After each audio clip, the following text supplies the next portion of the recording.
God, I forgot to unmute myself. That's my bad. Also, hi, it has been a long time. I hope I hope you haven't been waiting long. Or like a minute early. Sorry, I'm using my phone to look at chat. Hey everybody. Hey, it's good to see you guys. Yeah, so I didn't really know what to do for these two streams, so I was like, you know what? Let's just do some writing. I don't have to do any crazy video games or nothing, and I thought we could just chill, write, come up with some ideas, you know, do what we can. I hope you've taken care of your mental health. I actually have. Yeah, it's been pretty nice recently, actually. But hopefully not information I should share. Anyways, figured we could do some writing. I'm not the best writer. Keep in mind. I'm not particularly good, so it takes me like hours to write like a script that might take somebody like 40 minutes. But you know, we can hang around and we'll look at my cringe writing, which is horrible because I'm like I sometimes I'll write so fast, but I'll confuse letters, so it'll come out weirdly, and I'll have like a lot of like basically you're gonna see a lot of Grammarly and autocorrects.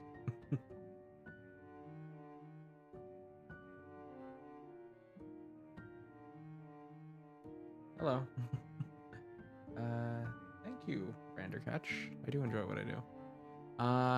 Of tonight's schedule, I thought we also might work on the Alastor script, which I have had certain people, you know, come up to me. They've been like, "Hey, you, when do we get part 2?" And I'm like, "Ha, soon."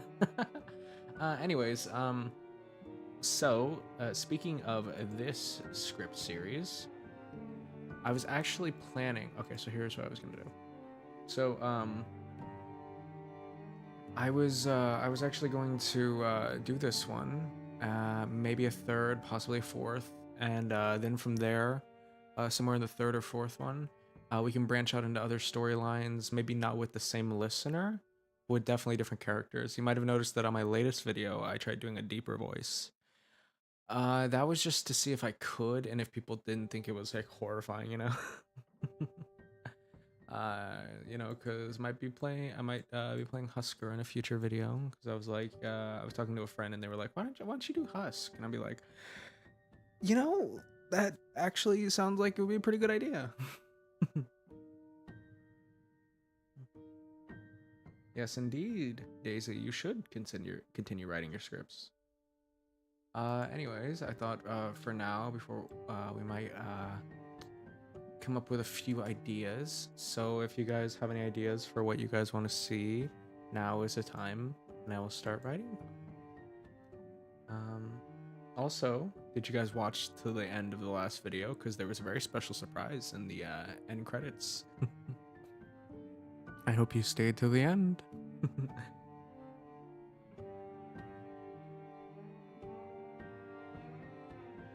Oh yeah, you remember my deep voice at Flabbergasted you? What do you mean?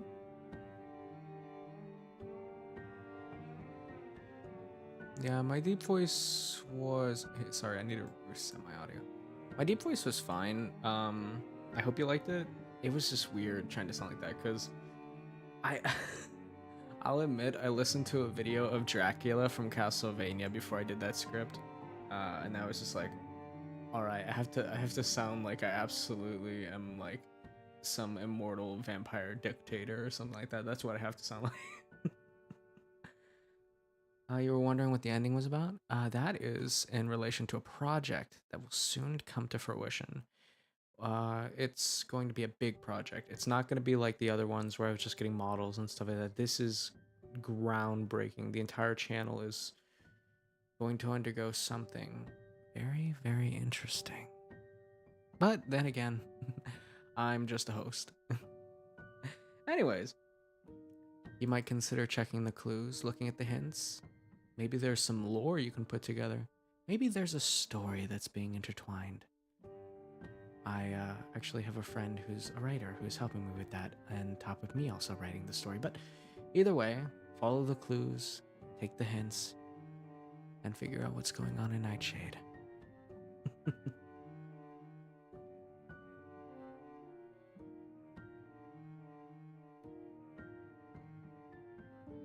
Thank you, Miri, for thinking I did good. Anyways, what type of script ideas do we want to do in the future, guys? What are you thinking? I'm actually not too sure what. I definitely done a lot of yandere content recently. Huh. Nightmares? Nightmares, huh? Vampires. Definitely need to do more vampires. Okay, we'll do vampire scripts. What about vampires, nightmares? What about what are those things called? Like the demons like break into your room and like they host on your nightmares or like your sleep or stuff like that, your dreams. What are those? Oh my god, I was actually gonna do a werewolf one, but I couldn't get the cover right.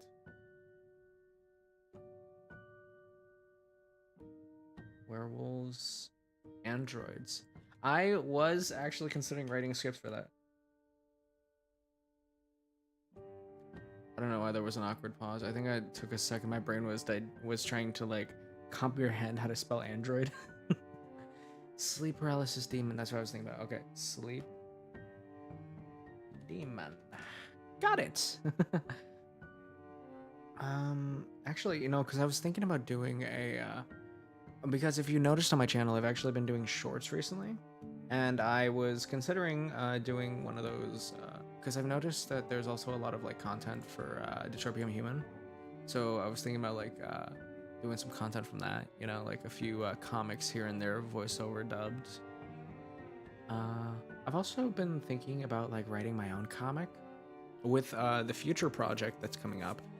There's gonna be a ton of world building and lore, so I was also considering having a comic made up and maybe some designs and stuff like that. Injured listener and angry boyfriend. Injured listener. What do you mean by that? Elaborate on that. There's potential for a script there. There's lots of potential. Incubus. I see. You like that one script I did. Yes, I admit there was a lot of eye candy, especially with the art. I'm terrible with pronunciation. Hey, Vox! Good to see you, pal. Good to see you. It's been a while. How are you, old pal?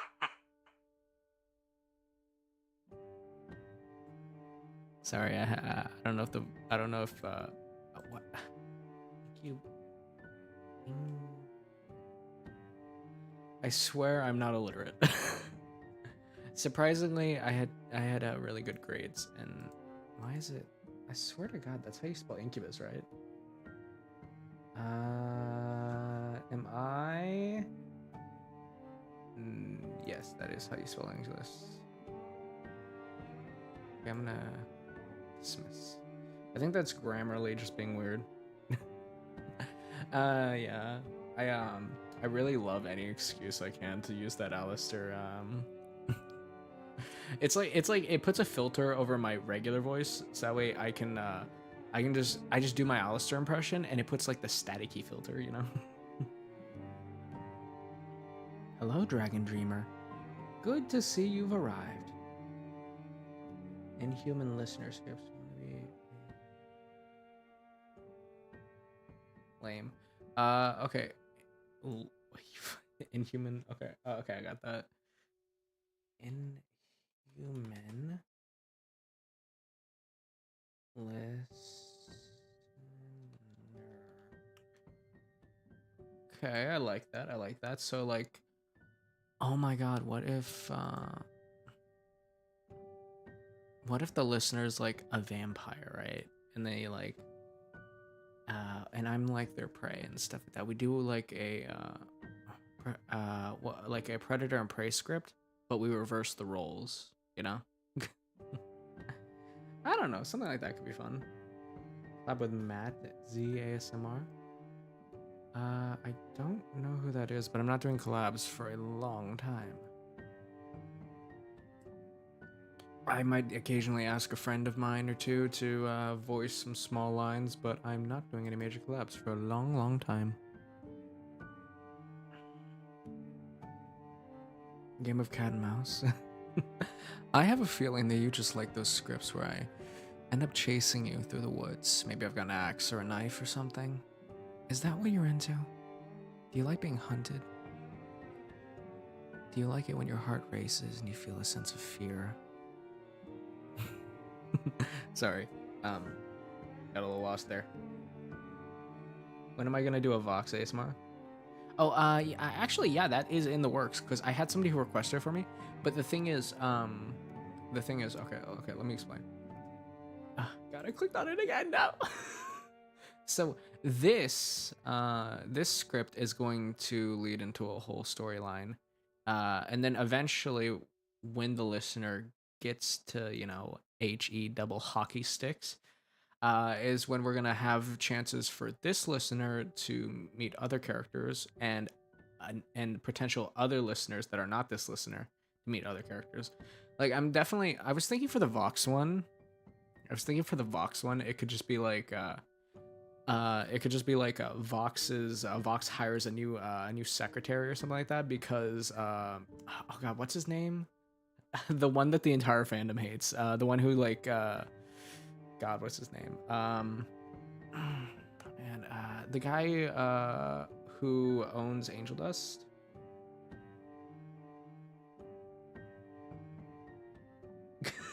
Yeah, Valentino. Okay.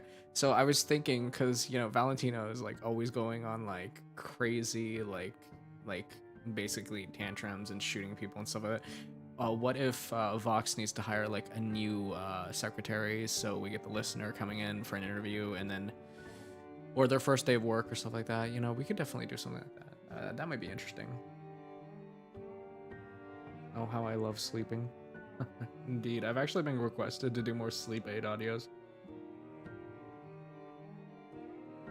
I guess I'm pretty good at the whole sleep aid thing. Yeah, the moth guy.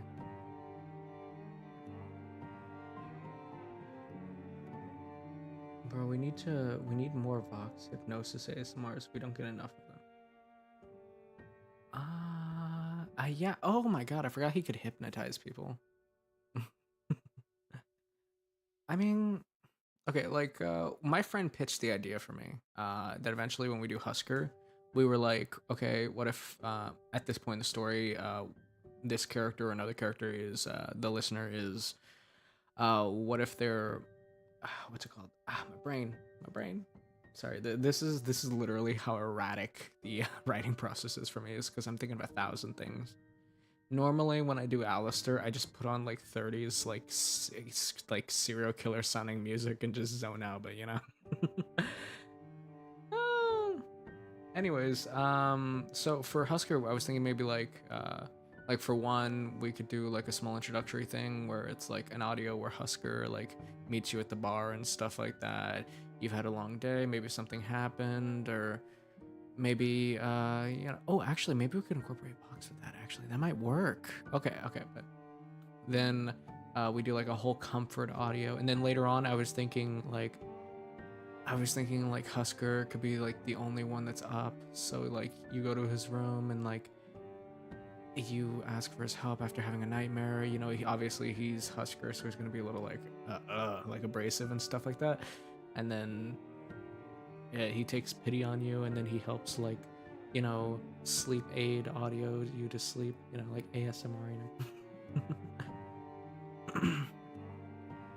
I was thinking if we do a sick listener one, I could do like Angel Dust. That'd be pretty cool. Now, obviously, this is just gonna be. I'm thinking of making like Fridays has been days, just like days where I legitimately unleash my inner fandom. Cause I am a nerd. I am a nerd. It is a sad truth that I am a nerd. Yes, it does indeed sound interesting.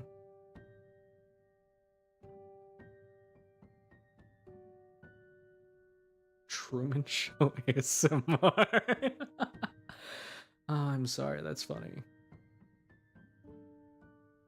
Kidnapped by mafia boss. I actually oh well, he's not the boss, but I did do this one.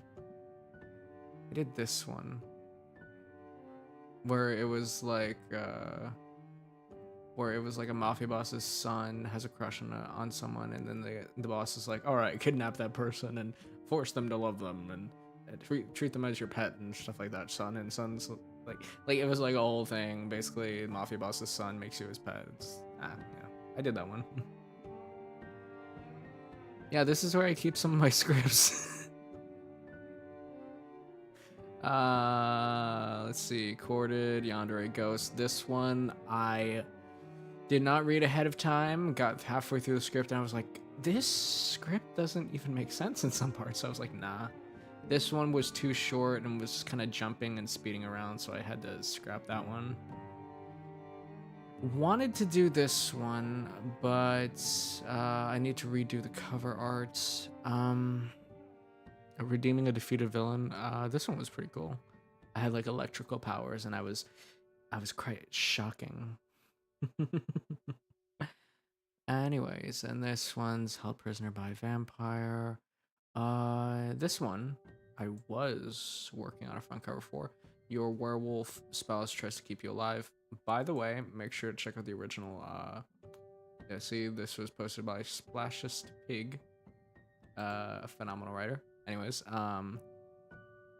never forget to check descriptions to see who actually writes the scripts. Sometimes if they're written by me, I'll just put written by me, and then other times there'll just be a link for a Reddit page, which is where most script writers actually commonly get their scripts. Sometimes when they don't write, like not script writers, but like content creators. You know, they get their scripts over there. Why not a speaker who creates dolls and leaves them in listeners' house? Ooh, like a fear thing. Oh, you want to make a horror script? I would totally be down for that, actually. Let's see.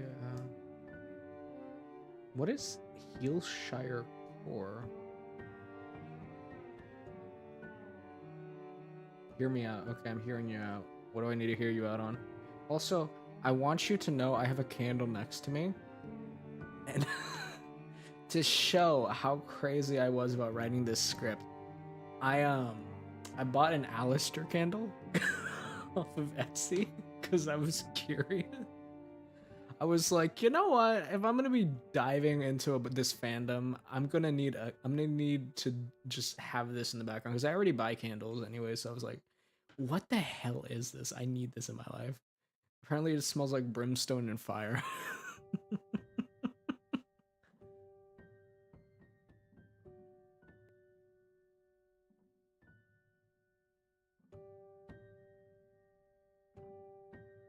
Vox, I absolutely refuse. Also, if Alastor was here, he'd be like, no, I'm sorry.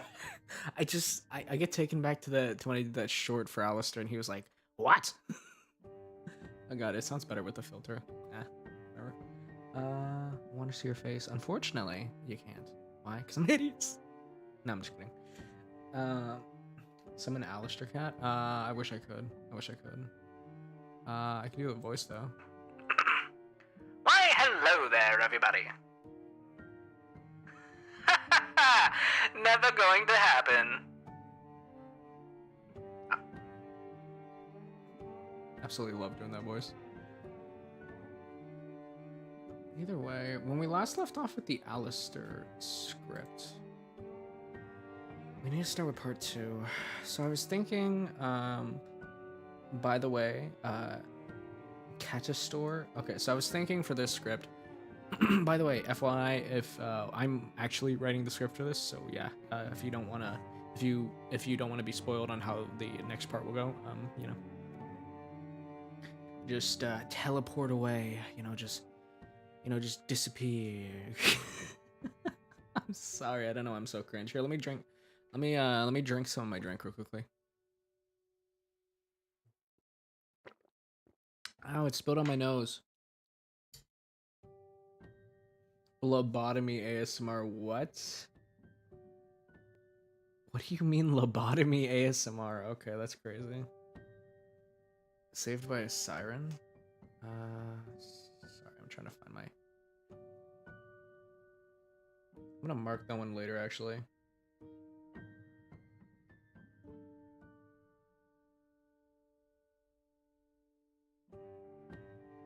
Fair enough. Alright, so... When we last left off, Alastor had just drugged the listener. I think we're gonna start with a good sound effect in the beginning.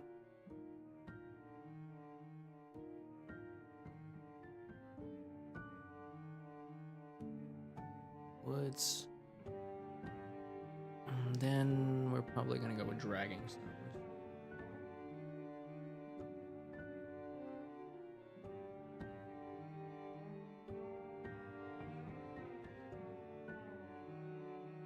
Seinfeld Isekai ASMR, no. I am dead. Yonder a Christmas tree. Yonder a Christmas tree ASMR? Nah.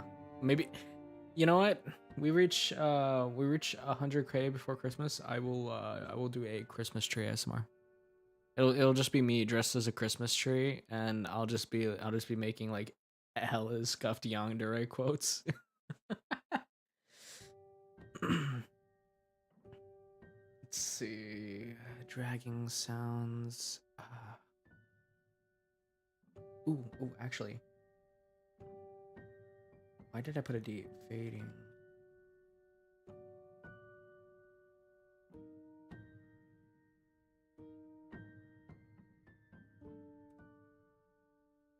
Fading in and out for a few seconds, and then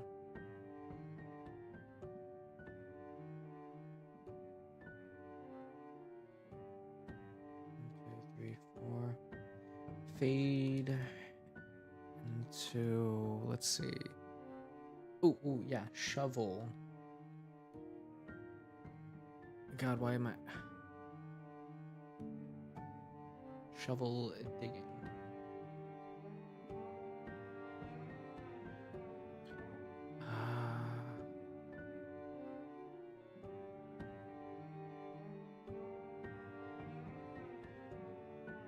You make your own scripts? No, I do not usually. I make some of them. Like, there was one I was working on that is on my laptop, where it was like falling in love with, where basically the listener was a nurse and I was a World War One soldier fighting on the front lines. That was supposed to be a whole romantic story I was making. I also made one where a yandere K-pop idol is like at a like a party, and then he's calling his manager, and he's like, I was I was hanging out with the other bandmates. They were they weren't exactly saying good things about you, but don't worry, I took care of that. Like I did that. Like it was supposed to be a whole drunk cute thing, and then later on the manager picks you up, and then the manager finds out that you murdered your bandmates in that house. It was a whole thing. It was.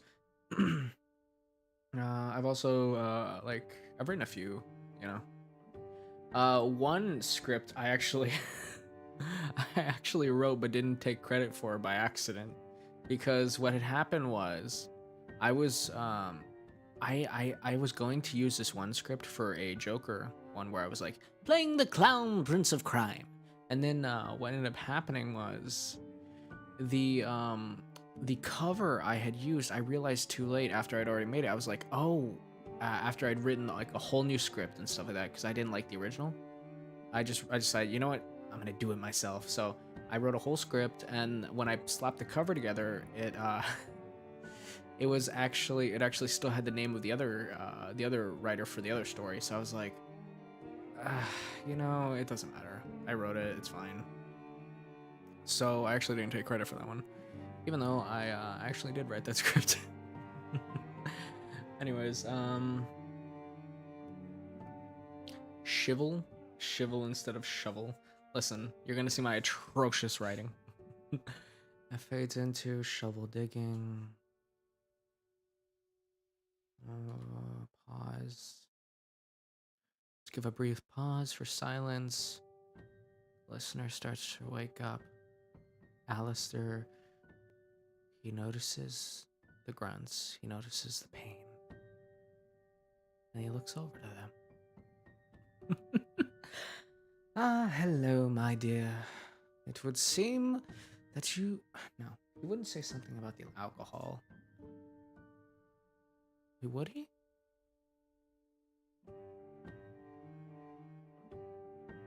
He paralyzed her. He paralyzed them last time. He paralyzed them with alcohol. So Alastor wanted to inflict pain, so at this point, the listener would more than likely be covered in cuts and stabs. The listener would be in violent, excruciating pain. When they woke up, their adrenaline would be pumping. They would be freaking out the second they saw them. They'd be in so much pain, their bones would be broken. They'd barely be alive. They'd be cut. He'd look at her, and he'd say, well. Hello then. Sorry.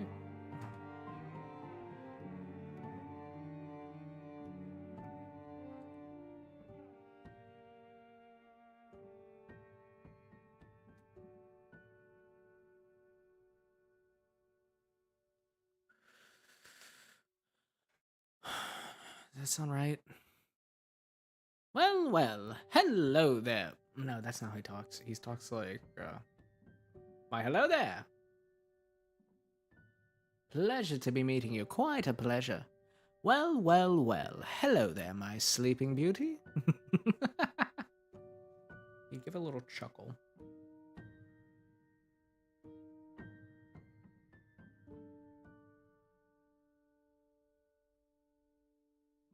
In this scene, he'd probably run his hands through his hair, wipe some of the dirt off of his gloves. Her eyes would widen as she sees the shovel. How are we doing, Shiritsu? We're doing great!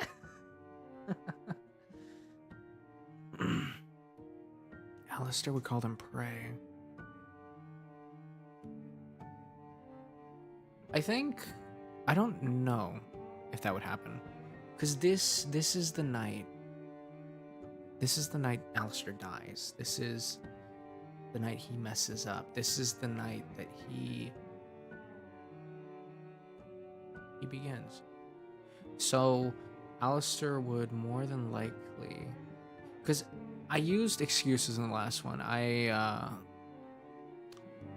Because I noticed that online a lot of the fandom have always made references to Alastor's mother. So I made comparisons between the listener and Alastor's mother. Maybe this isn't like every other victim. Maybe this is different. I mean, Alastor's calculated. He's still going to do the job, but he'd treat this one different. Sound a bit loopy. Are you good? Wait, do I? I'm sorry. Normally when I do these, I zone out. Here, let me take some gum.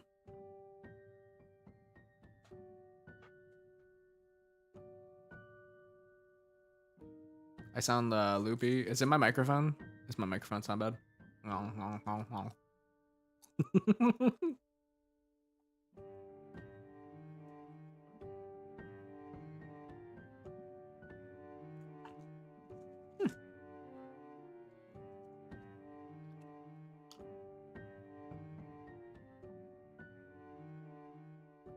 Alastor wouldn't say that, actually.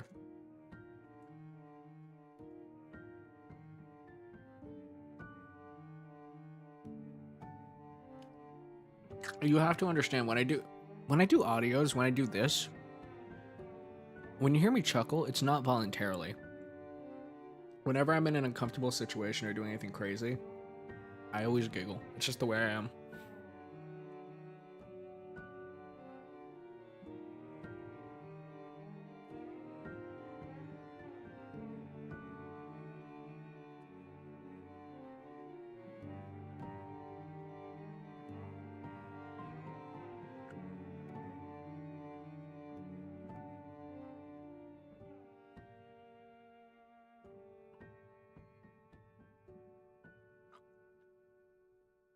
All right, guys, I got a question for you. You wake up. Oh, this is gonna be a fun one. Okay, you wake up. You see someone digging a hole. They you're you're covered in like cuts and bruises and blood, and you're pretty sure you're about to die.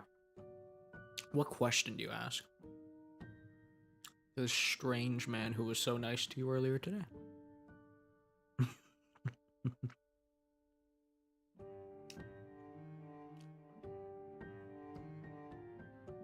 And this question makes you feel like we're watching some psychological mystery thriller. Why aren't you being Sigma? What the?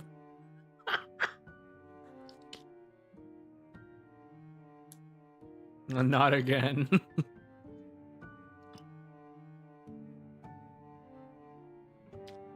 What do you mean, not again? That is like crazy. Why is this hole so big?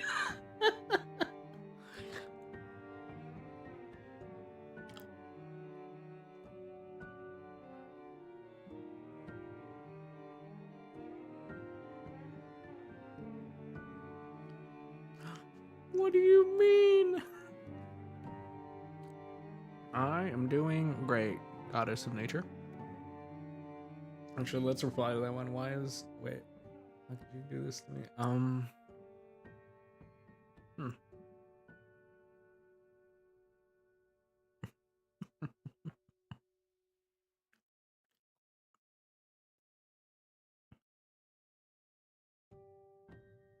Why does Alastor kill? Actually, I've never thought of it. But why does Alastor feel the need to kill?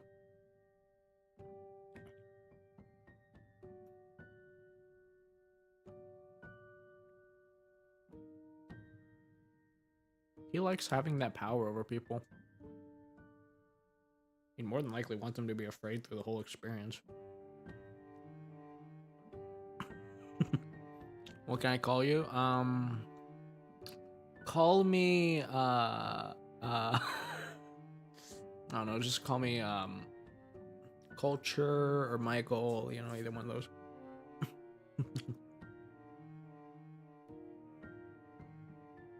Why do I voice out loud before writing?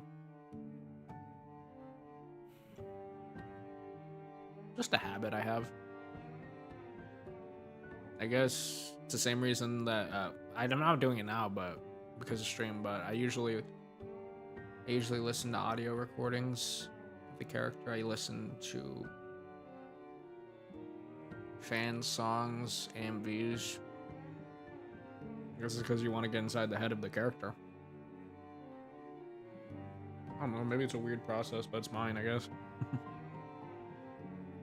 Goodbye, Shiri. Hmm.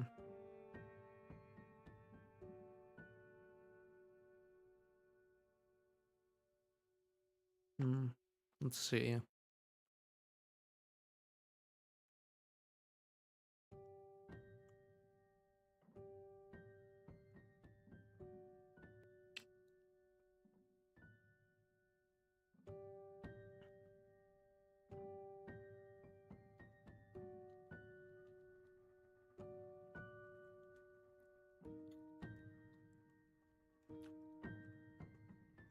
If he dropped the shovel, he'd probably walk towards them.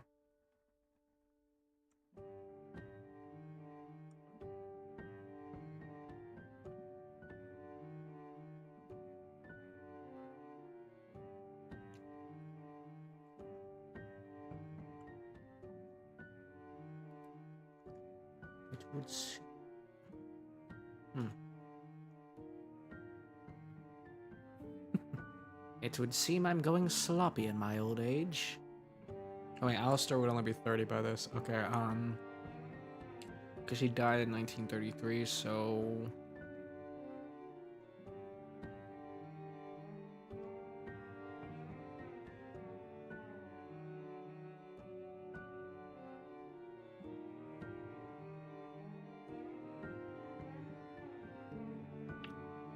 um, I'm not the best writer.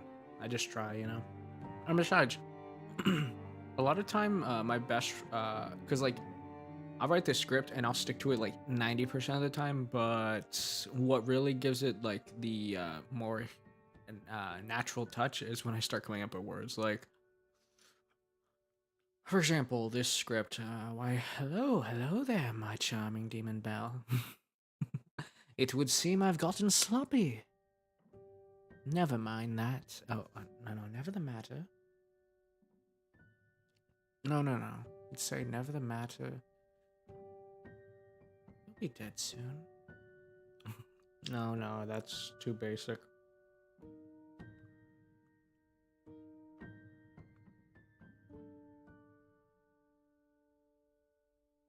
What am I eating? I have mint gum. How it feels to chew 5 gum. Sorry, I have 5 gum.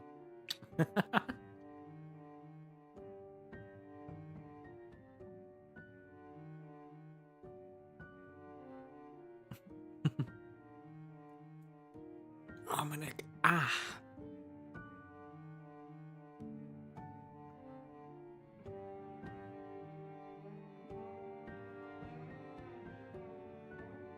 Okay, I need some like music or something. This music for the chat is not doing it for me. Let me just switch out.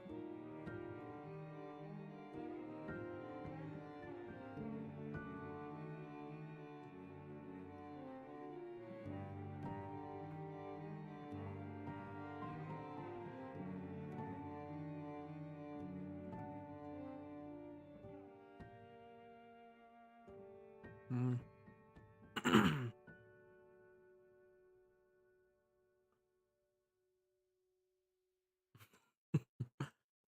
Let's see, what song should I listen to? You have a bad habit of swallowing gum. I always swallow gum. Let's see.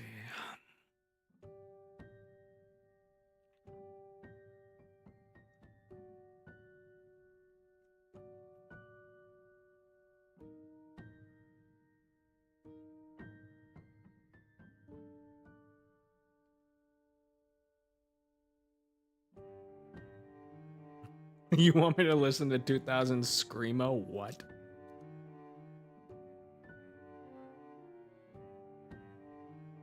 Oh, don't worry. I don't always swallow it. I just swallow most of the time. I don't like to. I don't like to usually swallow because like I hear it gets like stuck in your throat and like digestive. So yeah.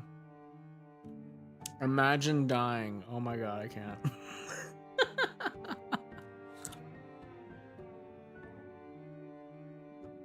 Let's put that gum away. Anyways, I'm told to listen to Scream. Dying is so 2023. Oh my god, like I can't even.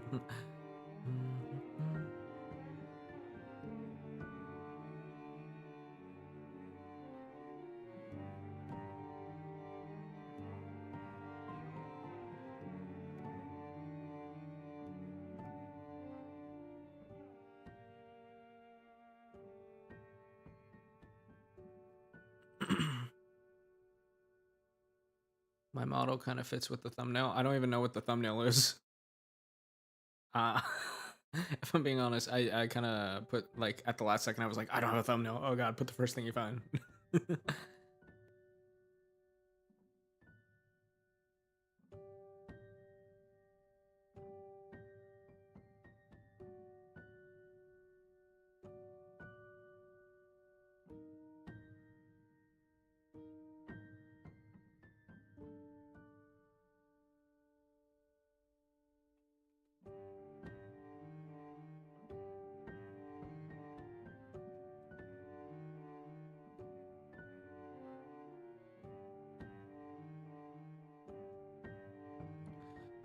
Lovely to see you again.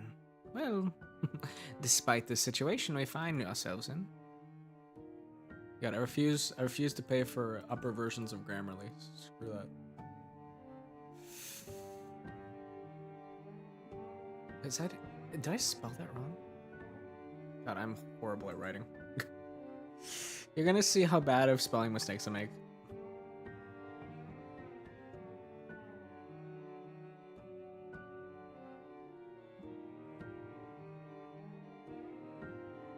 Murder fashions. Alright. Lol, imagine being able to spell. Couldn't be me.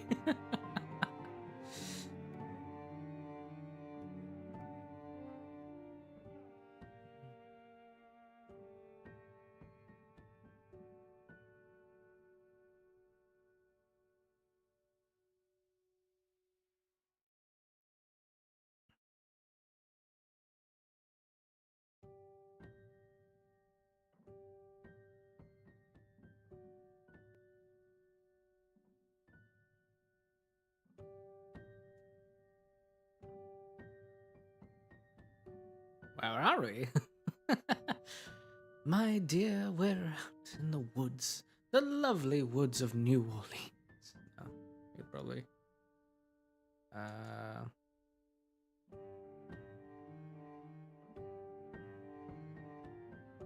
reminds me.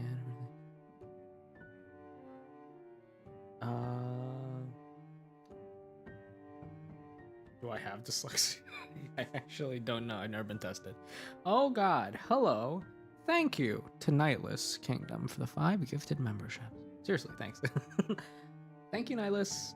Nightless Kingdom. I was not actually expecting that. I mean, I guess it's been a while, so I was like not expecting that. But thanks. Thank you. Nightless, always amazing. W's in the chats. Seriously though, thank you, Nightless, for all of your love and support. I don't think I can do what I do without you guys, and that is amazing. So thanks. I'm sorry, I don't really I'm all kind of giddy now. Like I got like a weird grin on my face. It's kind of weird. Anyways, but thank you, Nightless.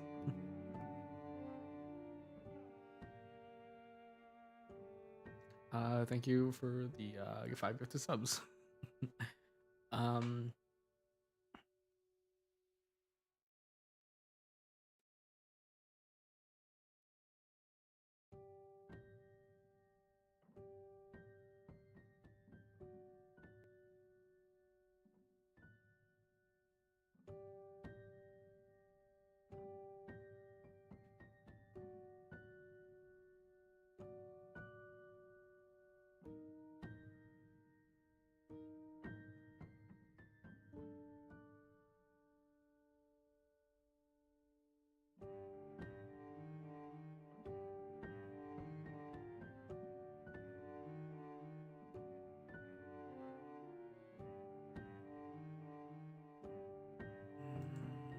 Double space. Thank you.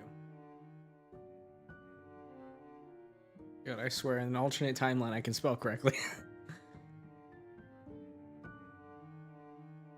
Where are we? My dear, we're in the woods. The lovely woods of New Orleans.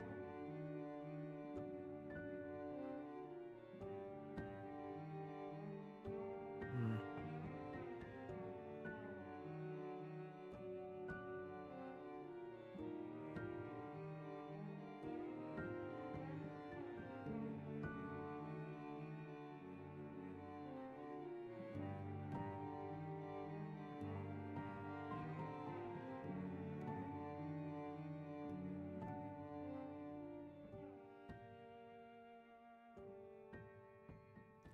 Of New...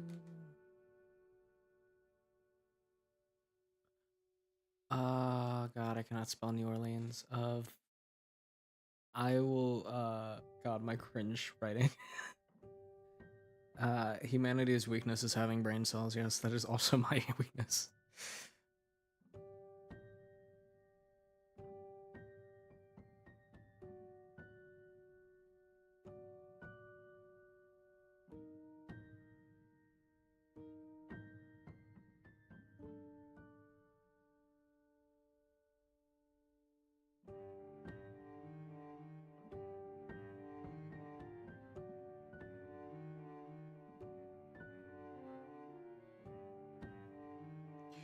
This weakness. I mean, brain cells got me dying.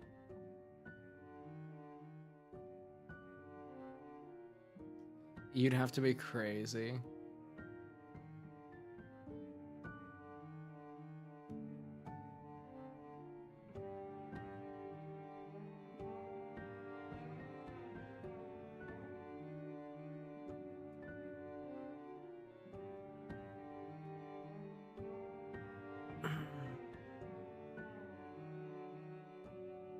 This brain cells like.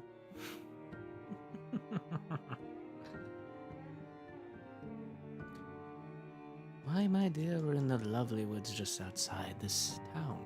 City. Town. City. Town rolls off the tongue easier.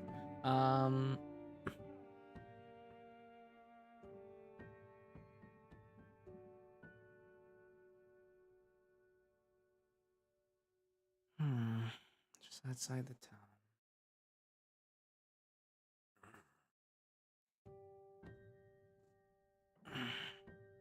This is gonna be like a very long 3 hours because I'm horrible at this. A brain cell war is happening in your head. Stay with me, comrade. Brain cell 1.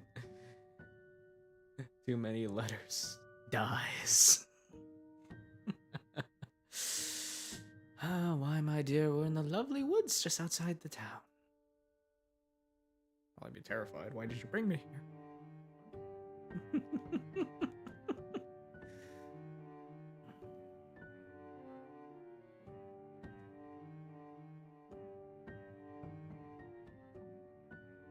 No, wait, this isn't their first time waking up with Alastor, because they've probably been stabbed a lot in the paralytic states. So... where are we?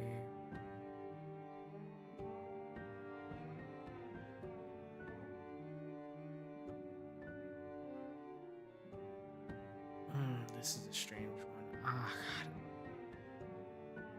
Chugging spell check, what?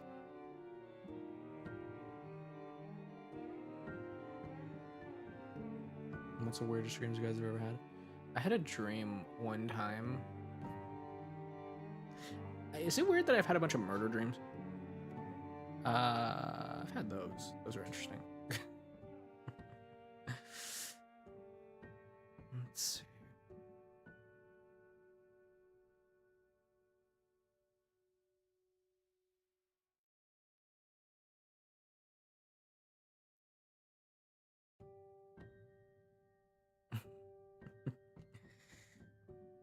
My...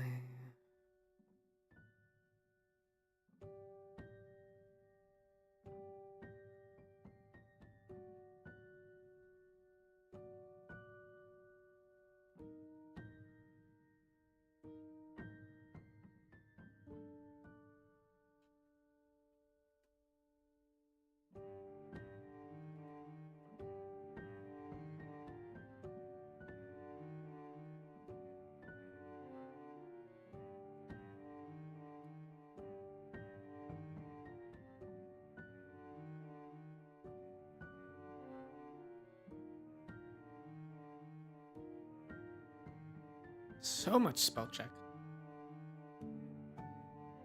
Why, my dear, the fact that you are alive now means you are among the luckiest of the victims I've buried here so far. I must be getting sloppy.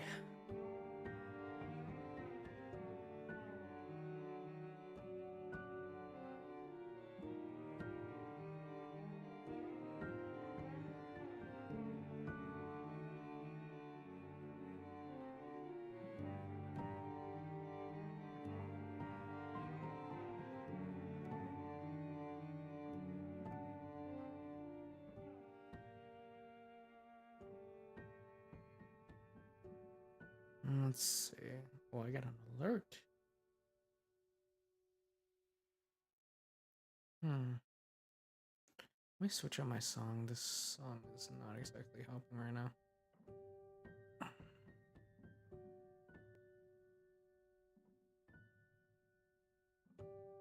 I don't have a playlist for this.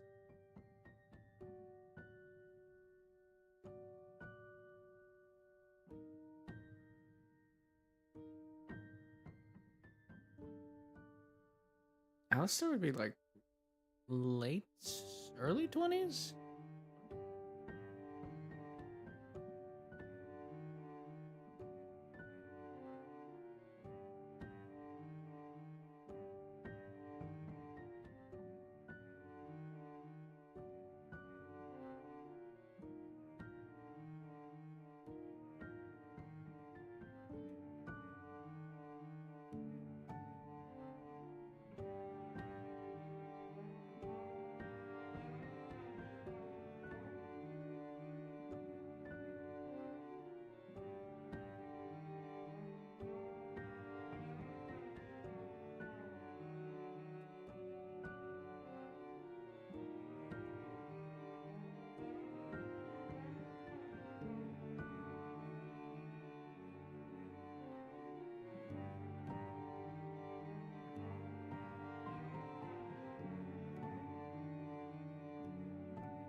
My dear, of course, there are others. What, did you think you were among the first of my prey? No, that doesn't sound like Alastor. I gotta work on the voice when I do this. Ugh. Huh.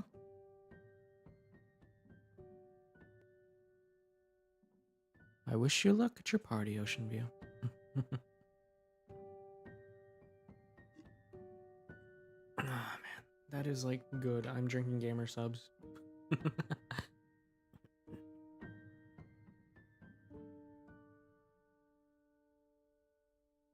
I don't know if I can find a sound effect for this, but I'm gonna try.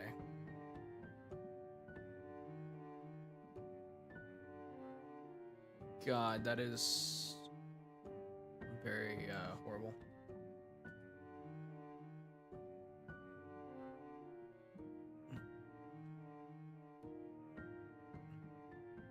I cannot spell correctly.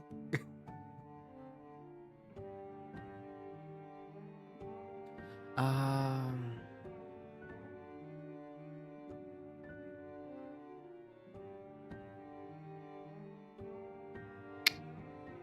Um.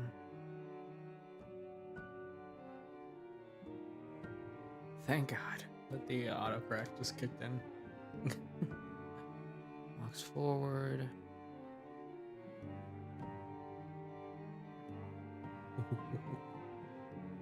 The listener would be a little feisty. So, I don't know if I can find a effect for this.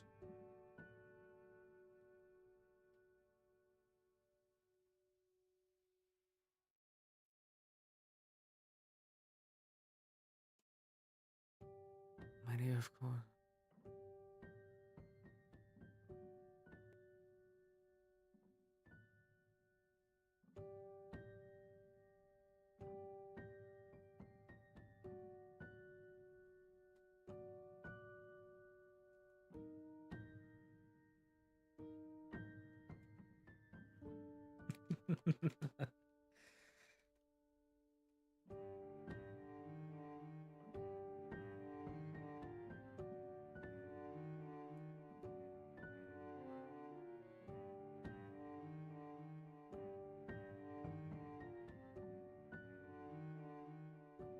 But but I promise you, you were among the most fun I've had the pleasure of.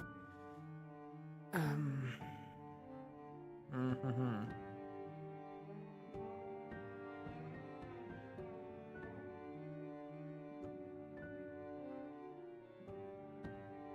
Shouldn't be something as basic as killing. He'd say something more strange, suave, even.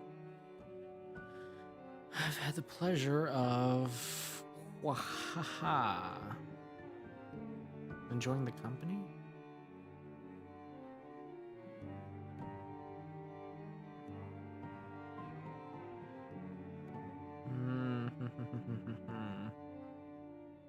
Can anybody think of a line that would fit here? Because I can't. I don't know why my brain. You are one of my most cherished victims.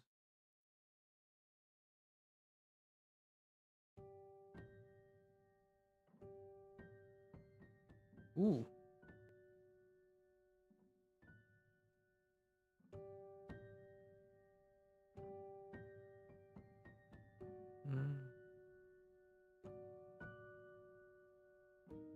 But I promise you are among the most fun I've had the pleasure of cherishing, my dear.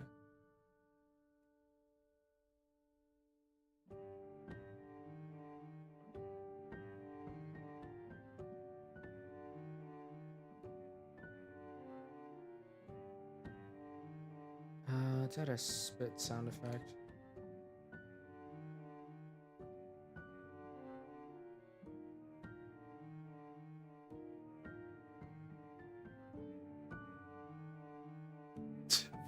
Germs? I'm sorry, I don't know why I thought of that. My brain is just, ugh. Good sound effect. She spits blood at him. My dear, you are one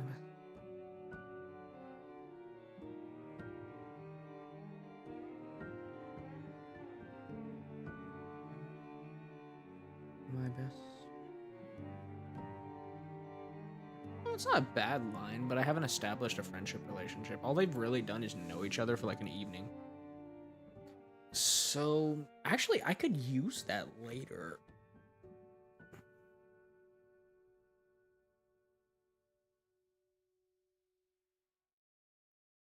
Hmm.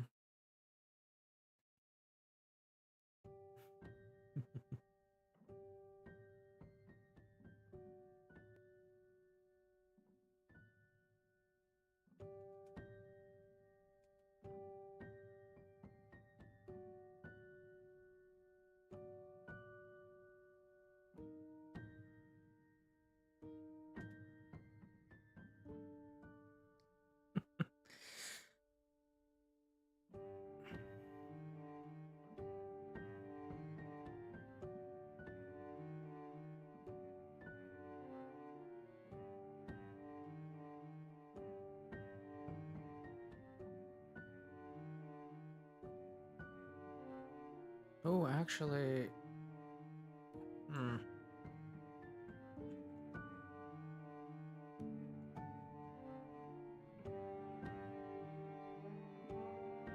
She's tied. She's tied up, I'm assuming. Maybe she hits Alastor, like, hang, like bites or like headbutts him or something. I do a hit sound. Hit sound.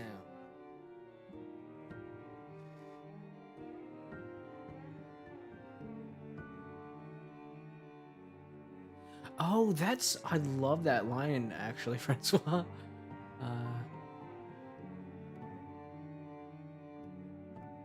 I'm gonna use that. You know, actually, I think I should, at the end of this script, for this script, I'm just gonna, when I put who wrote it, I'm just gonna put my name and, I'm gonna put the, chat from the live stream. You've...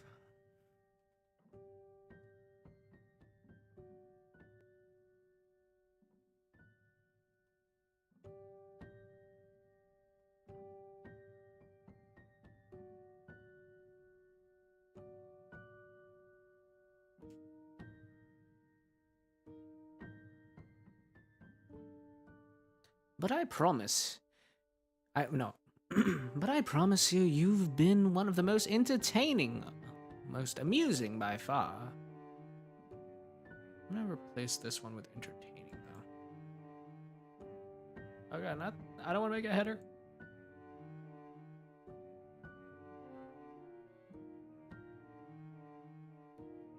I know for a fact I can't spell entertaining, so that was actually good that it...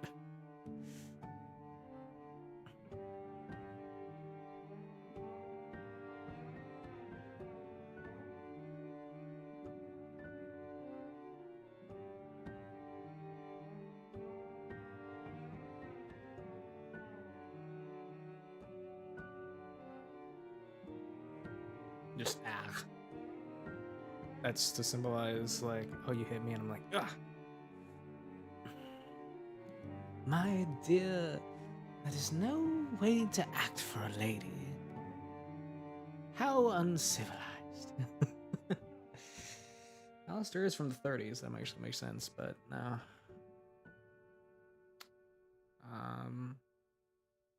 Letters versus culture.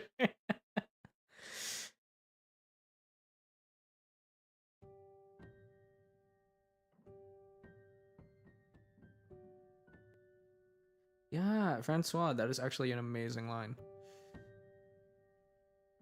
Let's see. We are attempting to make Alastor Part 2.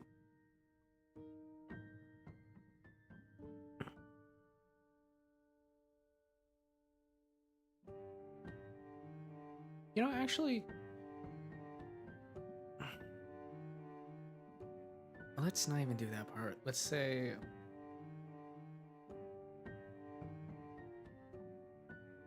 Oh my god, Nightless, I'm gonna use that.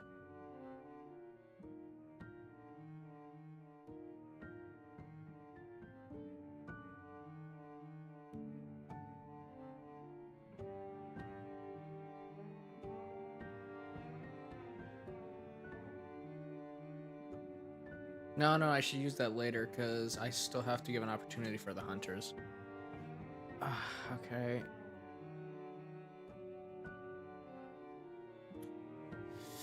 I'm gonna save that for later, actually. Okay. You've been one of those.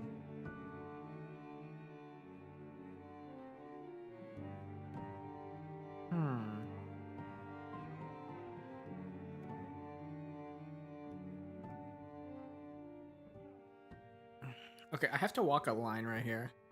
Because with this specific script, I need to keep Alastor ace.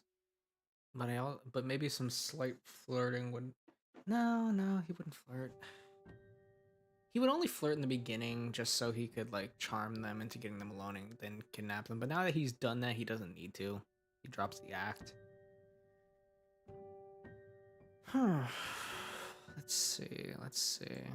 I might just switch on my song.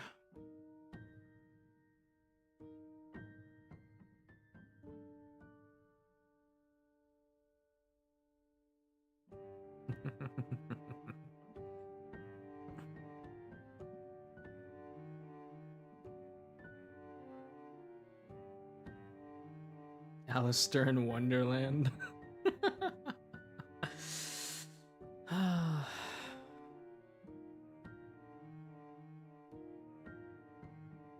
It's been an hour. It's been an hour. I'm just gonna keep going. You know, I'm gonna stream until this script is done, honestly. Because I still need to record it.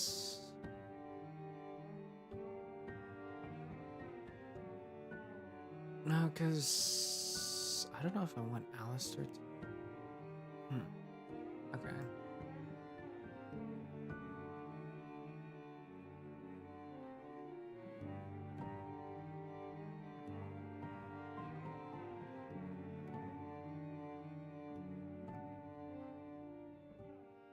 No one's allowed to leave until dawn. My dear, it's okay if you want to fall asleep. That is completely fine. Just lay back, relax, and fall asleep. Anyways, less entertaining by far. God, I need some, like, some inspiration or something like that. I haven't, like, normally for these I binge a ton of, like, Alastor content.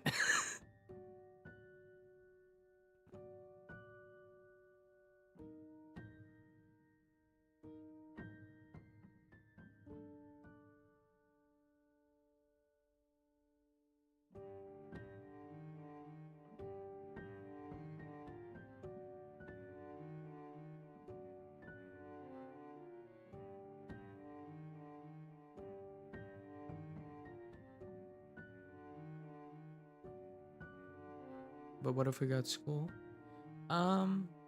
You may go do your education. Mainly because education is very important. You should all stay in school, guys. Let's find some song for my telephone toll.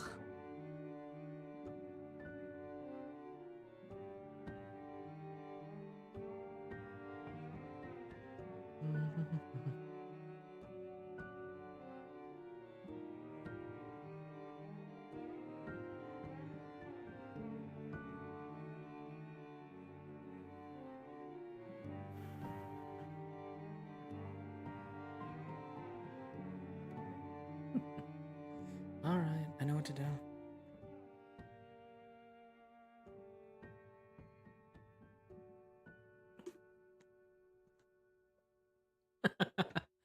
But I promise you, you've been one of the most entertaining, my dear. This-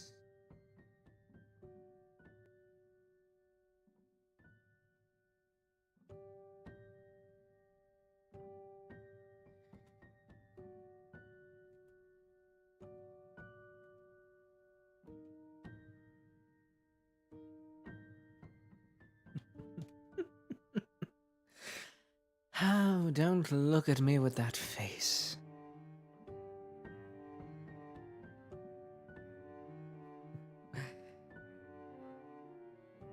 It doesn't suit you. Oh god, my bad spelling.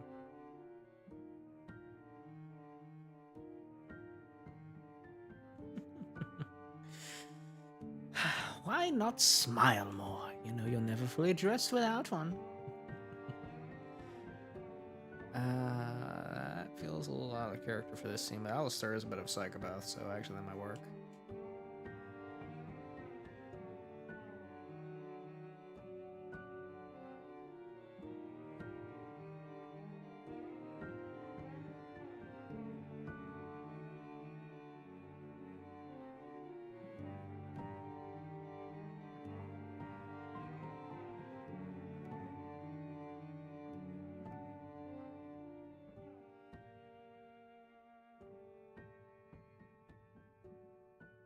Raven, sweetheart, make sure to get plenty of rest and relax. I hope you have a great day.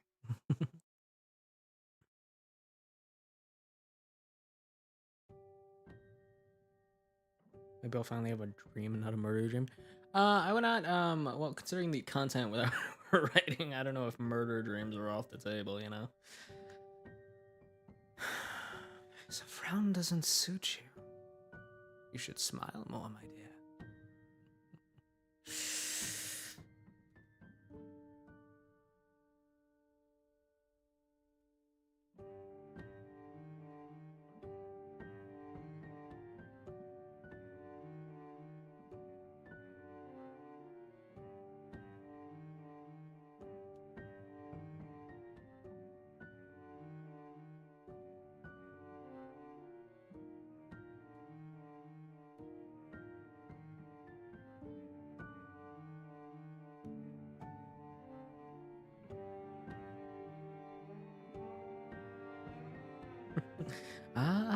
My dear.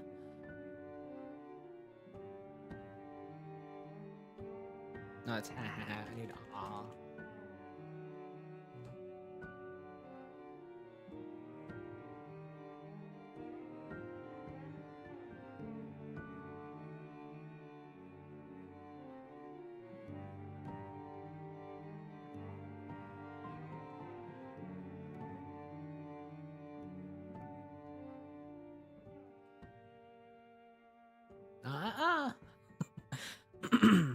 Ah, my dear. I would not struggle if I were you.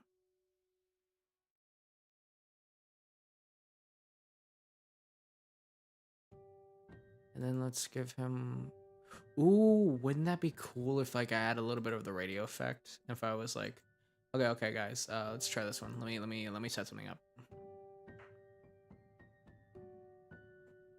Okay, so wouldn't it be cool if I was like, okay, I was speaking regular. I was like, my dear. I would not struggle if I were you, after all. You've got so many more bones to break. And then we went back to normal. What do you guys think of that? It doesn't strike you as a gun type. Actually, the reason I'm thinking about giving Alastor a gun here is because first off, let's just throw this out there right now. He's a hunter. He likes to hunt. So he does. I've seen a lot of comics and a lot of backstory where he just carries rifles. He'll carry like an old-fashioned rifle and he'll go hunting, got a little scarf and everything. So maybe, but I feel like Alastor would want to get up close with his victims. I think the thing with Alastor is he just likes having power over his victims. That's why he paralyzes them.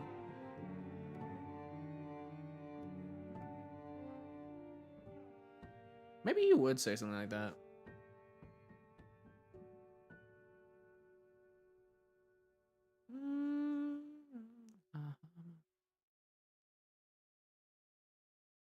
Yeah, let's bold these words.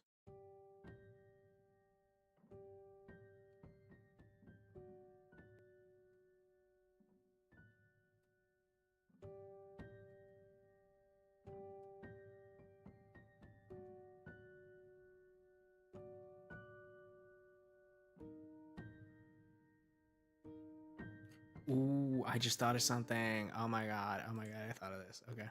What if we do...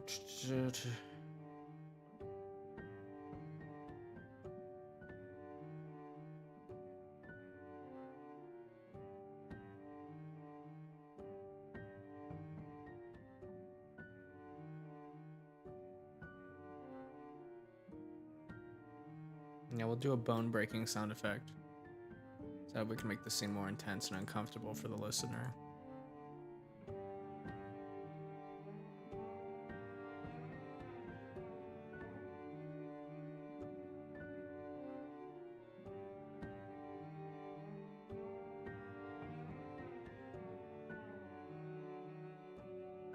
What if Alastor is neither and he is more of a bonk bonk kind of guy? What? Like he hits you over the head with a hammer? He's like, just just imagine he runs up on his victim. He's got like a squeaky hammer and just hits him over the head and it's like, wapa!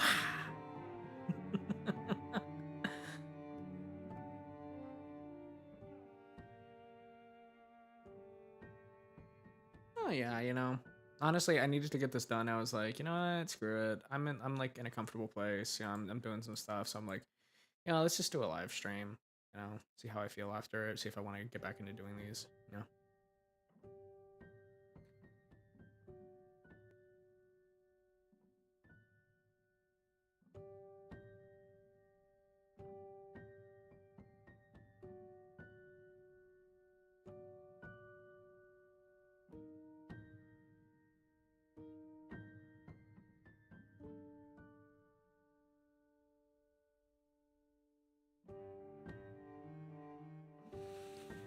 Bone breaking sound effects. After all, you have so many. Sorry, I need to drink more. God, I cannot. I have a caffeine drink.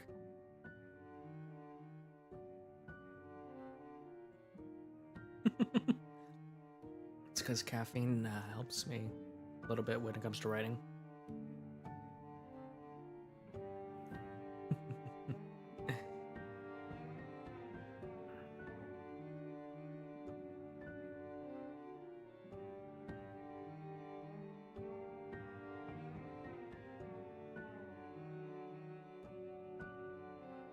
Oh, I forgot to add something in the beginning.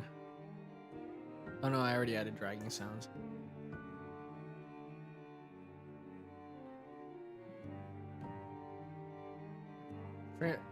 Francois, I would like to point out you gave me a really good line. You gave me a really good line.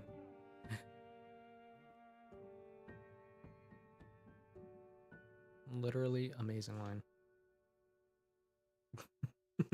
Anyways, after all, you have so many limb bones left to break. But I wouldn't want to harm a hair on that head, my dear. Not unless you make.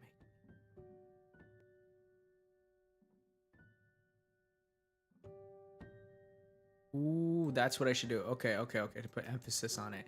That would be better. That'd be better.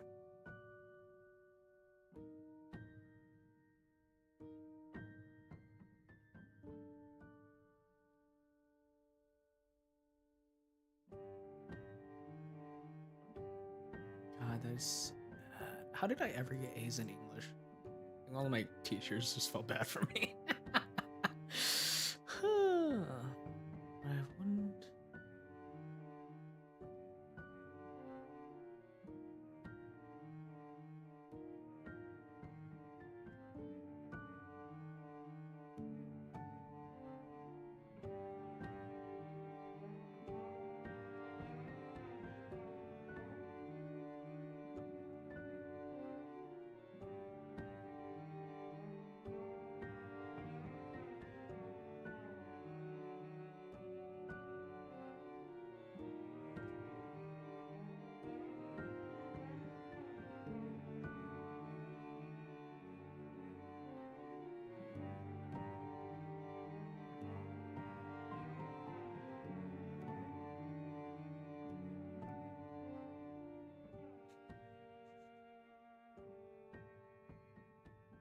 Credit Francois by name. Don't think I won't.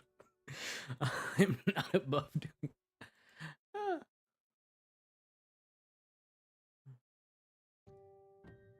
Kicks my legs, twirls my hair. Bone breaking sound effects.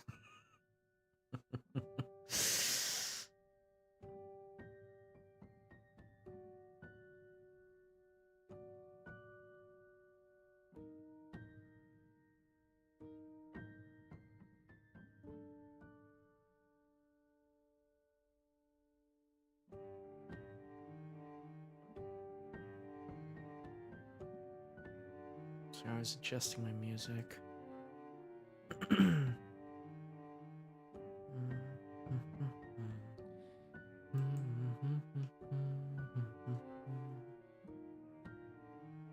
So done with the bone breaking? Listen, you want to make an audience uncomfortable, just give them a little, just snap, a few fingers, just a few.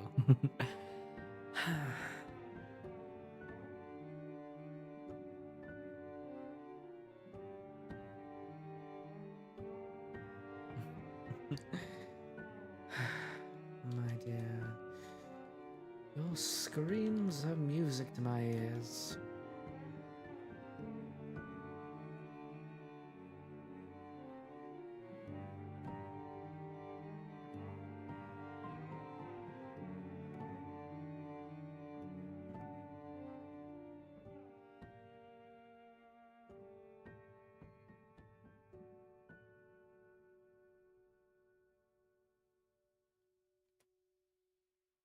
He has actually said this before, so like not this express line, but God, why do I suck at spelling orphans?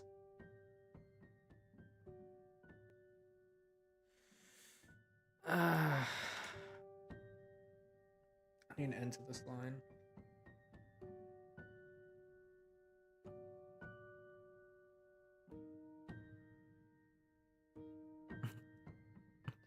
My dear, your screams are better than the sounds of a million dying orphans. It does have a dark sense of humor.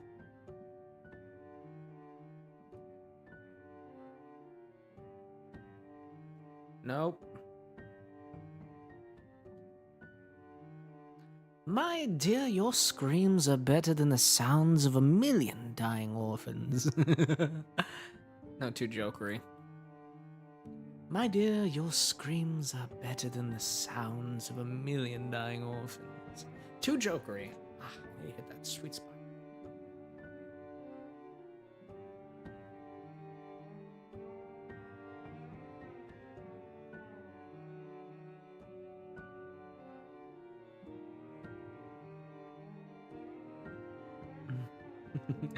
You know, I just love the sound of unbridled terror.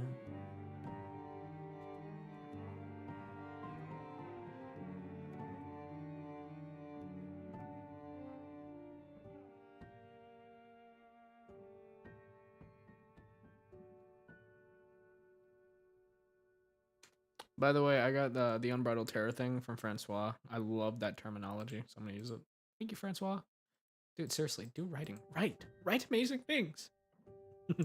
I know I sound sarcastic, but I'm also hopped up on a little bit of caffeine, and I will say, you could be a great writer. Anyways, how many words do we even have so far? 205. We need to reach at least 1,500. We're not even a quarter of the way there.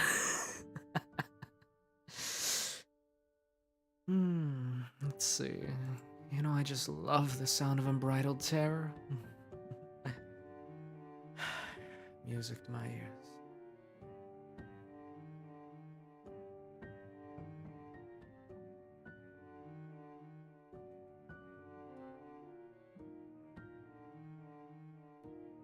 I apparently cannot spell happiness. Why? Because I've never had it. That was dark humor. God, I'm depressing.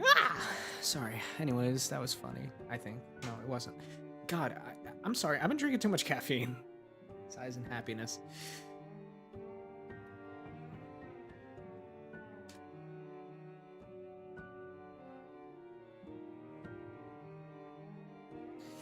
Size and happiness. Ah, music to my ears.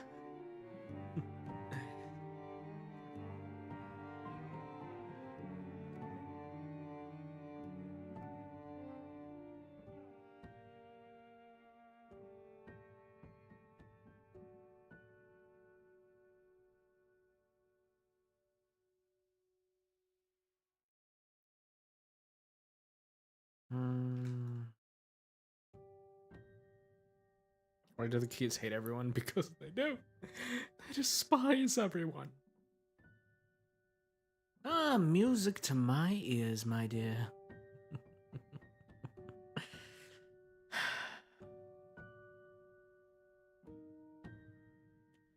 Well, well, if you're going to be awake, might as well give me a hand.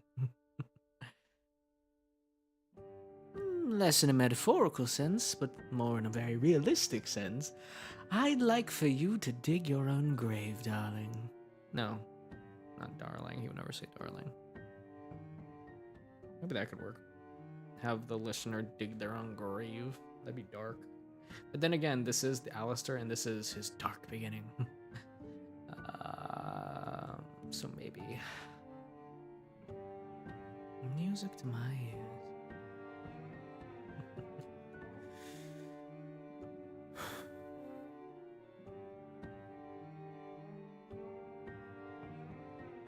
See, my thing is, I have very like weird fingers ever since because I had an accident a while ago, and I broke some of my fingers. And now when I type, it's like my fingers don't all work at the same time. It's weird to describe. It's like they don't correspond correctly.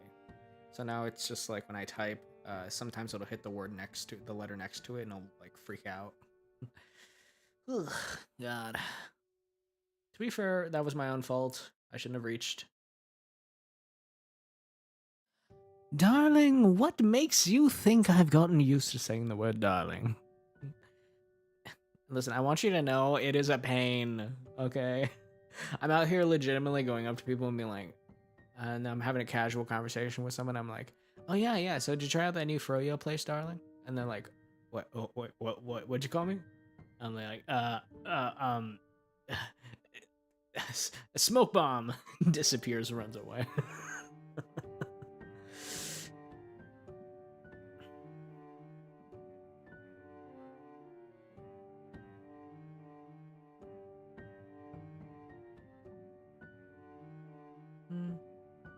Marsh, if it helps, like everyone's my target audience.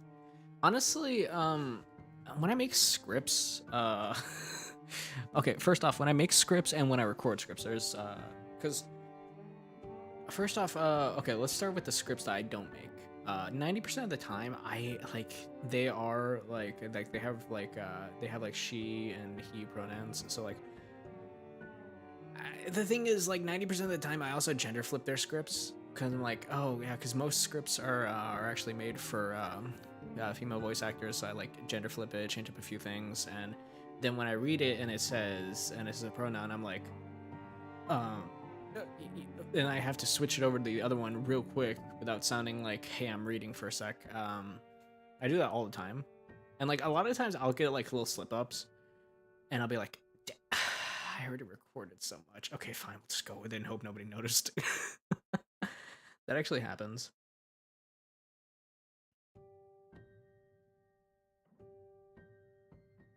I identify as evil. What? Yeah, but I don't really mean to put pronouns a good chunk of the time, but like I just kind of mess up because like they have them in the script, so I kind of I kind of just like I'm reading one script, I'm like I'm trying to replace this with they, like Lord, I'm trying to replace that with I actually, what did I replace that with? I've done that before. Which audio culture is more? Actually, most of them. You need to understand.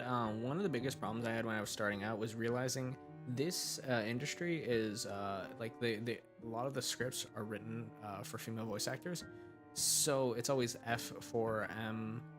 Oh, or it's like yeah, like that. So 90% of the time, like I'll just take a script and I'll be like, okay, I'll just read this, and when I come up to a pronoun, I'll just change it real quickly. And I've gotten so used to doing that. Like, and I'll change whole sentences. For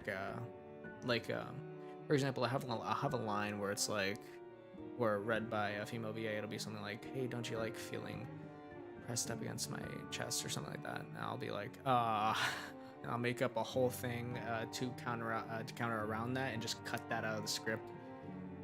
Which most of the time they don't even mind. I've only ever had one script writer who asked me, who said that they didn't like my gender flipping, and within an hour of that upload, they said that, and I was like, okay, cool, and then I just deleted the video.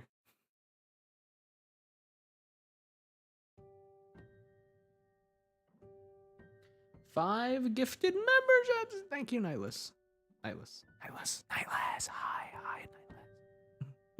Seriously though, thank you, Nihilus. That is like amazing. Thank you for the 5 gifted subs. If anybody wants to go use those, you can check out my emojis. You know, slap some in the chat. W to Nihilus.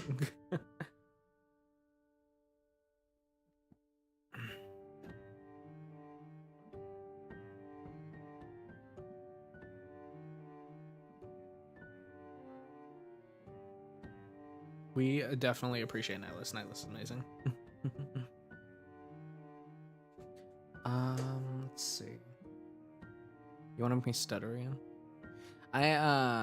Listen, I'm like hella caffeinated right now, so I'll probably stutter in a bit. You know, all it takes is one flirtatious line, and I'll be like, besides, you guys have never actually heard me when I've like actively been blushing. Hey, Amanda, good to see that you're a new subscriber. Hi.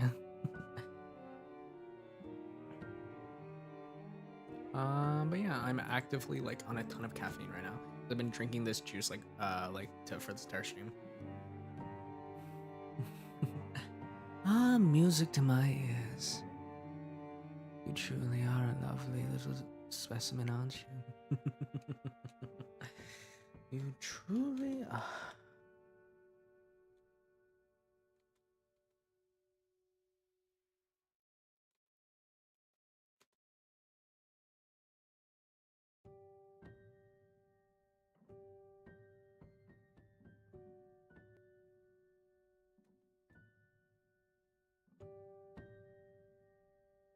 God, so much bad spelling. I hate it.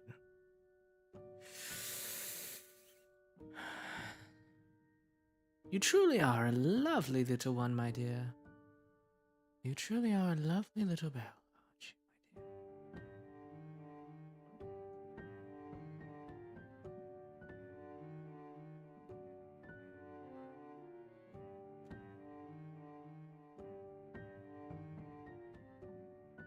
What? I know how to spell victim. Why did I spell it so badly? Got it. You truly are a lovely little victim, aren't you, my dear?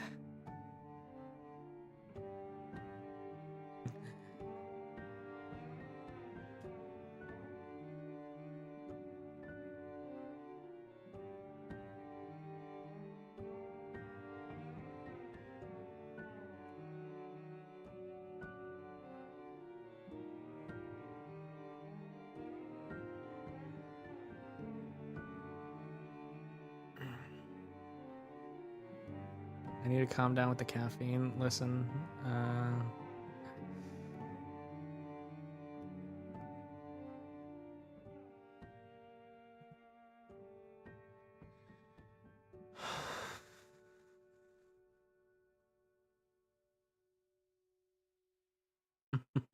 oh my god, Francois gets it. They understand how horrible I am at spelling.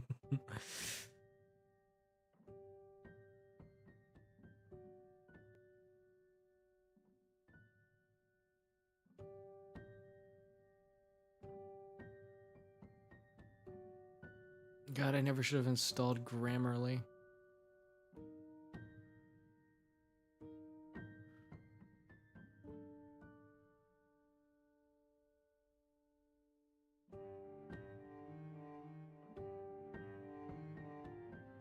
There's never enough caffeine. What was I about to say? I have no idea. My brain is like, ugh, you know? gonna watch all of my videos. Might I recommend my latest vampire one? It was actually really, really interesting. I got to do my deep voice, which was quite interesting. Honestly, I only did it because I was like I'm practicing for when I eventually have to play Husker.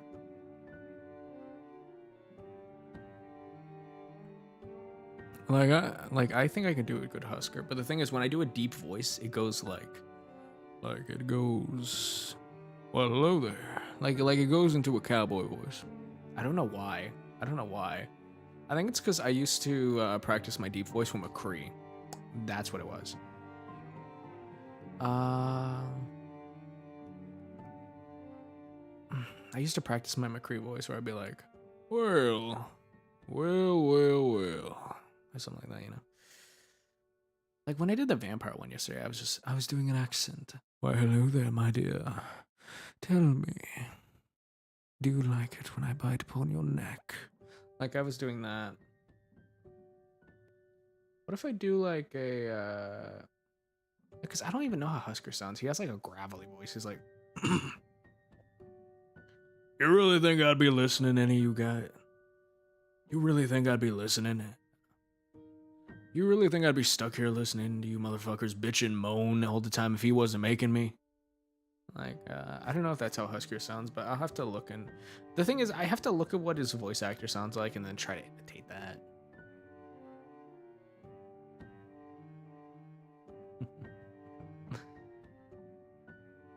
You like my regular voice, huh?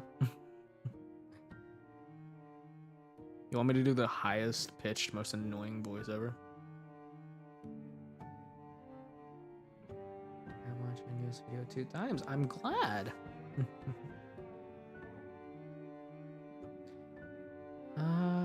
Okay, so you want me to do a high pitched voice? All right. Oh my god, hello. No, I'm sorry, I can't. I did audition for I did audition one time where I was supposed to play like a demon character who was like a rancher, and I was like, well, to tame a hellhound, of course. The commission called, and I'm gonna answer. Like I did audition for a role one time with that. It wasn't exactly that, but you know. Let's see, chuckles and let's go. Nevertheless, my dear. Why, nevertheless, my dear. If you're going to be awake, you might as well help.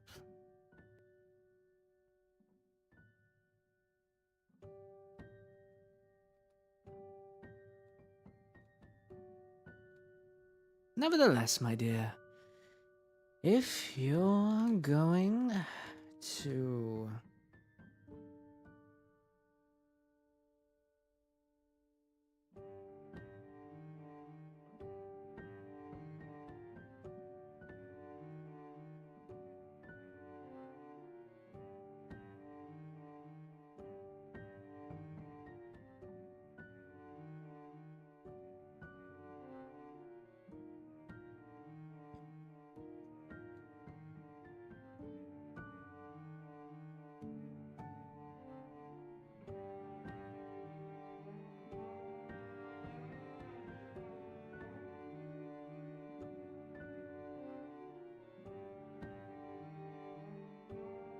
Nevertheless, my dear, if you must insist on being awake, you're going to help.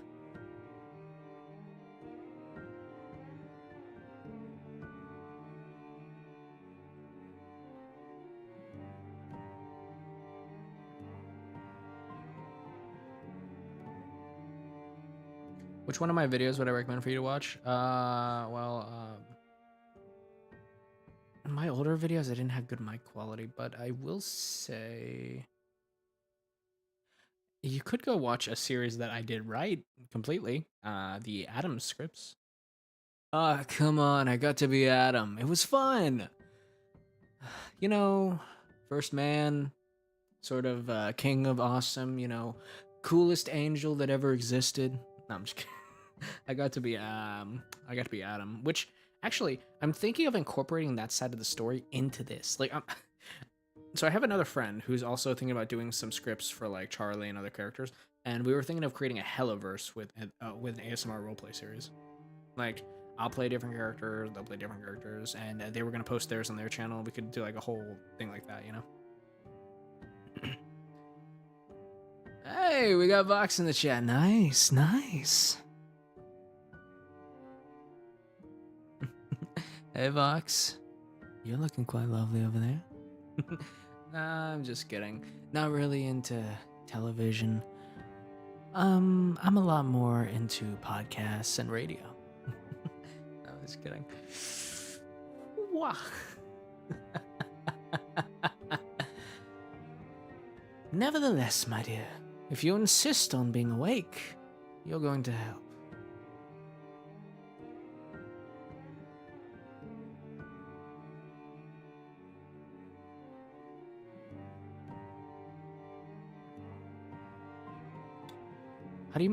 How do I write down this?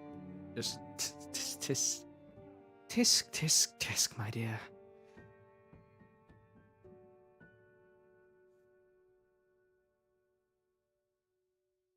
Hey Vox, actually, yeah, that is a actual question. Vox, where's my pre-order? I ordered. Listen, I ordered Angelic Security months ago. It feels like you guys have barely been working on it.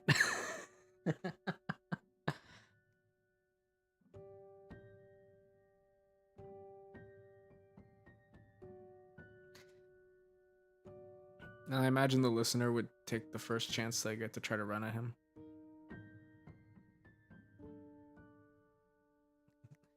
Alastor being a hunter, he probably would carry an axe. Probably carry a gun, honestly. I'll decide if I want to change that later.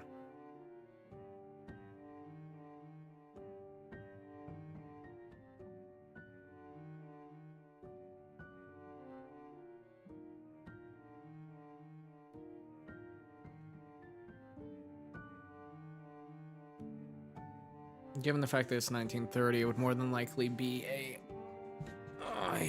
either he would use a revolver, or he would... Being a hunter, he would probably have a Winchester. So I'm gonna assume Winchester. Choose your weapon. Fight. That is funny. That brings me back.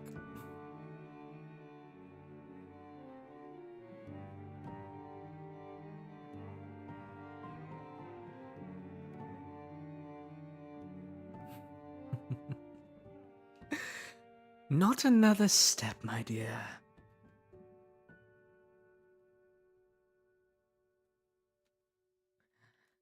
I'm guessing you don't want to die with your blood all over this floor, making such a mess. No, that wouldn't work.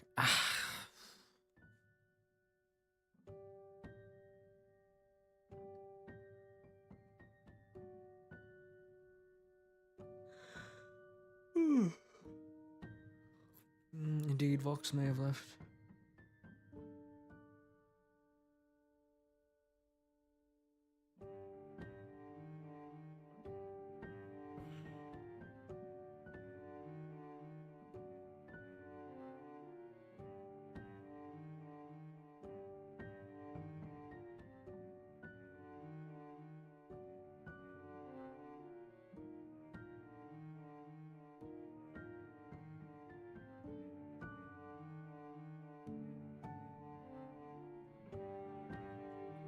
The listener runs at them. He turns around quickly, cocks a rifle, and says, Not another step, my dear. After all, I'm guessing... No, wait.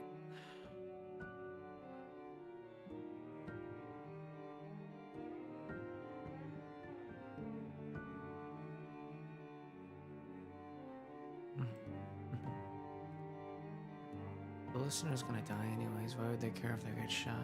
At least it's a quick death.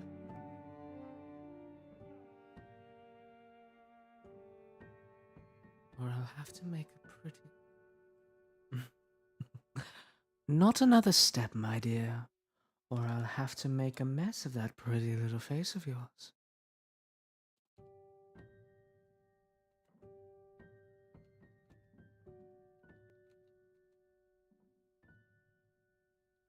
Oh no, wait. Part one, she mentioned that she makes dresses.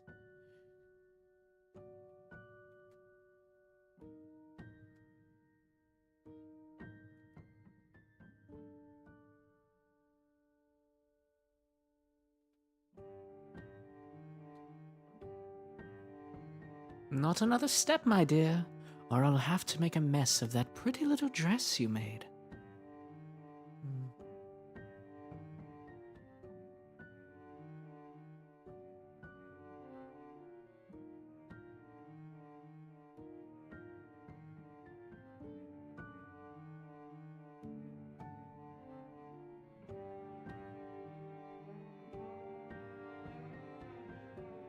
Hazbin Hotel is like I remember watching the pilot in high school. I feel old now.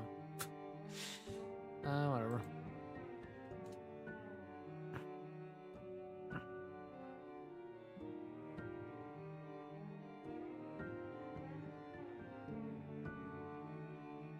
Not another step, my dear, or I'll have to make a mess of that pretty little dress you made. And I really, really don't want to do that.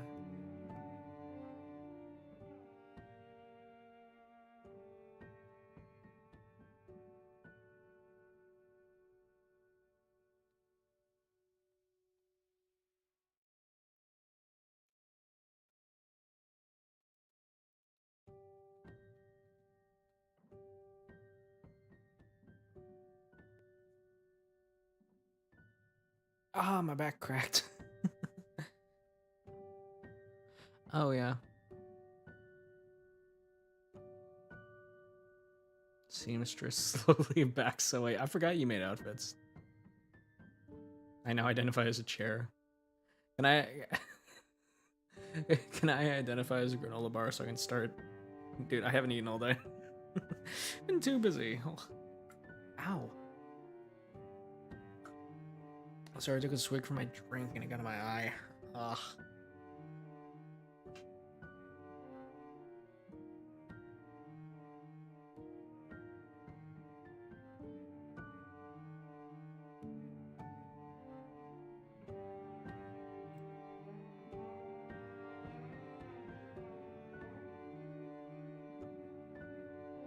Music to my ears. Let's see how this sounds, actually. My dear, your screams are better than the sounds of a million dying orphans. You know, I just love the sound of unbridled terror. No. Why, hello there. My dear, your screams are better than the sounds of a million dying orphans. You know, I just love the sounds of unbridled terror. Music to my ears. You truly are a lovely little victim, aren't you, my dear? Nevertheless, I need to stop saying my dear so much. Nevertheless, if you insist on being awake, you're going to have to help.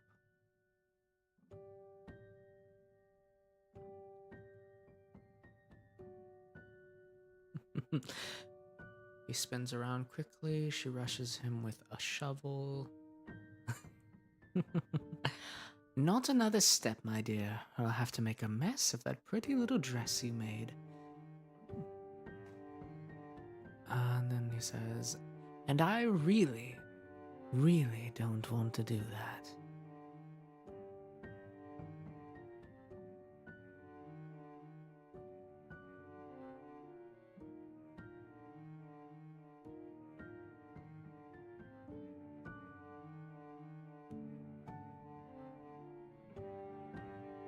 Oh, Nihilus, I forgot you cosplayed the gender bent version of me.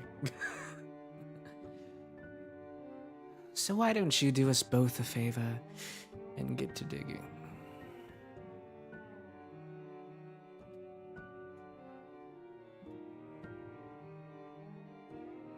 Oh, by the way, guys, when I was thinking of ideas for this, just fair warning, there are going to be some triggers that are going to be happening in this script specifically.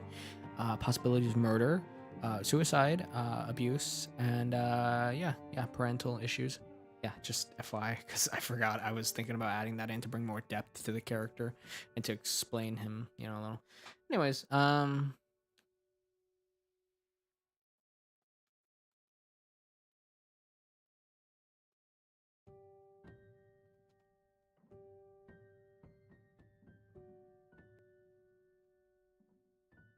so why don't you do us both a favor? So why don't you do us both a favor and get to digging? How many times have I said darling and or dear in this script or just in general? I say it probably 1,000 times I said darling.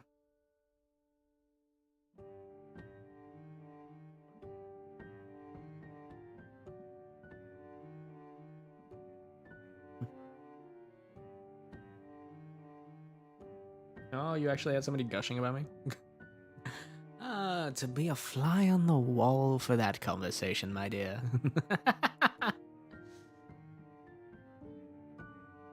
uh, actually don't know. Dear, probably like somewhere in the 12, 15 times, 10 times, maybe. I need to stop saying it so much, but I removed a few. Stab Alastor with a sewing needle. Darling, why would she just have that on her? She was at a ball, and then she was... Actually, she did stop by her shop, but then Alastor kidnapped her and then tortured her, and I was about to drop her into a hole and bury her. But,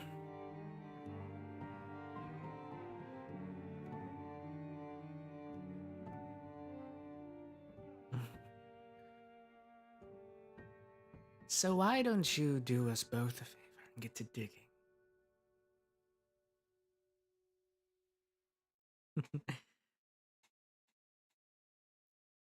Then we'll get some light walking sounds for a few seconds to emphasize that the listener is walking.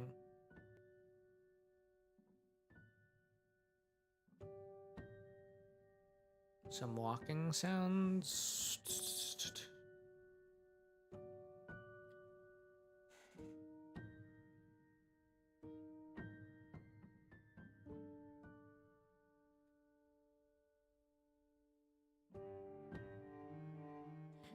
Some digging sounds.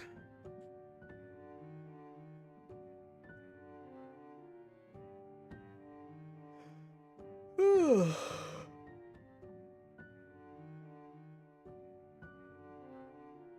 think I've influenced you too much? I started a thing where people just say darling to everyone. You know, I actually had that happen to me unironically.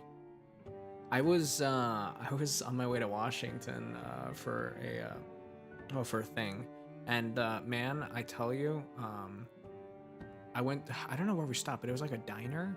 It was somewhere in the South, I don't remember, but and then the lady called me darling, and I was like, ah! Yeah, she was just a waitress. She was like, and she was like, she must have been like, 60 or something like that. Like she was like the motherly type, and she was like, what can, well, what can I get for you, darling? I was like, uh, uh, words. No, I'm sorry. What I actually, and then I was like, it took me a second. I was there awkwardly, and I was like, pancakes, blueberry pancakes. And she looked at me like I was. I don't know why that is so funny to me, but man, that was the. I love blueberry pancakes, but that was like the worst experience of blueberry pancakes. Anyways, but it was hilarious. It was a strange moment in my life.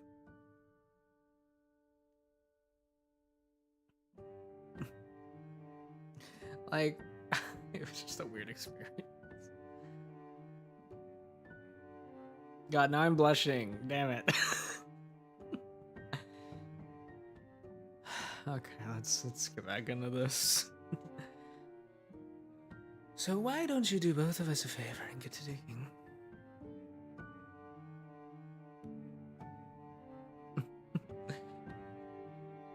And then we give like a few seconds for pause, like pause.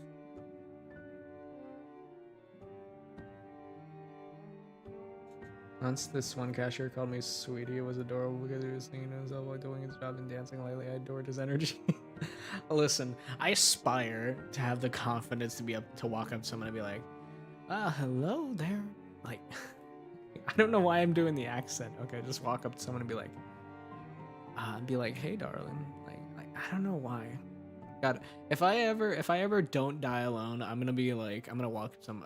I'm gonna take the excuse to just say "darling" all the time.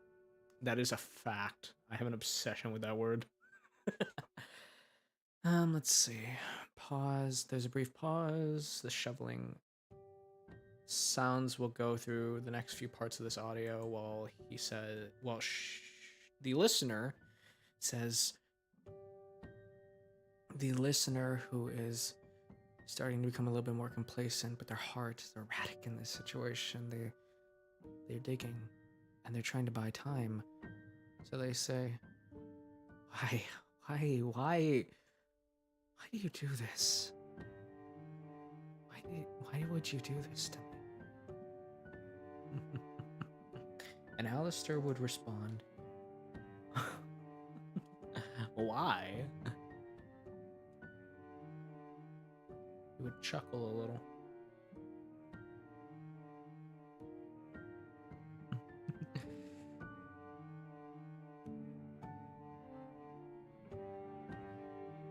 My dear, to think you'll be dead in moments, and your first instinct was just...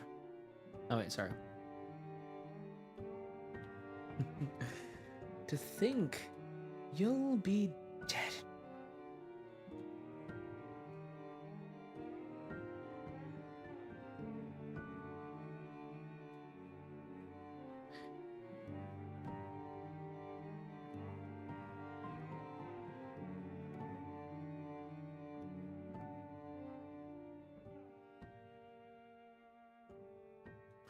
My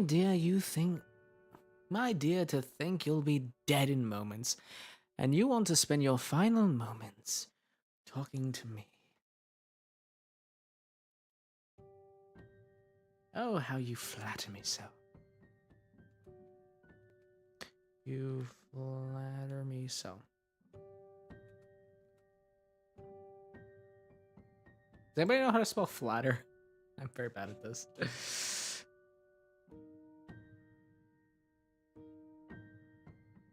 Does anybody know how to spell flatter?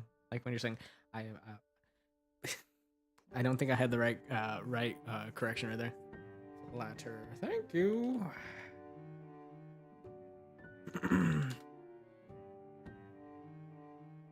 How you flatter me so. How many words do we have? 320. We're quarter of the way there, damn it. Almost. How you flatter me so.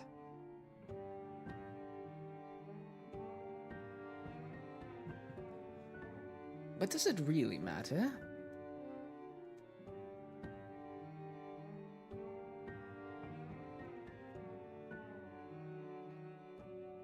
Why does anyone do anything?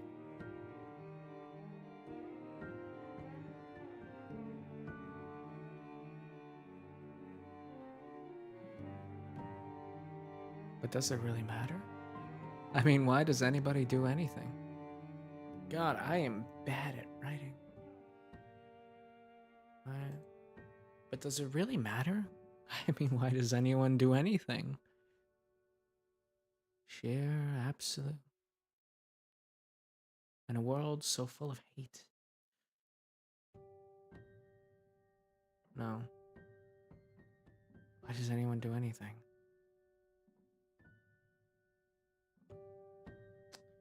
Might sound a wee bit weird to use final moments twice in one sentence. Yeah.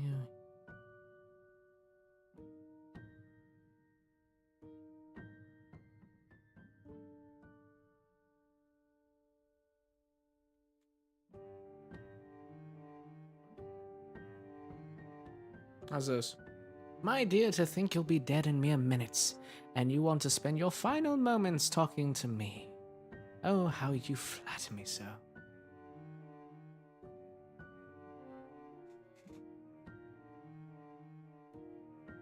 Yeah, it's all good, Francois. That was actually a very valid point.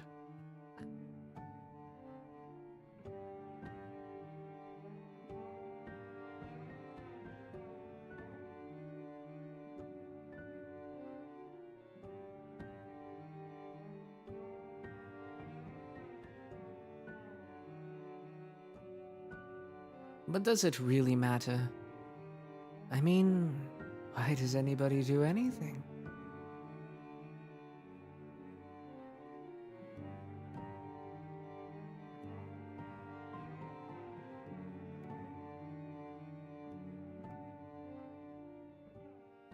But does it matter? I mean, why does anybody do anything? Why do you struggle?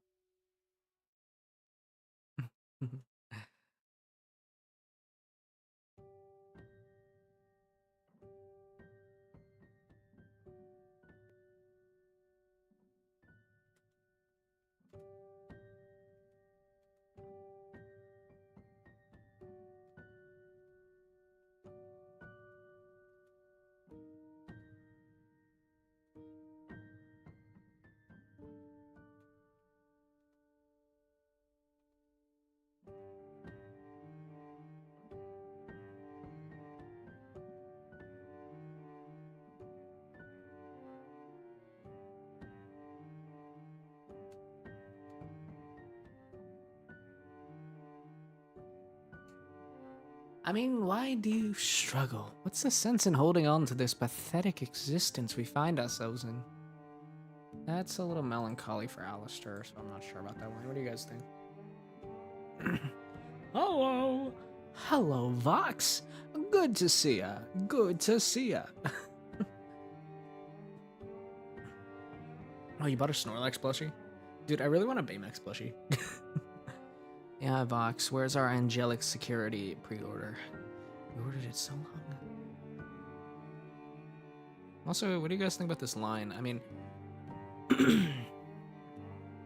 I'm trying to give off I need to give off a moment where Alastor he kind of just vents a little bit. Maybe the listener, because like I've been hinting that the listener reminds him of his mother. Maybe it leads into a backstory where I don't know. Baymax, we need it, dude. Honestly. Oh, I hope you know for my next convention I'm gonna be cosplaying my character.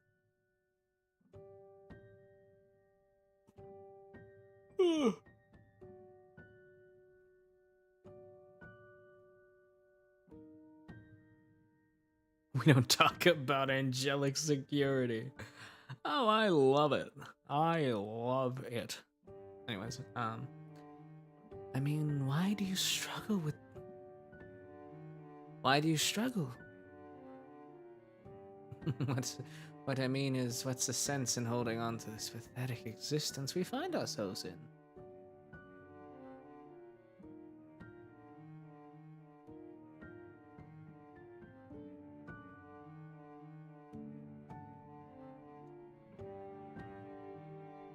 He wants to ask the questions because Alastor wants to be in control of the situation.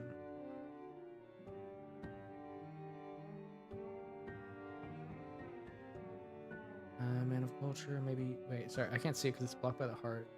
Maybe you should give the listener Alastor's backstory.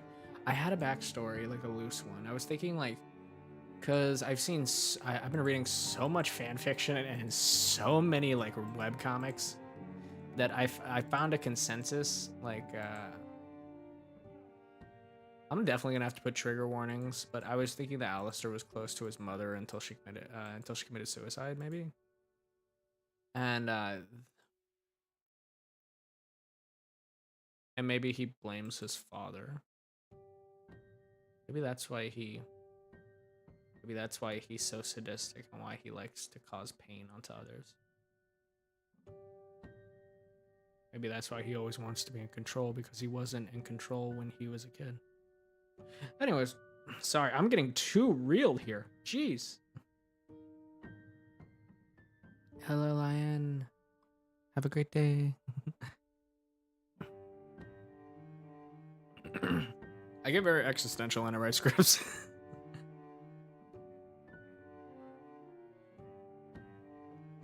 Man. Let me just smell this candle. Smells relaxing.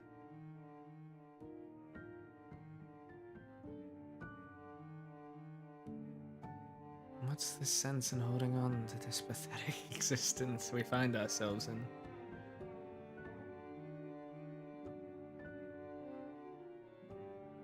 How would the listener respond?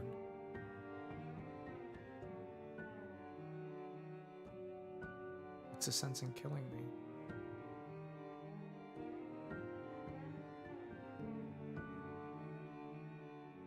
My dear, think of it as a mercy. With so many people in this world wishing they were dead, at least I'm the one who can deliver some form of hope to people. No, he's not that much of an altruist. That's not Alastor.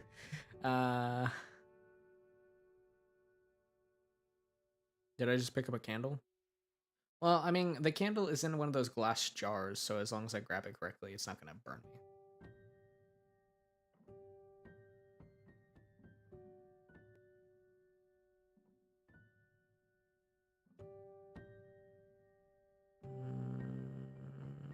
If you cosplay me, maybe you should just wait for a bit. Maybe you should wait for a bit, because there might be some stuff coming up. Anyways, what's the sense in holding on?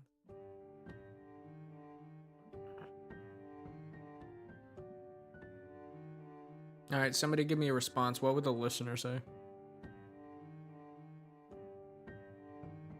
You know it's inevitable. Oh, I can add an extra line like that. Okay.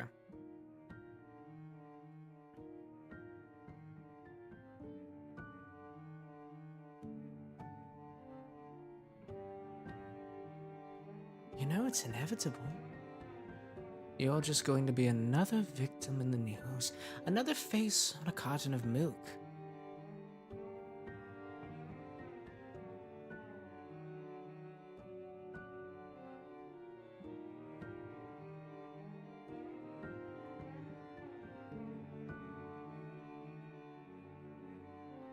God, I spelled that horribly.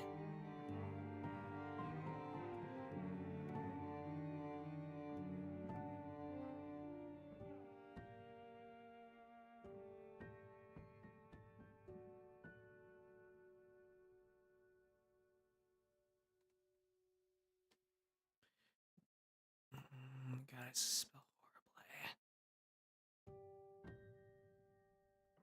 You know it's inevitable. You're just going to be another victim in the news, another forgotten face on a carton of milk.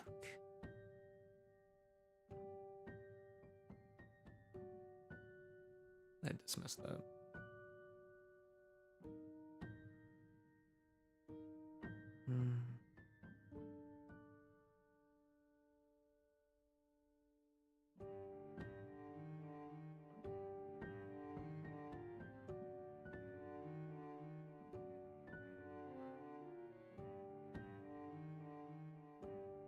Why, hello there, Vox.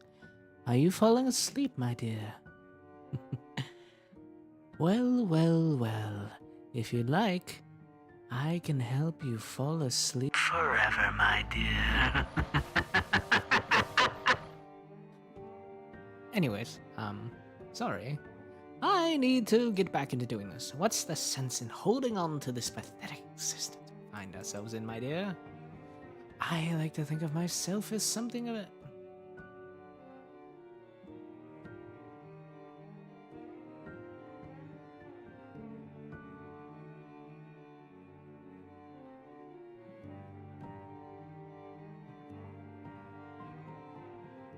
What's the sense in holding?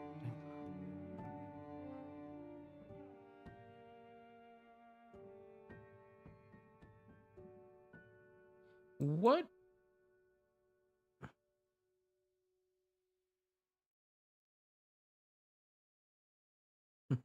I scared you with that little thing. Anyways, let's see. What's the sense in holding on to this pathetic existence we find ourselves in?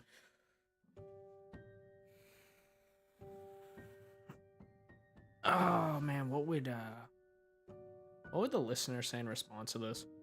What would our giga chat of a listener say? Any ideas?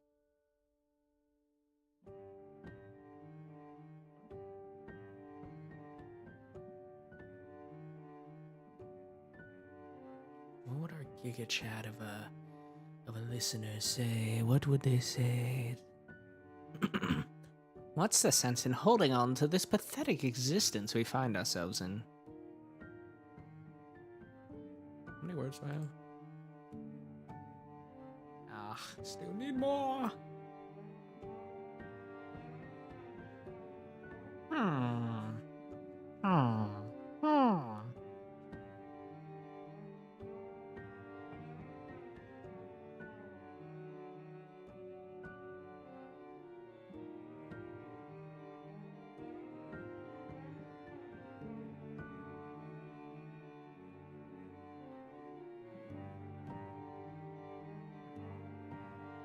Oh, yeah.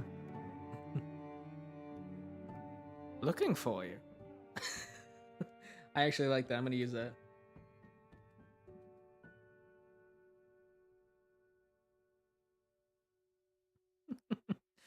My dear.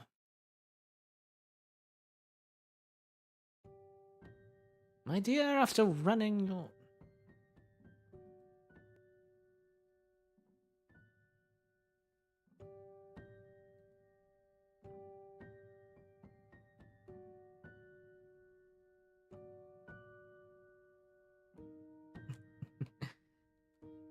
After...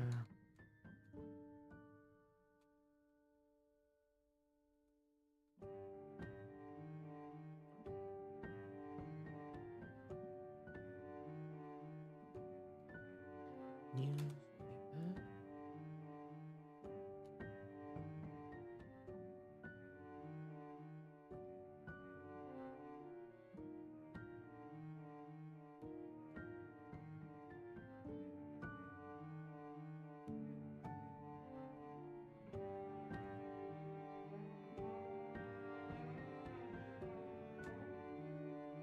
My dear, nobody came looking for them. And after a few weeks of running your names through the newspaper, people will forget you even existed.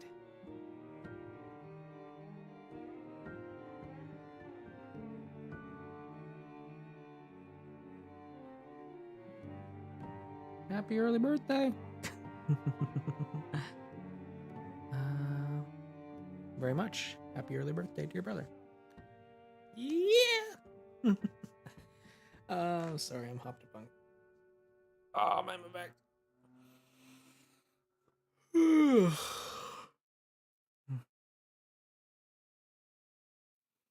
What's the sense in all looking for you? My dear, come. Nobody came looking for them. And after a few weeks of running your names through the papers, people will forget you even existed. You'll become another statistic.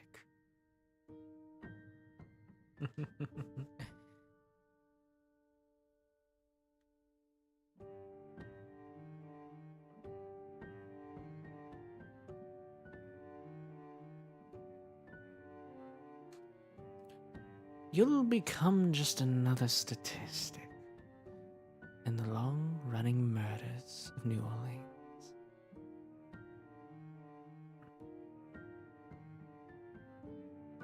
Listen, this is Alastor when he was a killer, okay? Like, I think people romanticize Alastor a lot, which I understand, honestly. Seeing some of the fan art, I can understand myself. But the thing we need to understand about Alastor is he was a bona fide serial killer.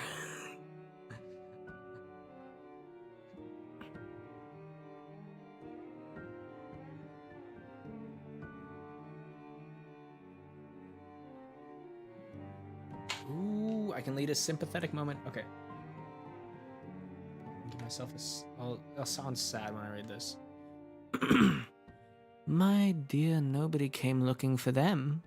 And after a week of running your name through the newspaper, people will forget you even existed. You'll become just another statistic. Oh, that doesn't sound sad enough. I can get it later.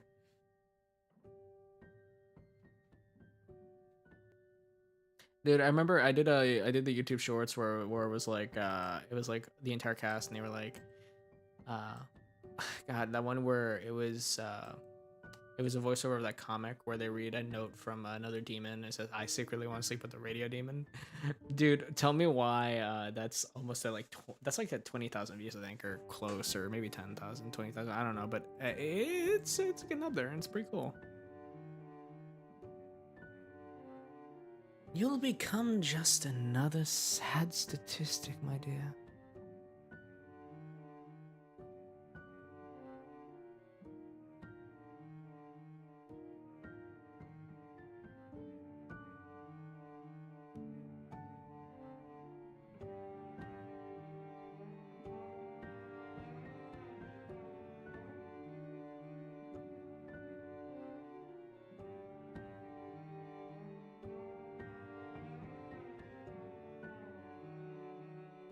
I actually like that one.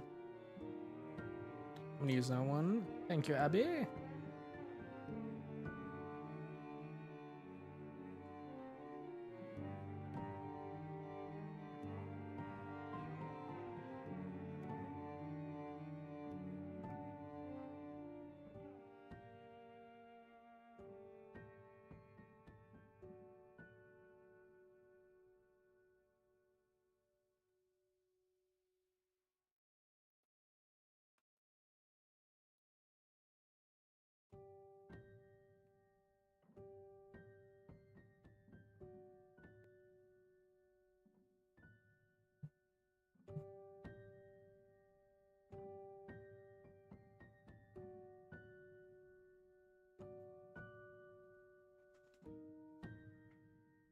We're writing a book. We're writing part 2 to the Alastor script. That's why.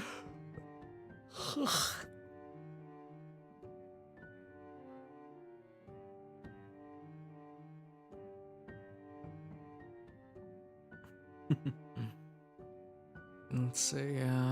But don't worry. Our time together shall be spectacular. I promise, my charming little belle.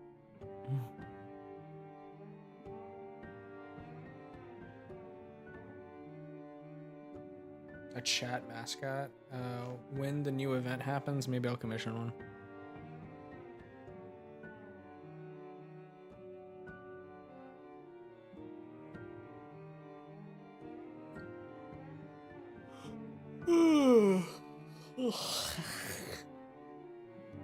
But don't worry, our time together shall be spectacular. I promise. Okay. He would. What do you even say here?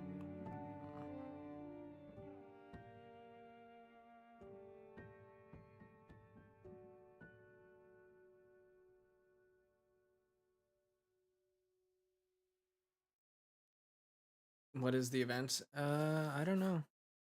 I've left hints. My last video, if you stayed and watched the credits, you'll know that there was a little video that played. And if you've looked at my community post and on my Twitter, you'll also see that there are little bits of Easter eggs leading up to what may happen. Piece it together.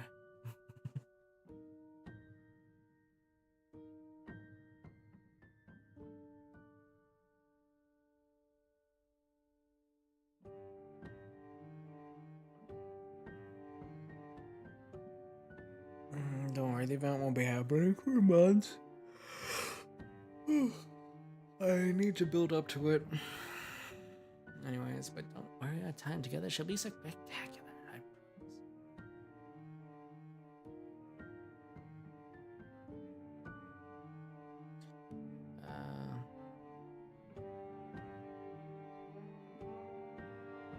promise. See, I said Belle because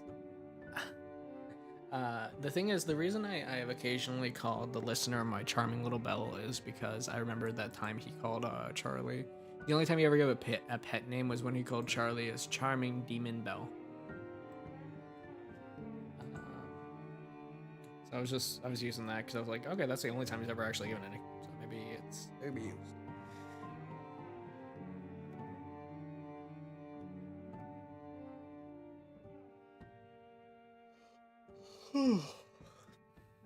Our time together shall be spectacular, I promise, my charming little Belle.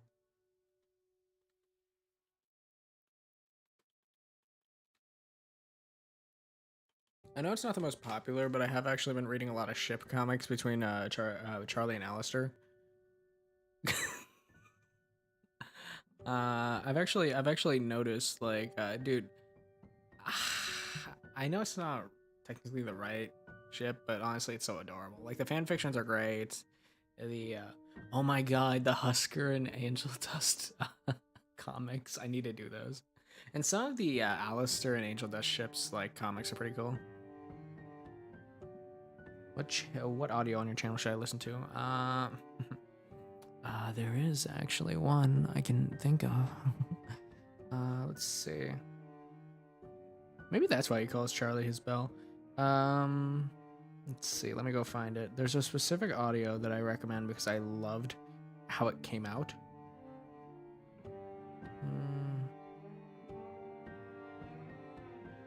No, it's not that one. It's not that one. It's not that. Caught snooping by the murder culprit. It was uploaded 6 months ago. 6.8K views. I would recommend watching that because that is actually a really cool one. I finished.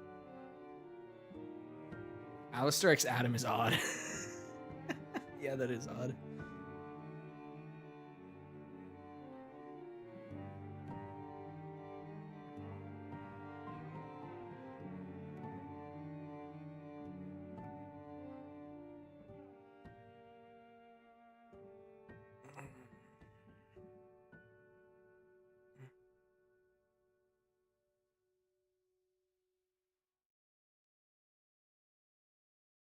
I hope you enjoy it, Bookberry. Yeah, Husker Dusk is probably gonna be official in season 2. I've seen some comics with Alistair and Rosie. Like I've even thought about like thought about actually doing those. Like here, let me actually. Do I have the one I was thinking about voicing?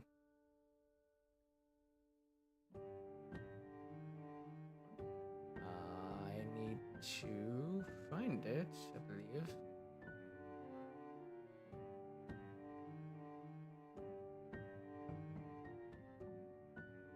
Yeah, this is the one I was thinking about voicing.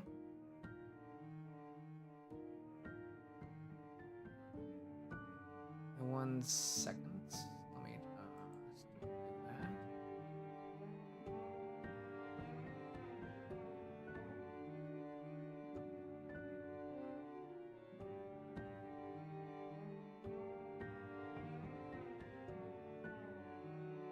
Let's see.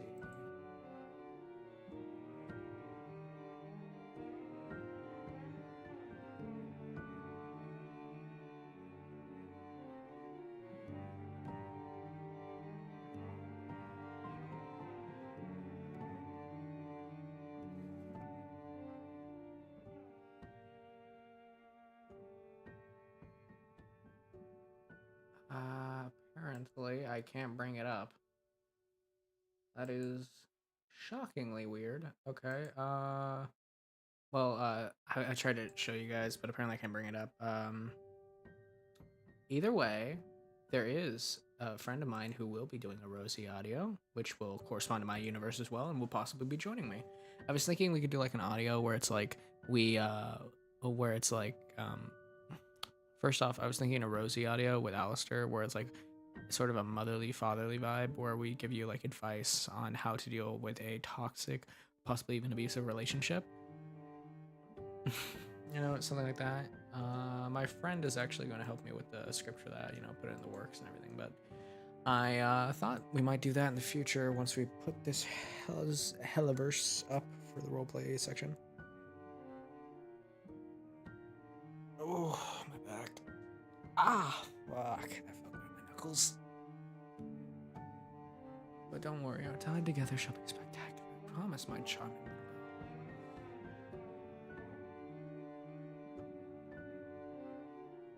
I suppose it would be rude if I didn't. But then again, he would chuckle a little.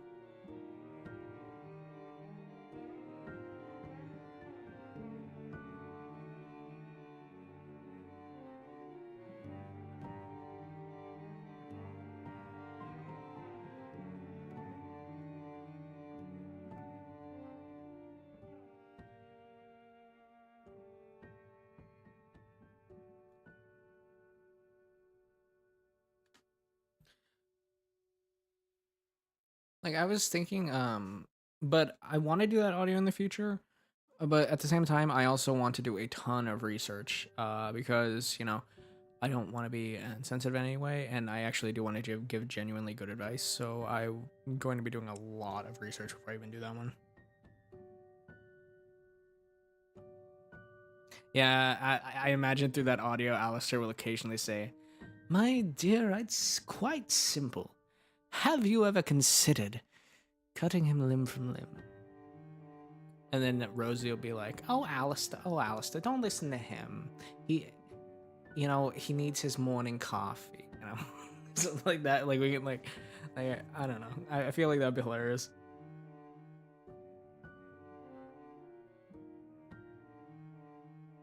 Oh yeah, hear the finished product of this. I suppose it would be rude of me not to answer your question, my dear.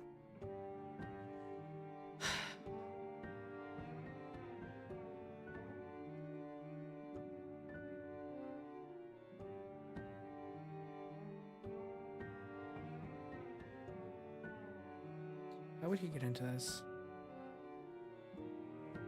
Not him when he hasn't had his morning coffee, no. Alastor, you need your morning coffee every day. Why, my mother had a great recipe for coffee. In fact, it nearly killed her. I feel like when I do my angel, oh my god! Actually, now that I'm here, I can ask you guys. I need to do an angel dust audio one of these days. So I was thinking, like, how do I do my angel voice? Like, holy crap, guys! I think Smiles just died. Like, I did that one when I did the comic. So what if I do something like, man, I don't even know any angel lines. I suppose it would be rude of me not to answer any of your questions. I don't know. I need to do an angel voice, which means I need to listen to the voice actor.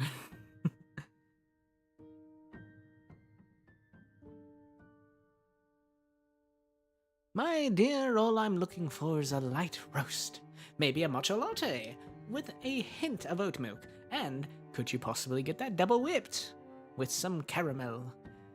Oh, and sprinkles on top. I imagine Alastor would have like the craziest coffee order ever. Why delectable, my dear. I just imagine Charlie goes out for coffee and she's like, what do you guys want? And then, everyone gives their orders, and then Alastor is like, can I have a caramel macchiato double whipped with caramel on top, extra drizzle, sprinkles, and a cherry on top, my dear? I'm sorry.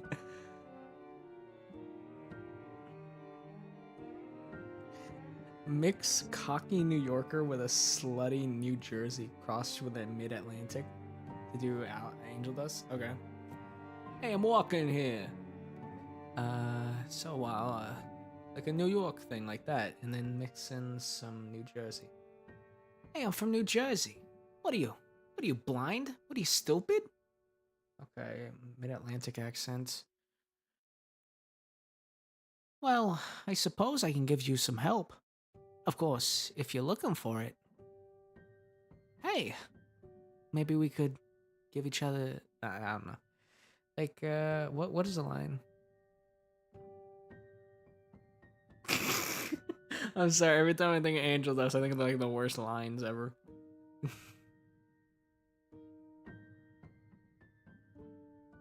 What if Alastor ain't a coffee person? That's real evil right over there. Honestly, I couldn't even imagine something like that. I mean, everybody loves a good macchiato every now and then. I could probably do Angel, honestly. God, next. Just imagine it tomorrow is gonna be us writing an Angel Dust script. Oh, you sick? Let me feel your head. I can probably help you out. Dude, I was listening to an Angel Dust audio the other day, and it was like helping a sick listener. And oh, do you want me to try that line? I will, but first let me explain. I was listening to an audio of Angel Dust, and I remember that I just died immediately and looked at my phone. I was like, what the fuck? The second, because they were like, hey, what if I make you this? What if I make you that? What if I make you this? And I was like, all this, like, to help you not be sick, and they're like, "Oh, really? Well, you want to feel my tits?" And I was like, "What the fuck? What is this audio? This is not sick listener audio. This is not what I signed up for." I died when I tell you when I tell you that there was a double take where I was like, I must have heard that incorrectly. I died.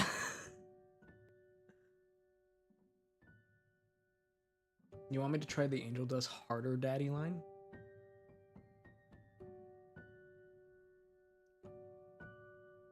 Let me try some basic ones first. I got the legs. I got the chest fluff that everyone thinks are tits. I know I can't do it. I can't. I'm sorry. I can't. I don't.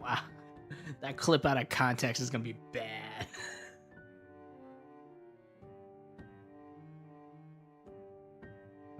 What the fuck?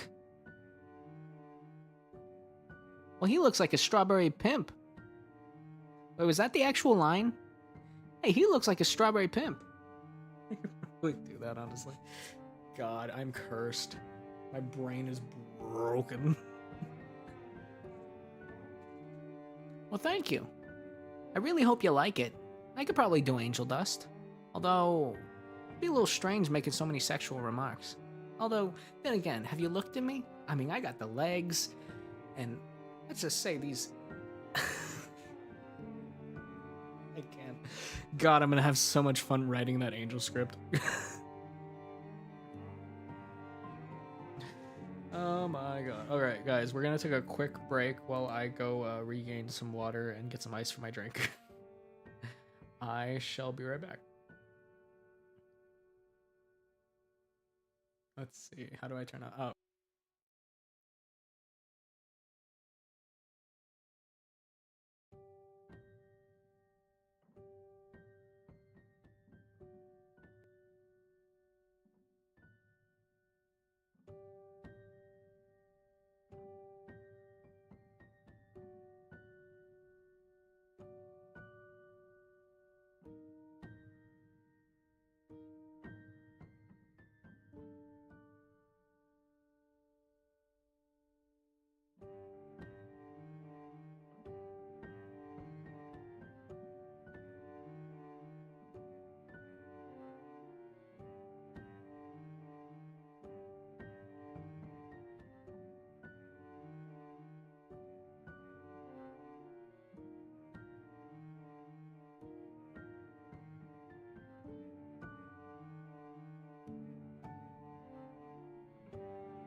Hello, everybody.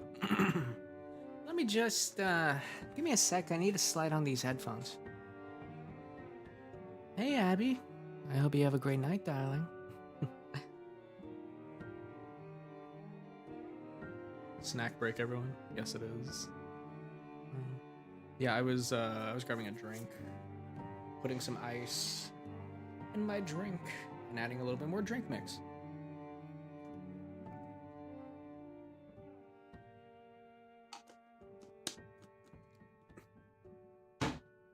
Ah. Alrighty then.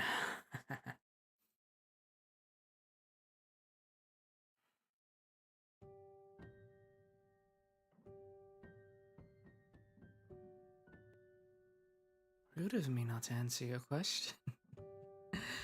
I suppose it would be rude of me not to answer your question. Well, because I like it.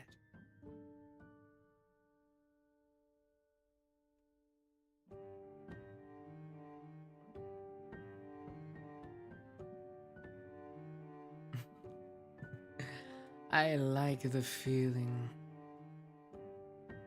of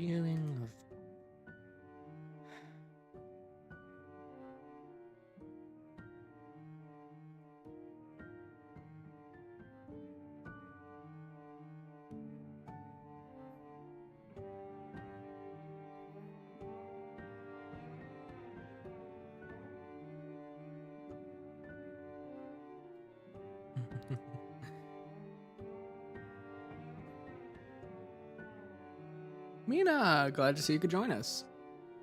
If the listener was a fan of Alastor's radio show. Oh, I'm very sorry about that. My drink from earlier. Actually,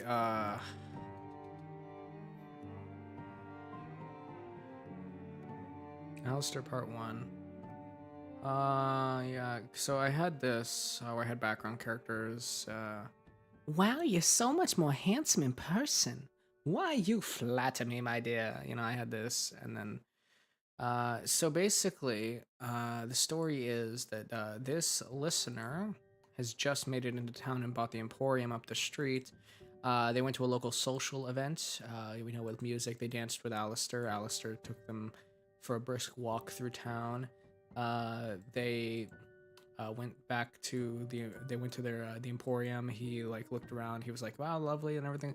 Then he like played on the piano a bit. I sung a song, and then from there they sat together. Basically, he was being charming and romantic, and then he got her to sip on some wine, and at the end of there, and then her body fell paralytic to the ground. And as he held her in his arms, he looked at her and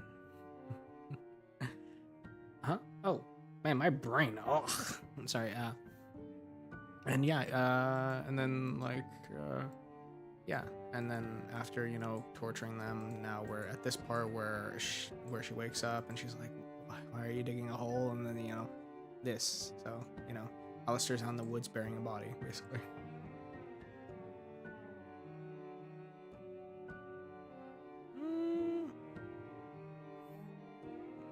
Vox, Vox, Vox, what am I going to do with you? I could put you to sleep permanently, but then what would be the point? You're not even the strongest of most overlords. What's that line that Alastor says where he's like, when he's singing, he's like, is Vox as strong as he abhorred, or is it based on his support? He'd be nothing without the other V's.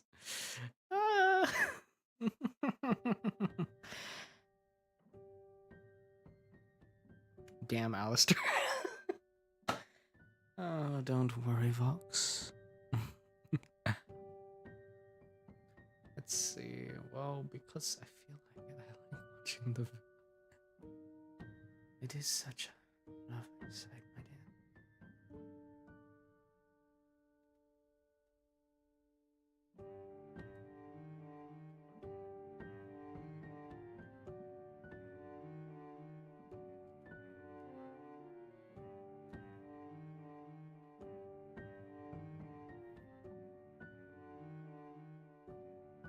Okay, I'm gonna ask right now, because this is going to turn to a whole series, And honestly, why I'm making this series, it's because I thought it'd be fun, and I'm kind of doing my own fun thing, just stuff to keep me motivated. Anyways, and obviously there'll be blur branches out with other characters and stuff like that. But for the purposes of this, do you want me to keep Alastor you want me to keep Alastor as the same as he normally is, Ace, or do you guys want me to add some romantic elements? Like, what do you guys think?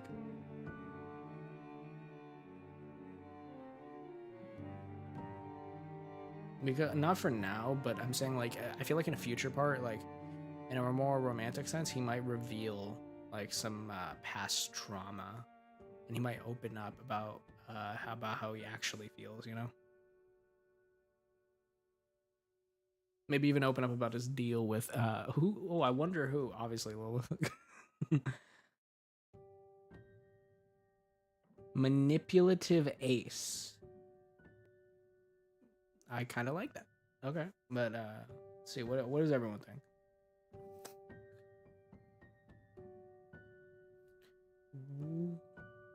Man, see, my VTuber model move is kind of cute. Anyways.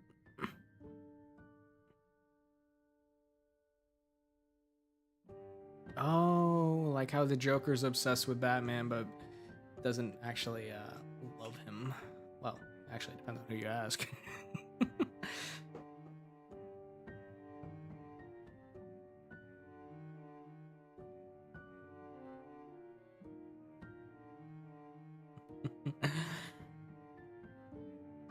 I'm sorry to hear that, my dear. I hope you feel better. My recommendation, eat some chocolate. Or mint chip ice cream. Seriously, everybody always underestimates mint chip. Sorry. Oh, no, I just say that because I'm a big nerd. Like, dude, I've got a Flash comic on my desk right now, and what is this I see on my desk? X-Men, the Dark Phoenix Saga, X-Men Days of Futures Past. I legitimately have comics sitting all over my desk.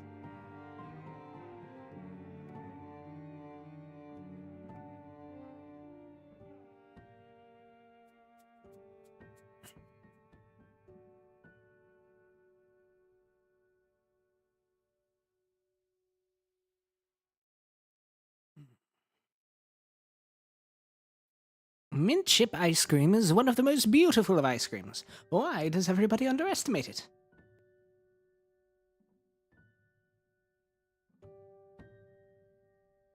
Listen, I love mint chip ice cream. I'm sorry, it's who I am.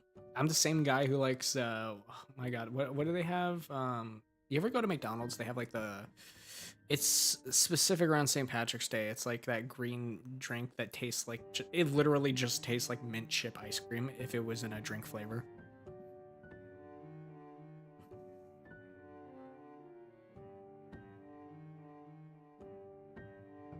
The Shamrock Shake, yes, I love it. I had my first one like a year ago, and I was like, why is this so good? Mint chip ice cream. Oh, darling, how could you? You're breaking my heart.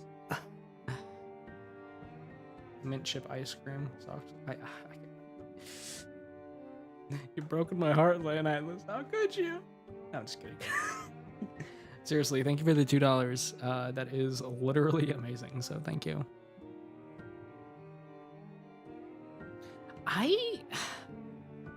Listen, I like it because it's creamy, but it also feels refreshing in a weird way. Like, honestly, it is like toothpaste. It feels refreshing, like how it feels to chew 5 gum.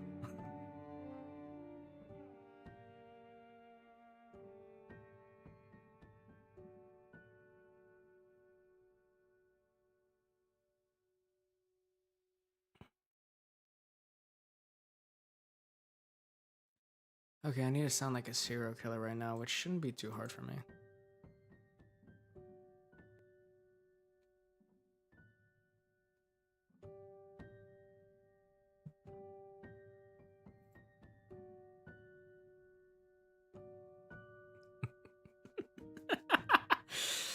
It is such a lovely sight to behold, my dear.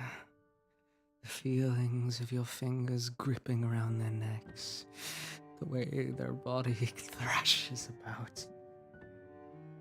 Terror in their eyes as the last bit of color is drained and they slip into the sweet embrace of death. Oh god, I didn't write that down, damn it.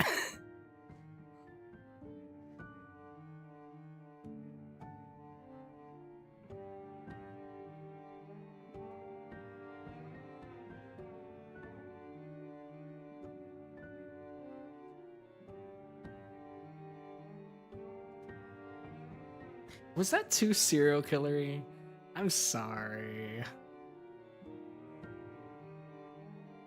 What, are you guys surprised? Legitimately, I get in the head of my characters when I have to play them. Have you guys never noticed that, like, if you actually go to the original scripts on, like, 90% of the ones that I cover, it's usually I add things. Like, yeah, let me give you an example, actually.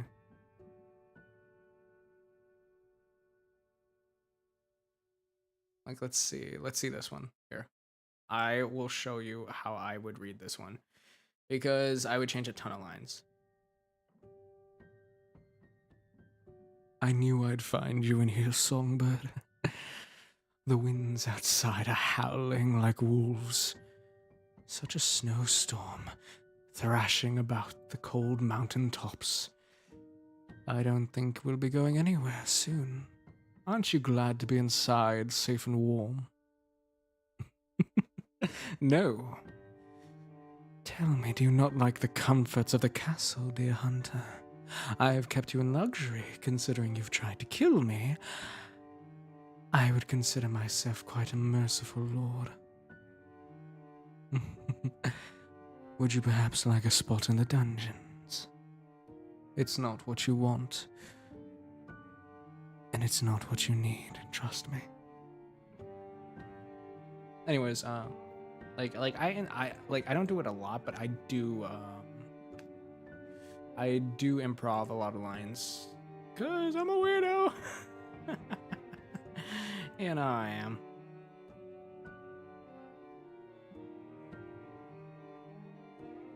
You like it when I do a deep. Did you guys like when I do deep voices?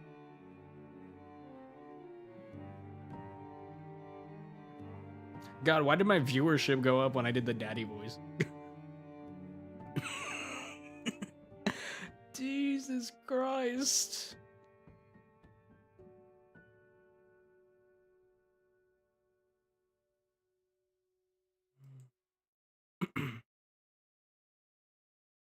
Well, hello there, my dear. You're looking positively lovely. I can't wait to unwrap you like a present on Christmas, to pin you to the bed, to bite on your neck, and let the blood sink down across your pretty little body. Sorry, I'm having too much fun with that. Like, dark chocolate chip ice cream also sucks. What? Actually, I agree with that. I kind of agree with that. I kind of agree with that. Why do I agree with that, actually?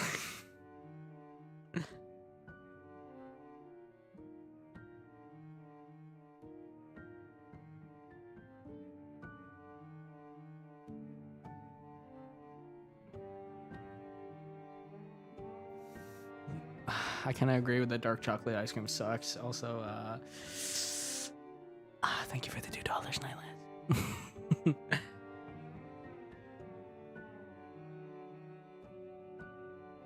Let me guess, you're the guy who does the deep voice you're thinking of is the guy I collab with. What's his name? Oh god, I will find him. I did like a Prince collab. There were two endings, one where I won your heart, and the other one where he won your heart. Man, I forget that.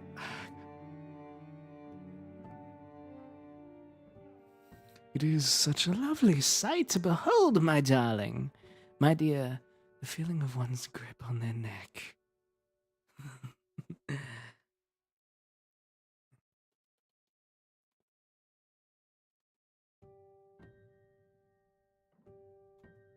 Around. The way their body thrashes around. The look in their eyes. No.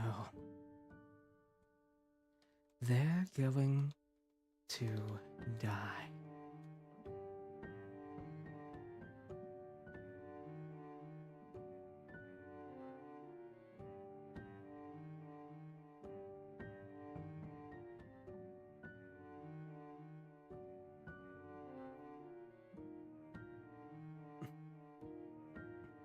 I want ice cream now. Listen, we all want ice cream.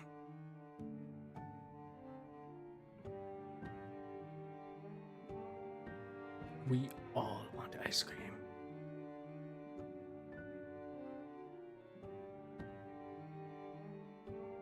Do you do Let's Plays? Yes I do. Yes I do. I play games all the time. I don't know if people like the games I play, but, you know, I play entertaining games. I like to think they're entertaining. You can make watermelon flavored ice cream? What the hell? Oh, actually, that just sounds like a sorbet.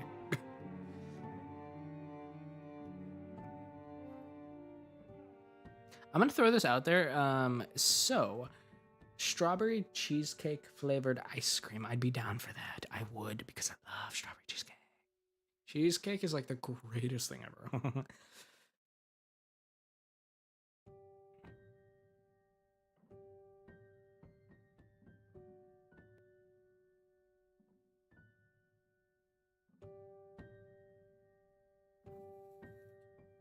The look in their eye. Okay, does this sound too intense for Alastor? I suppose it would be rude of me not to answer your question. Well, because I like it. I like the feeling of watching the light drain from the victim's eyes. It is such a lovely sight to behold, my dear. The feeling of one's grip on their neck. The way their bodies thrash around, the look in their eyes when they know they're going to die. Does that sound too edgy? Well, then again, he is a serial killer, so that man is a walking edge. Bro is edgy as all hell.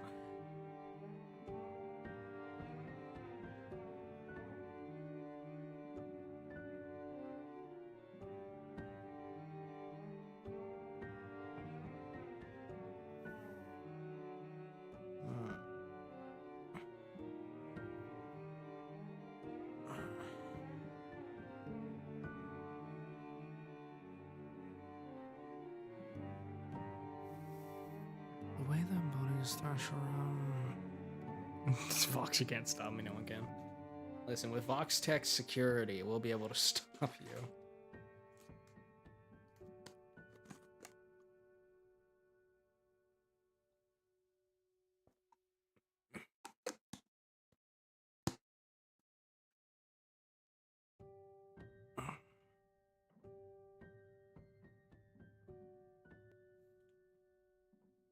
Well, because I like the feeling of watching the light drain from a victim's eyes. It is such a lovely sight to behold, my dear. The feeling of one's grip on their neck. The way their body thrashes around, the look in their eyes when they know they're going to die. Could almost make someone laugh. No, could almost make someone sentimental. So, could almost make someone...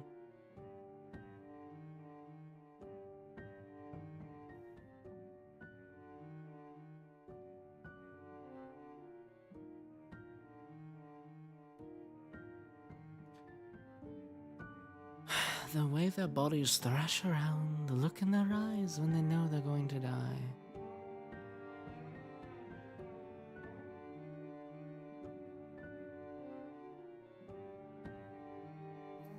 Holy shit, Annie, that is a great line. God, we have some straight up writers in the chat. We have like Edgar Allan Poe in the chat, bro.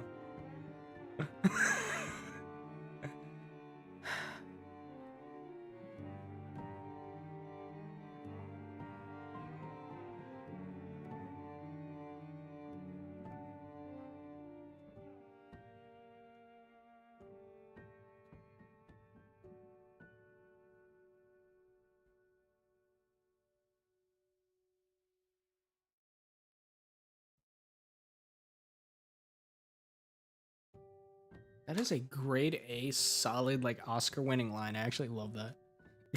That is really fucking good, actually.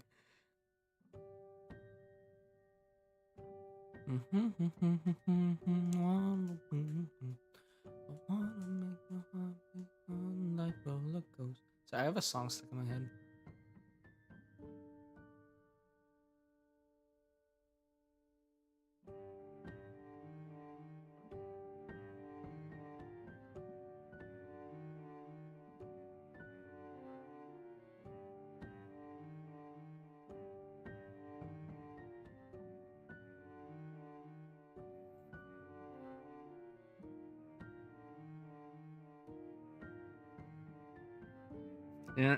Annie is getting credited. Okay.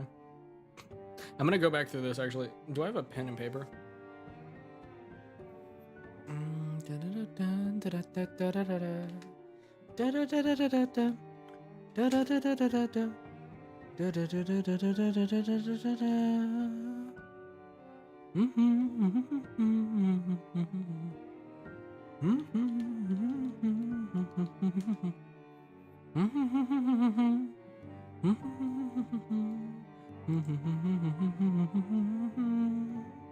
Sorry, this song is like really catchy.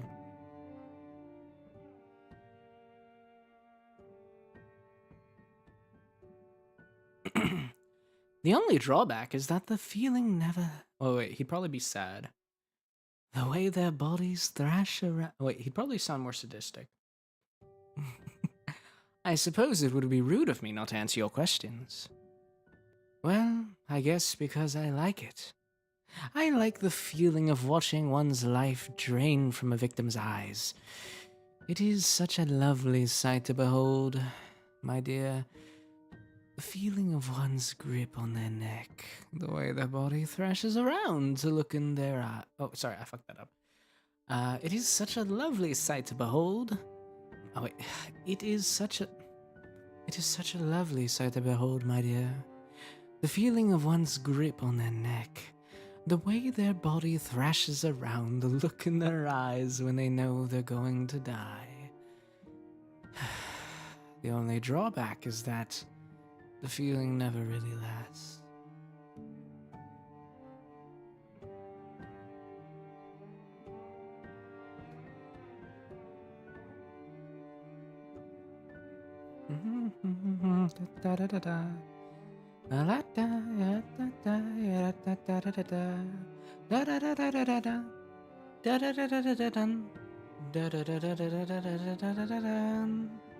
Sorry, that song is like so good.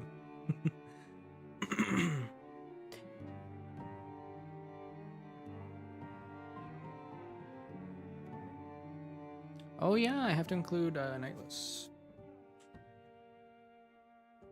I shall.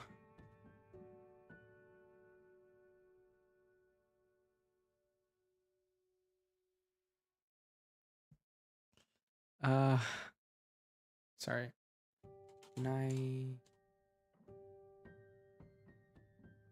I was like, if I don't know how to spell Nightless, I'm just done with life.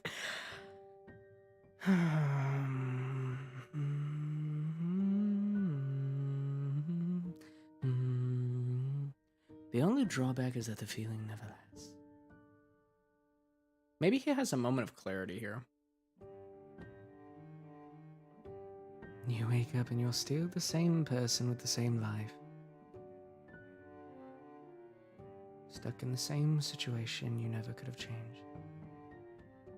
Nightless, $12 to remove my name. $1 million to remove. You want me to? If you actually want me to remove your name, I will. Do you actually want me to remove your name?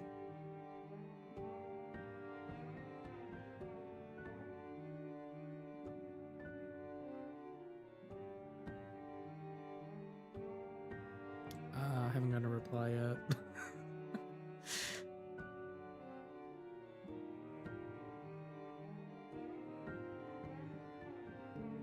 I'm just gonna assume removal for now. Okay. The only drawback is that feeling never Why, hello there. The only drawback is that feeling never really lasts. We all go back to being who we are afterwards. I watched a therapist video where like a therapist analyzed Hazbin Hotel, and one of the interesting things they said about Alastor was that one of the interesting things they said about Alastor was that Alastor is he's a narcissist, not to the level of not to the level of Adam, but narcissists can breed that attitude from self-hatred. So maybe we throw something in about Alastor not really caring for his life. The only drawback is that feeling never really lasts. You wake up.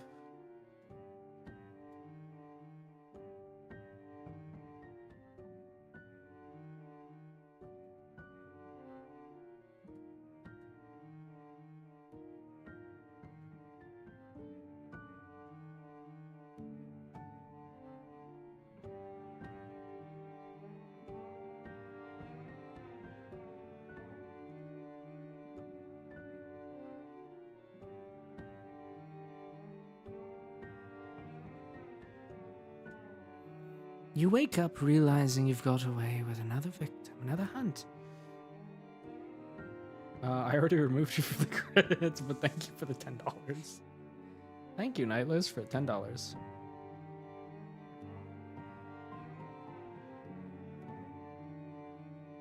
Another hunt. And with each time it... Ooh, because Alastor once... I got it, because Alastor once said, my... What do you say? He was like, God, how do you say? He was like, Why does anybody do anything? Absolute sheer boredom. Ah, my work became mundane. Oh, wait, sorry. Why does anybody do anything? Absolute sheer boredom. My work became mundane, lacking passion. Anguish.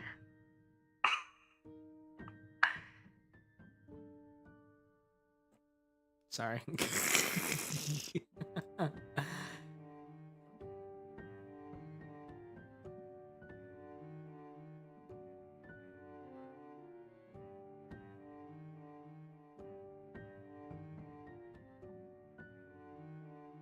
You're on IMDb. Oh yeah, I forgot. W Nightless, thank you for the $10 though. Even you shall be removed from credits. Also, Francois, would you also not like to be credited? Because I don't know if you're like against that, but like, just tell me if you guys don't want credited. Like, I can just credit everyone as chat if that is what you guys would like. You wake up knowing you've got you've gotten away.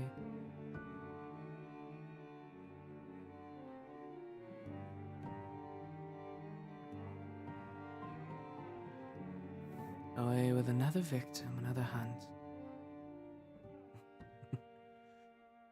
And the world keeps turning. Eventually, the paper's terrified of you once.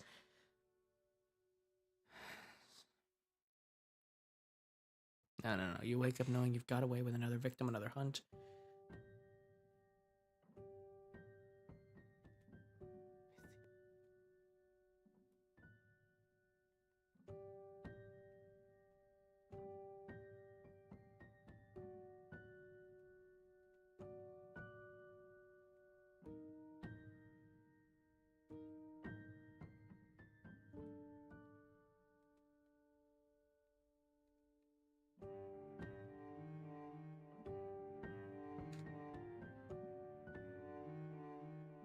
I know I spell these things. Why am I doing this? Oh god. But with each passing victim, the thrill loses its edge, becoming more mundane, more boring.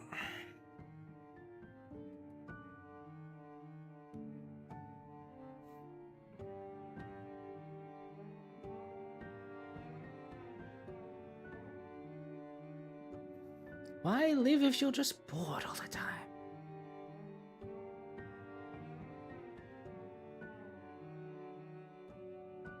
You should consider this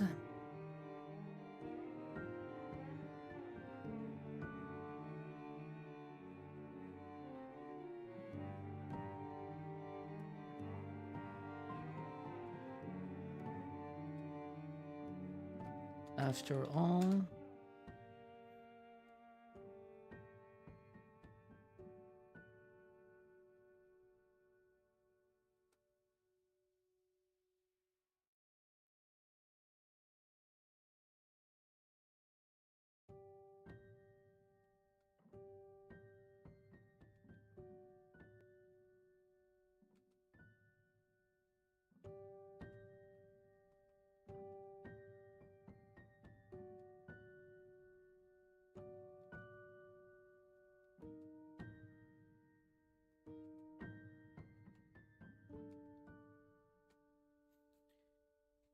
You should consider this a mercy killing, my dear. After all, why live if you're just bored all the time? What's life worth without a little fun? Thank you, Francois. That was a great line. I did edit a bit, but I did like the basis of where you're going. Make it canon, Alastor can crochet. I'd believe it. Oh, my back. My back. Oh.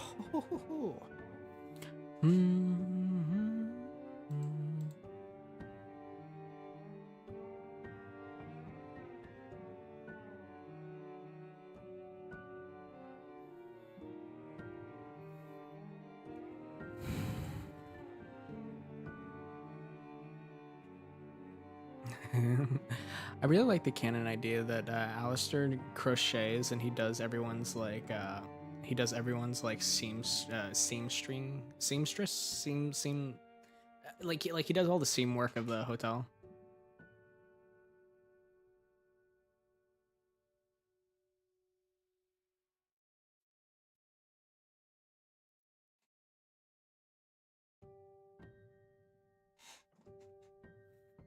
Just Alastor trying to figure out, how do I work this confounded thing? It's nearly impossible. This is truly a hellish design. And then Angel just walks up and is like, "Oh, come on, Al. It's just a wait. How does Angel sound? It's just a crochet. You've got this. You just gotta move the little thing into the hole, and you know." I don't know, he'd probably make some bad joke. Sewing or tailoring? Well, he does get his clothes tailored. Like, remember that one instance where Serpentius, like, ripped a piece of cloth off Alastor's jacket and Alastor went into town and was like, "I need to go get my suit fixed. I'll be right back, my friend." And he goes out there to get this one tiny piece, even though the rest of his outfit is really ripped up in general.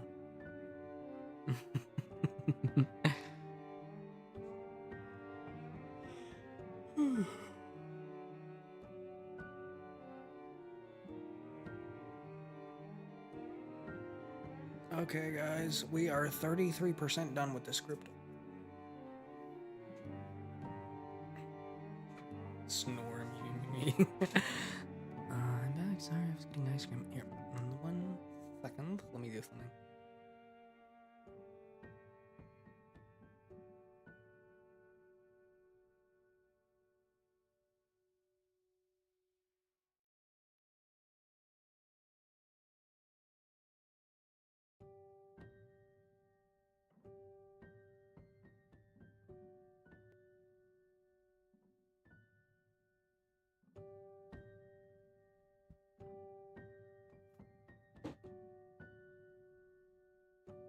Poor culture, he needs justice. What?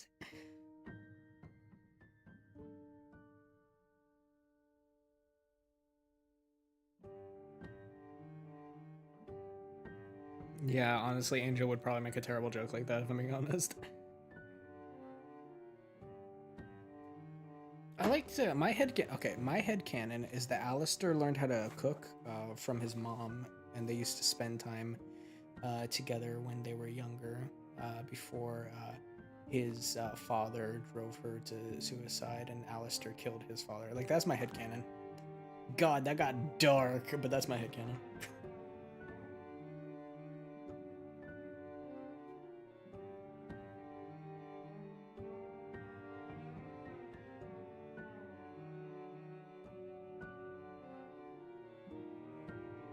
How much am I trying to get done? Well, okay.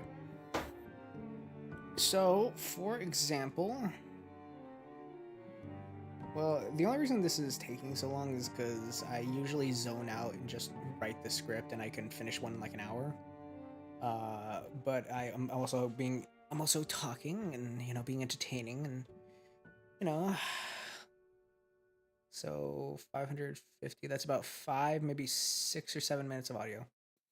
The goal is, remember, every 100 words is technically 1 minute of audio. Maybe two if the person who's reading it draws it out and makes it a very slow speech.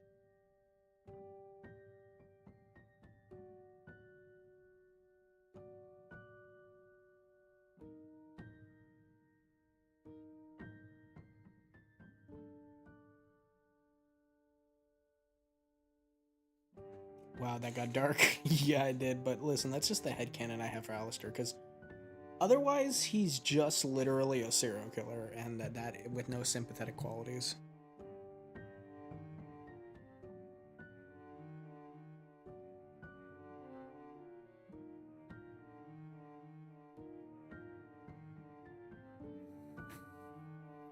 Either way, we've got this.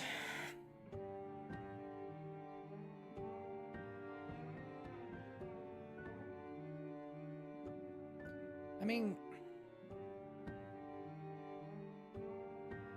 let me try something.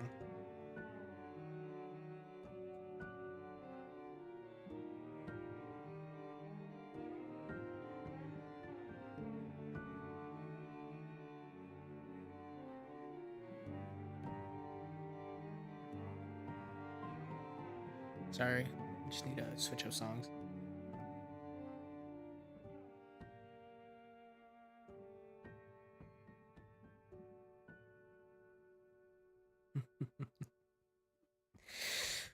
Ooh, that's what he would do, I'm thinking.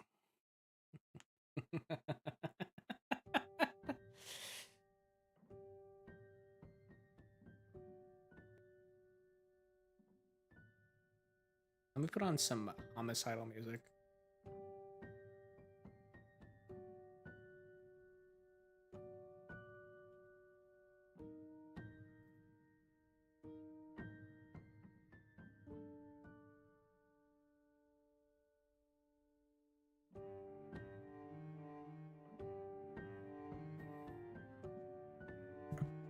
So I'm in a 4 a.m. sleep schedule because of Stardew Valley. I believe it. I got addicted to that game for a long time. Anyways, and life is often so. Okay, guys. So, do you think I should save the backstory for later, or he might? He'd probably say maybe a little bit of his backstory because right now he knows he's gonna kill the victim. At least he thinks he is. So.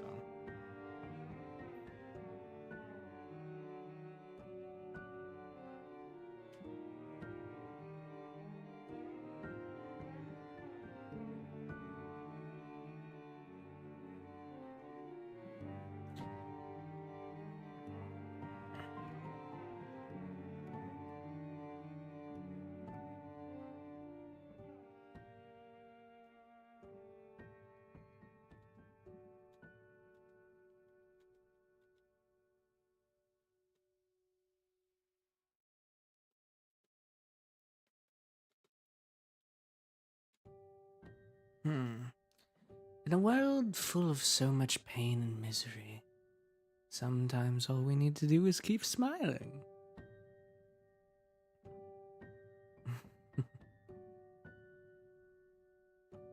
Yeah, I'll throw in a few tidbits of the backstory. Like, I did throw in some backstory in the first part, like, when they asked if Alastor's mother lived around, I was like, no, she died quite some time ago.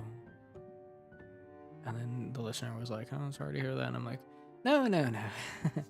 It wasn't too bad."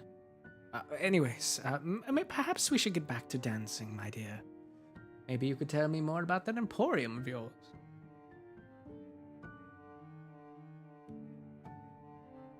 He'd start his story with a very chipper, "Let's start a story, my dear. In a world full of so much pain and misery."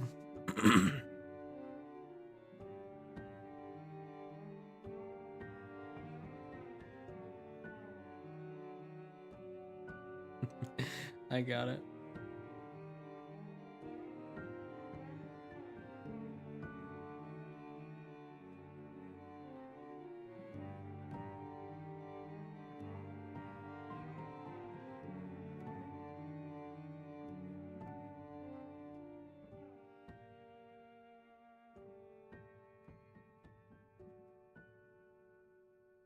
You know, there was a time I didn't smile very much.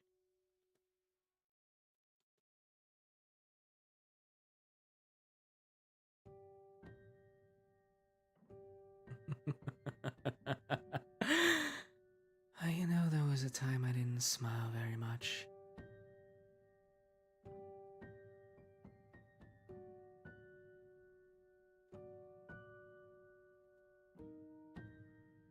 Oh, no, no.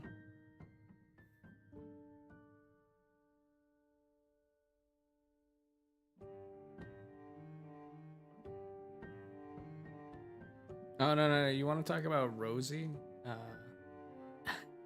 No, actually, no, Rosie isn't in this. She wasn't in part one. I decided not to do that. I forgot.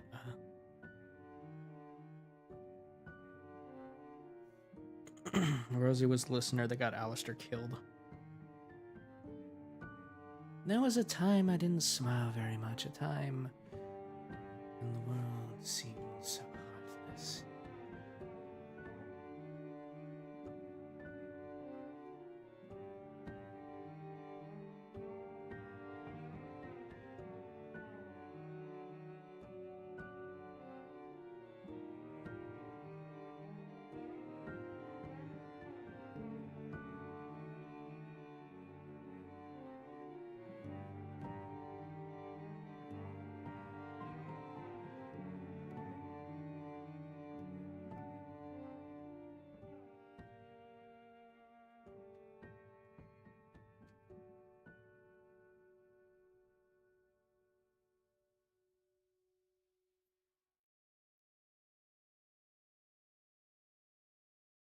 I love that nightless.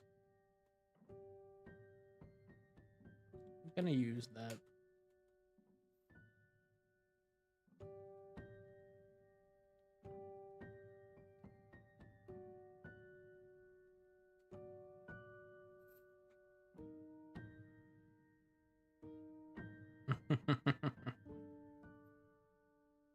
Hmm.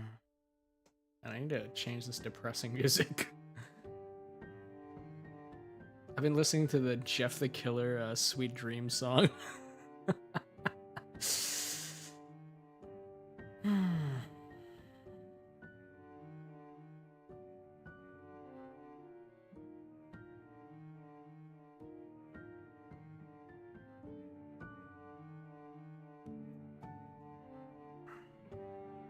You don't have to leave. Fall asleep on stream.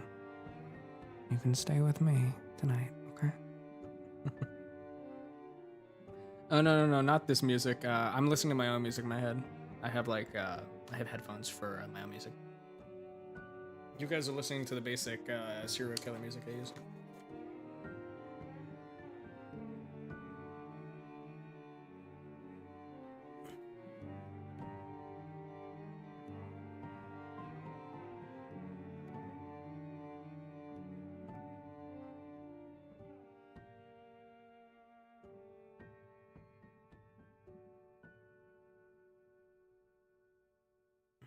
Ooh, actually, maybe he can point to something.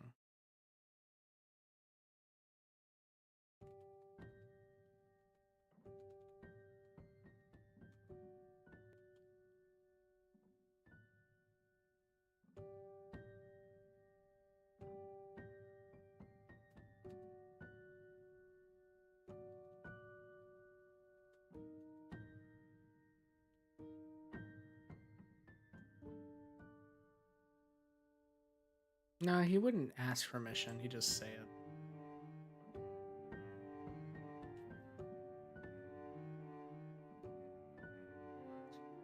Listen, I will listen to K-pop before I listen to screamo, which I've actually been doing recently. I just literally looked up a beginner's playlist for K-pop, and that's what I've been listening to recently. But I need to listen to dark music that gets me in the Alastor mood, inspiration, and all that.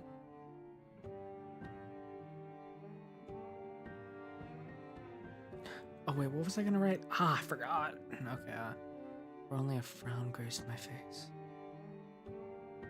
You know, actually, maybe I will listen to screamo. I've never actually listened to screamo.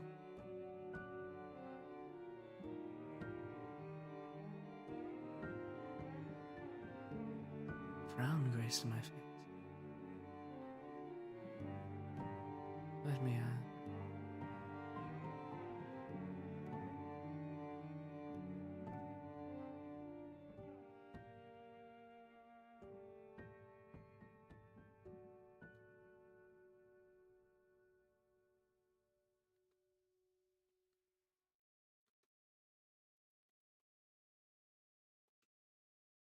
Okay, where?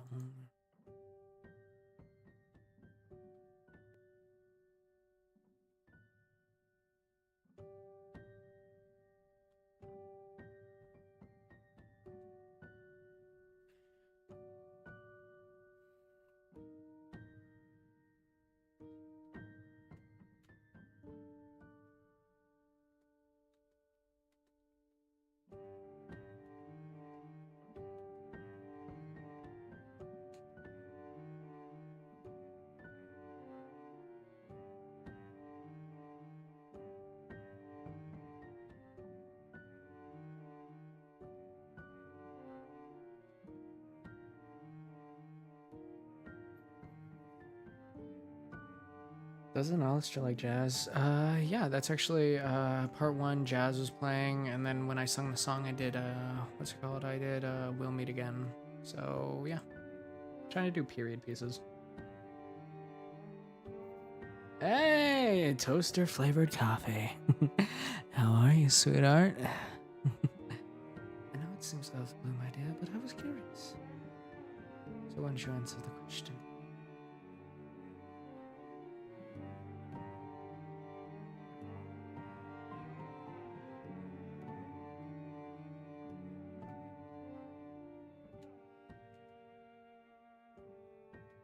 Okay, guys, response.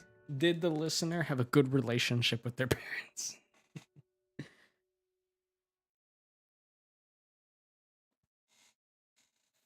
Dude, I want that one audio where I want somebody to dub Alastor's voice over the B movie and just have that one scene where it's like, "You like jazz?"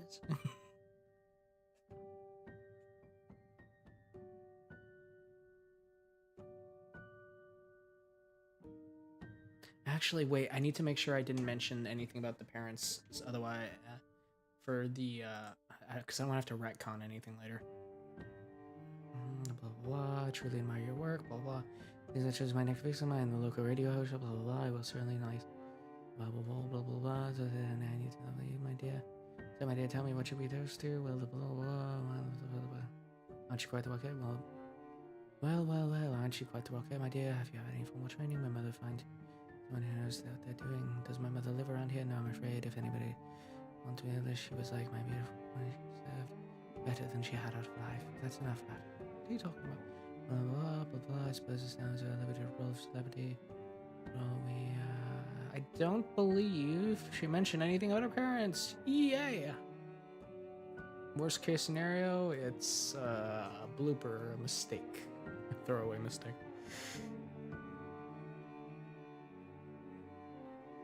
Orphaned. All right, let's do orphaned.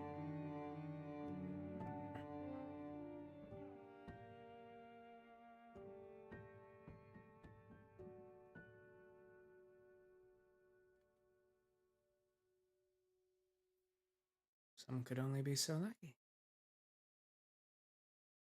I feel like, given his parental life, he would feel like you would be lucky to be orphaned.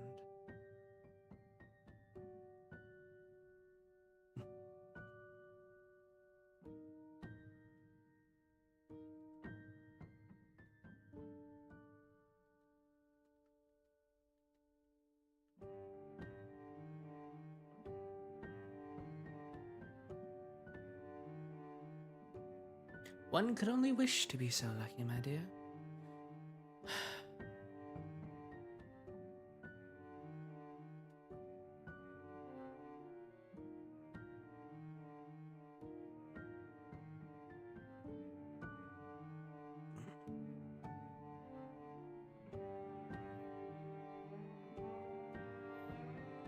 One could only wish to be so lucky as to be orphaned, my dear.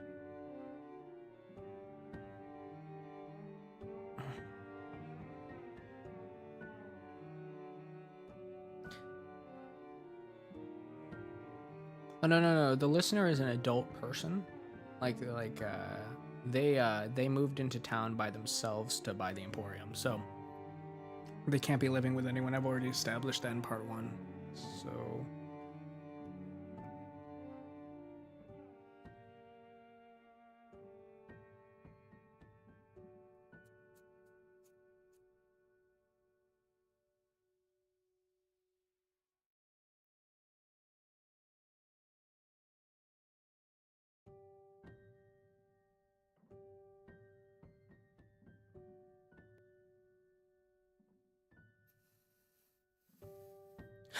one could only wish to be so. Sometimes I wish.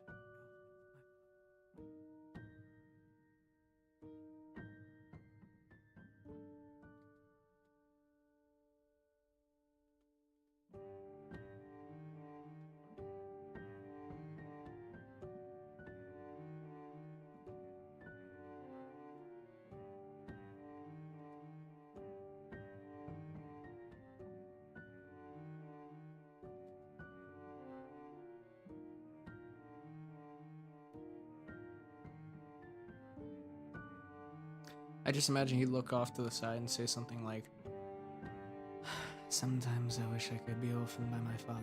Like I'll do the voice later, but he'd say something like that, you know? Good night, Miri, sweetheart. Have a great day. I hope you enjoyed this stream, and don't forget to join us again tomorrow.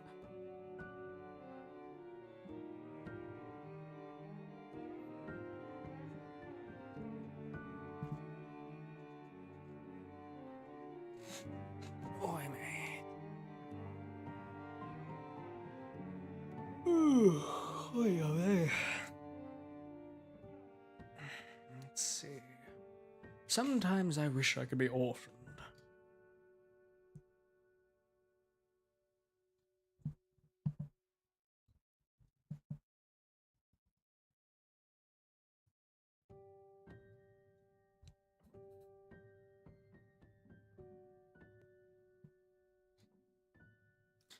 Let's see. Sometimes I wish I could be orphaned with my father.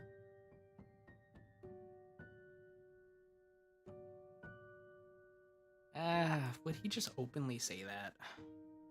This is Alastor we're talking about. He'd keep his cards close to his chest, but he might show vulnerability if the right buttons were pushed. I mean, he's done that in the show before. I mean, I distinctly remember Mr. Cat Guy when he was like, "Big talk for someone who's also on a leash." What did you say? If I ever hear you say that again, I will tear your soul apart and broadcast your screams for every little disrespect. Like, remember when he went like that? Sounds better with the filter.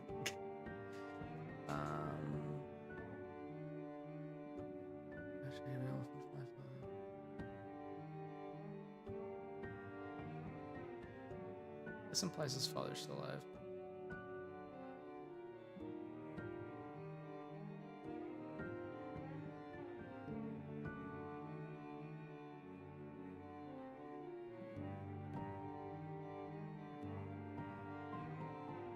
No, okay, let's go back a line actually.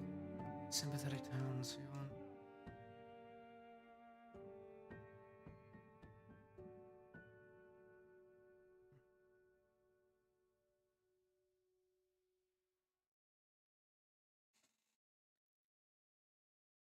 I'm sorry.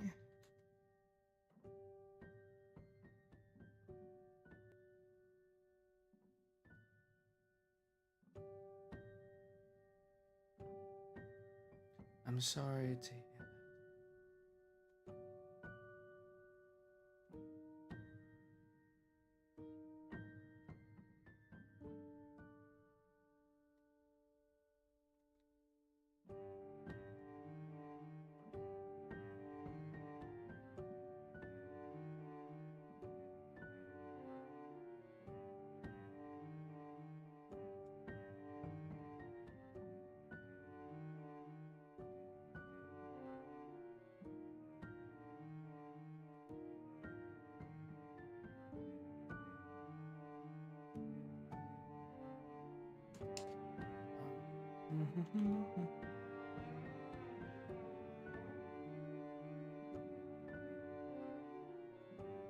God, I'm so bad at spelling.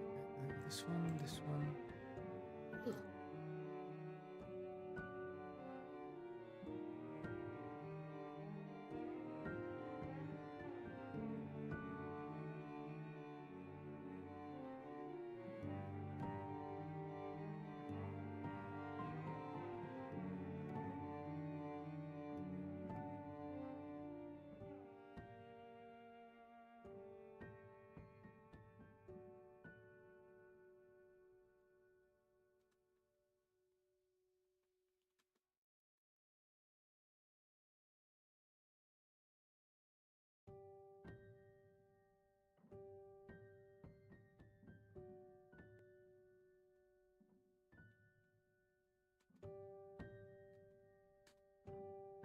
I like that, but I'm gonna tweak the line every day.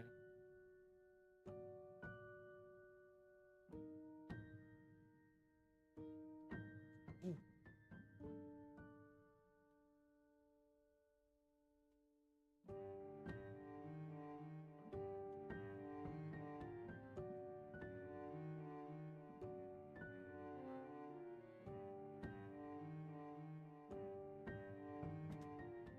Sadly, we don't get to choose our parents, my dear.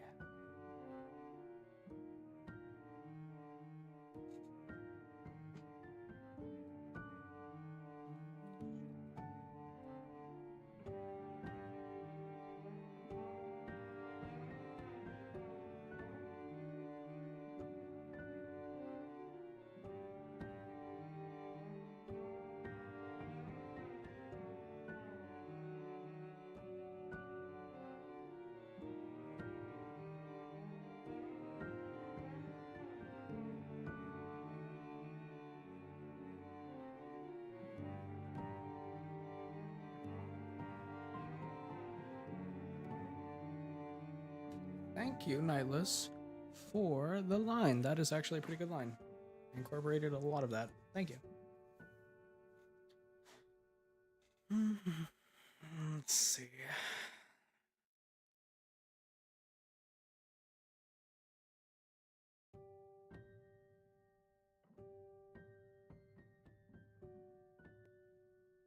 Whew.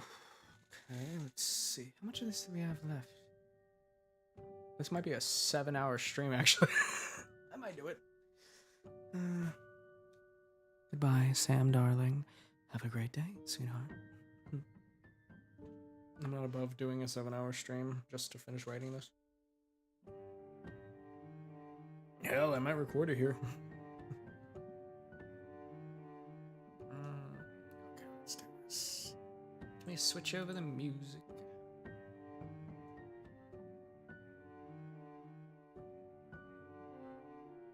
Goodbye, Sam, sweetheart.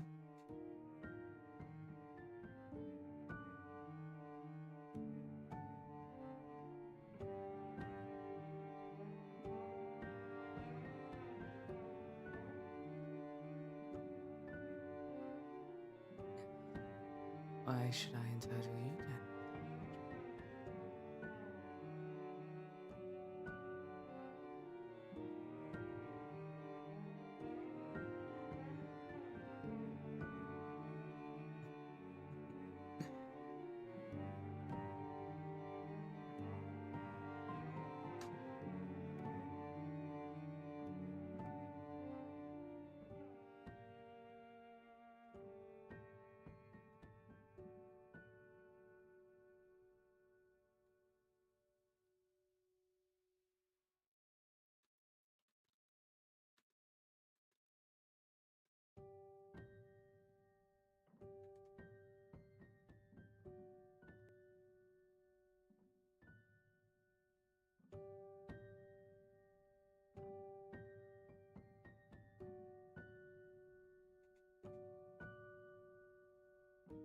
I'm writing part 2 to my Alastor script. Let's see.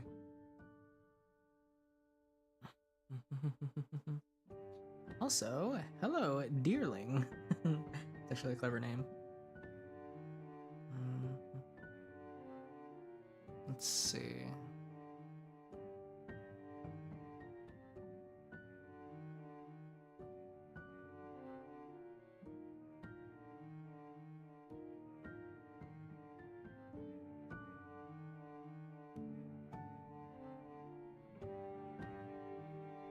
Why would you feel entitled to any of that information, my dear?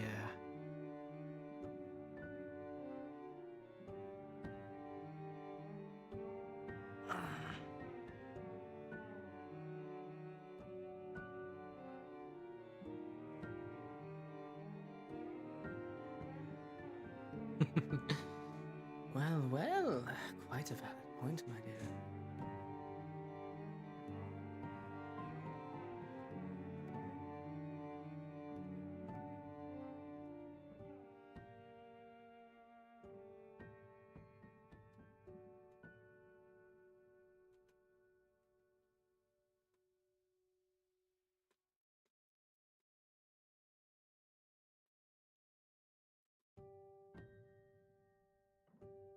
We're still writing the script.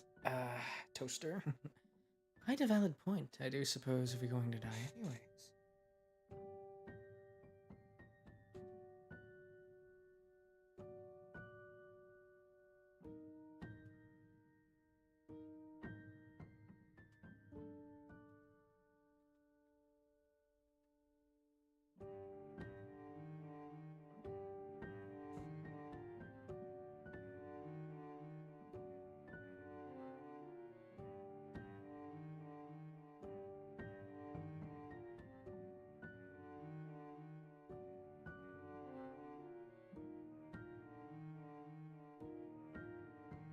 Okay, how do you spell regaling? Like, I'm regaling you with a story.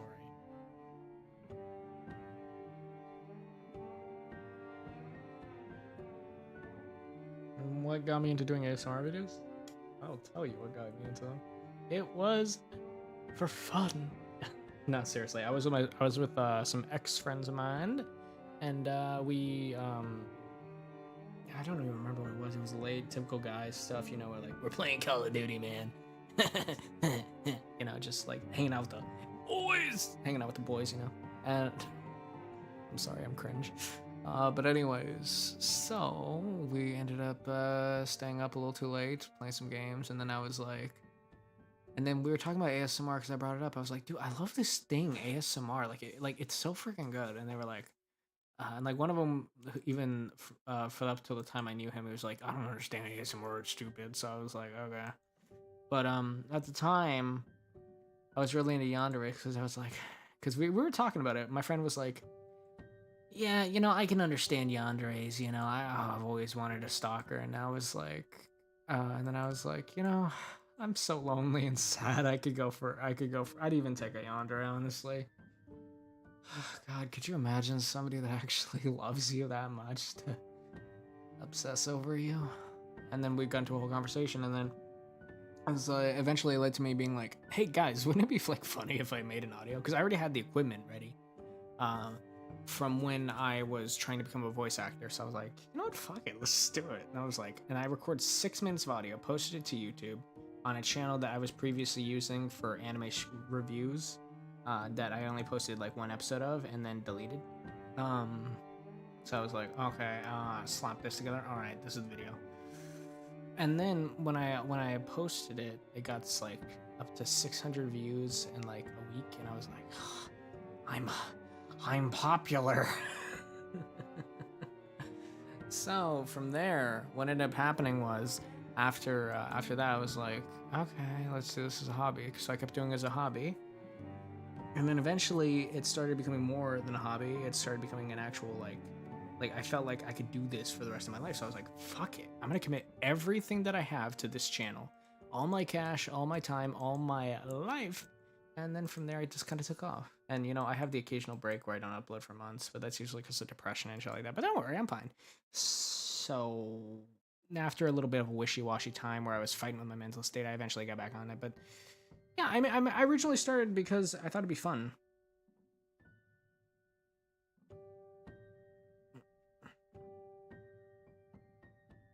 It's all good, apathy. We're still in the middle of writing. Regaling, that's how you spell. Thank you for that.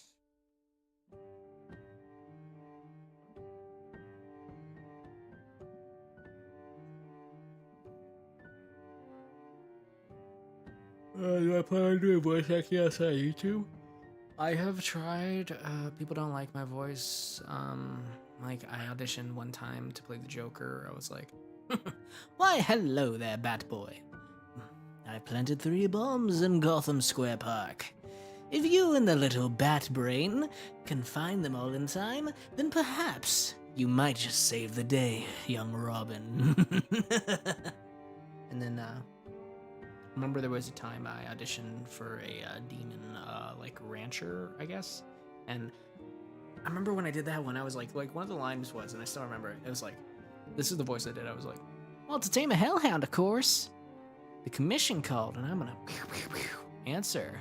And then there was a time I auditioned for Herschel from The Walking Dead for a comic dub series, and I was like, okay, let me do this one. I was like, "What in God's hell are you doing?"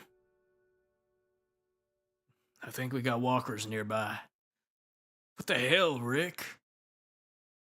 "Oh, seriously?" Like I did a few lines for that, which I thought were pretty good, but I didn't get a call back. So you know, I'm still glad I auditioned for the role though.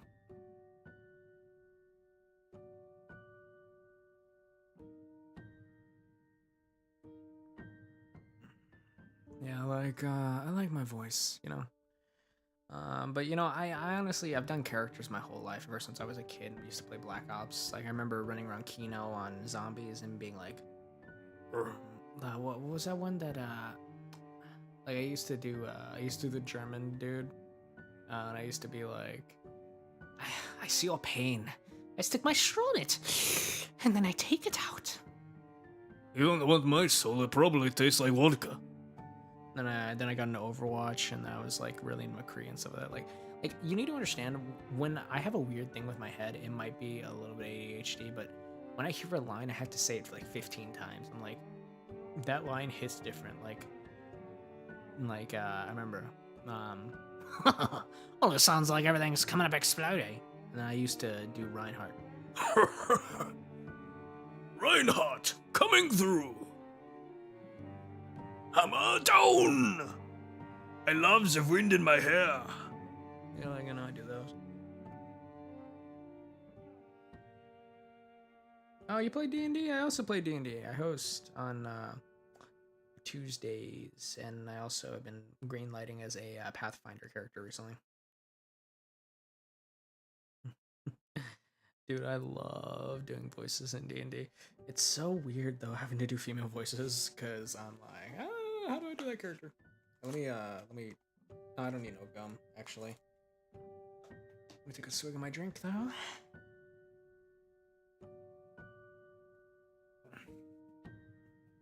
Yeah, but I do tons of characters. I've auditioned for a ton, but you know, I never got a call back. So I guess I will forever be a YouTuber, not worthy of the Hollywood scene. The hell? Why did on my playlist Princess and the Frog Friends on the Other Side started playing? What the hell? Oh, that's because I was trying to imitate Husker's voice, and he sung the song for this.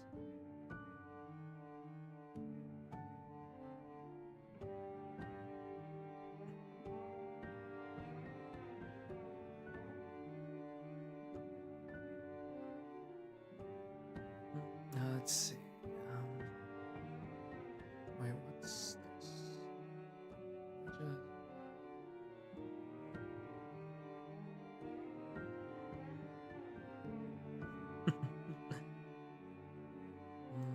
Dude, oh my god, I used to actually Dude, I used to use my voices to make my little cousin laugh all the time. Like, dude loves my voices. And my nephew, too. My nephew loves my voices. He laughs every time I do my Joker one. Do you do mostly homebrews? Yeah, I do, actually. Like, I've been thinking, don't tell Sherry because she's in the campaign, about adding Alastor into it.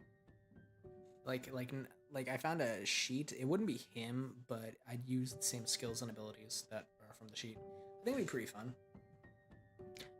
Facing the radio demon.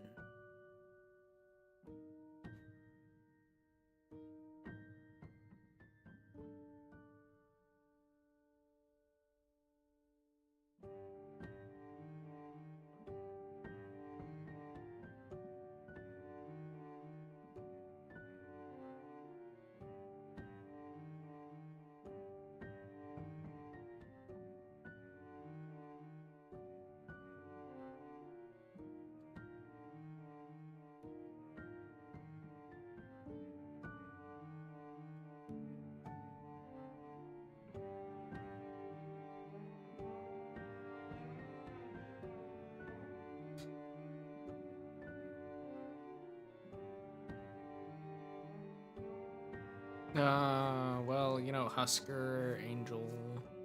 Let's see. I don't know any other franchises. I usually just do characters I'm inspired, you know? Like, I just usually do characters that inspire me, but if you had any requests or stuff like that, anyone you think my voice could do, like, honestly, I'm probably gonna do Stolas, because I heard a lot of people were like, oh my god, you sound so much like Stolas. Why, hello there, Blitzy. Do you want me to sound like Stolas for a moment? Goodbye, Francois, darling. I promise we'll keep your seat warm. Is there a general character type I refuse to do? Like, I'll be a serial killer because serial killers are a thing, but, you know, at the same time, there's also... I don't like being abusive. Like there's some scripts that I've seen that are, like, genuinely are just, like, you're, like, you play a toxic, abusive partner, like, physically, and I'm like, I can't, do that. I don't... It makes me uncomfortable. Like, I don't know, it makes me uncomfortable. I would never do a script like that. You want me to do Stella? I also saw that somebody made a script for a gender bent Charlie, which I was considering, but I was like, I don't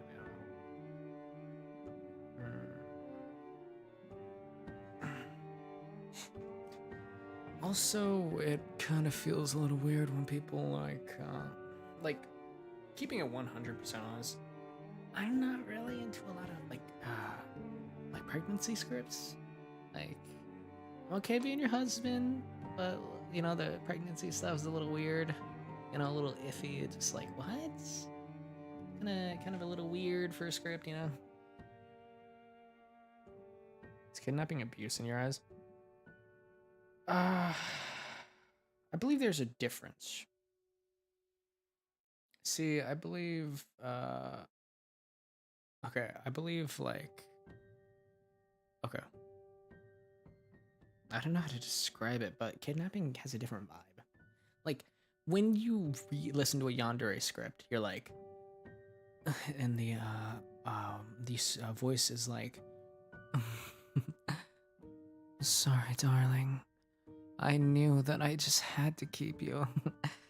I couldn't bear the thought of those other bitches seeing you, looking at you ever since. Like, you know, like that's one thing. That's, you know, I'm kidnapping you, okay.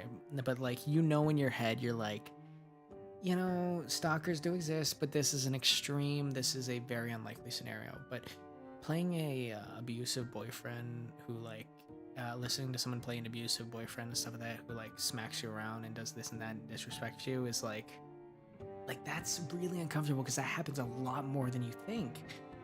And I don't condone violence of much. I'm an active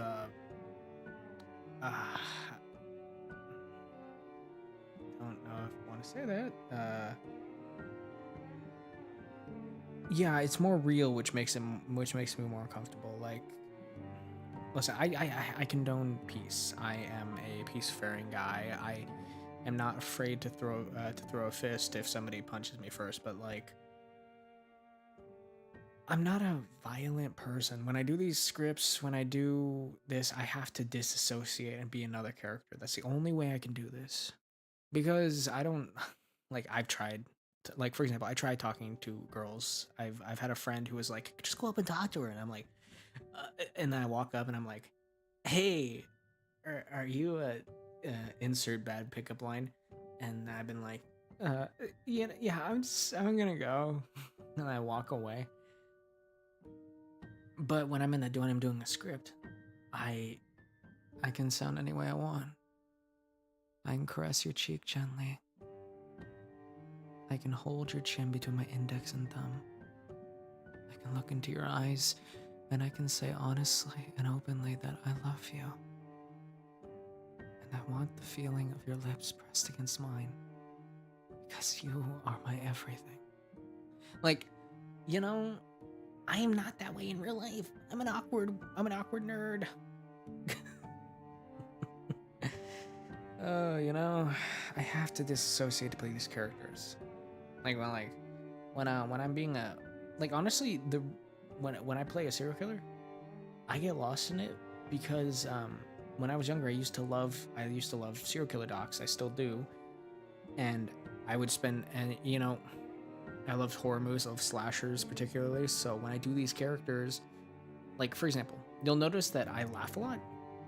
Eventually, that's just a thing that developed within me. Like, and you'll notice that sometimes in my characters, I just default to Joker. I go to that accent and I just pull myself into it. And I'm like, I want to rip you limb from fucking limb. And I want to see the face you make when my hands are wrapped around your pretty delicate little throat. Like, I have to disassociate to do these characters. You know what I'm saying? Maybe I'm being weird. But, you know, it's just the way it is. I don't write all of my scripts. Most of them I don't write. Like the Adams series wrote that one. This one wrote that one. The Joker one I wrote but didn't take credit for it because I made a mistake with the cover. Yeah.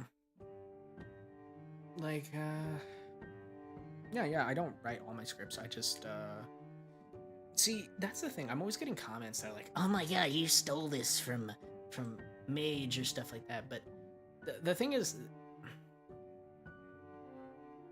there is a Discord where scriptwriters share their scripts with people.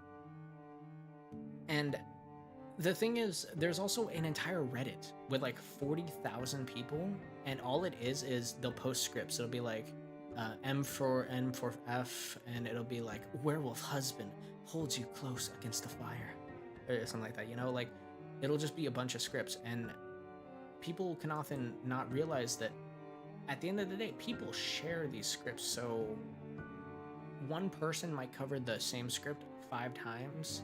Like basically, my insane mental hospital script, if you look it up, it's probably been done by a few other people. Like some people probably didn't even credit the original author, you know?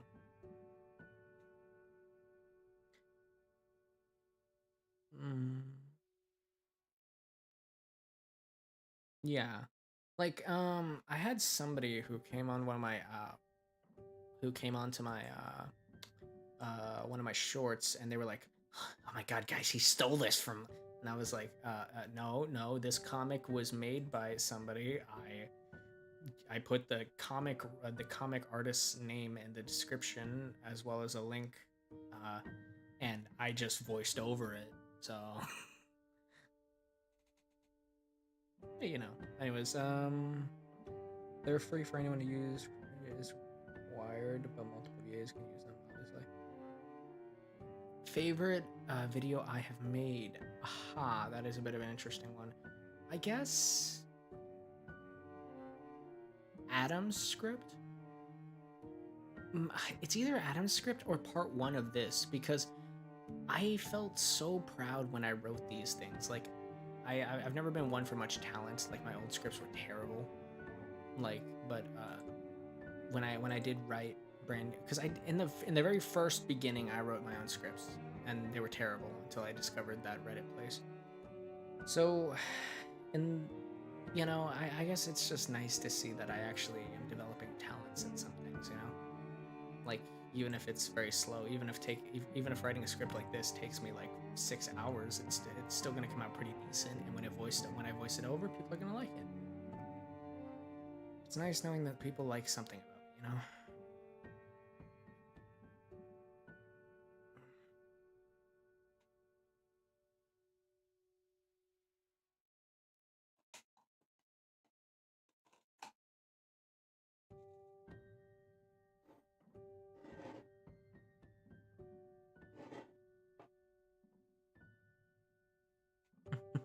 If you guys have any other questions, you guys can feel free to ask. I mean, I don't mind answering questions.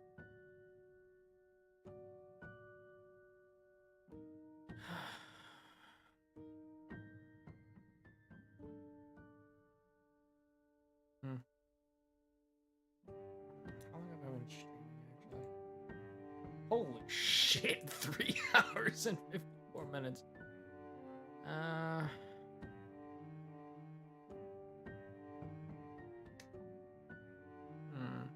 I don't know if I want to finish the script because I am getting loopy.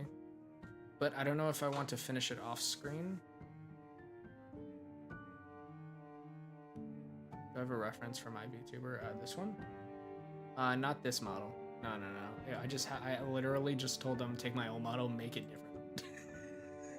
I was like, pay homage.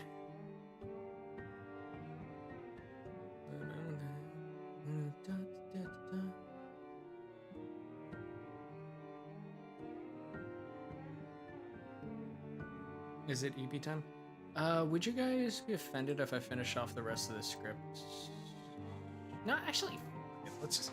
I'm not leaving until I finish this script. I'm committed. I am annoyed that I haven't finished this script. No, I'm just kidding. But seriously, I'm gonna go. Let's just do this. Let's finish the script. Suppose a good... Have you ever done M for M? On my Patreon, I did. That was an interesting one, making those sounds.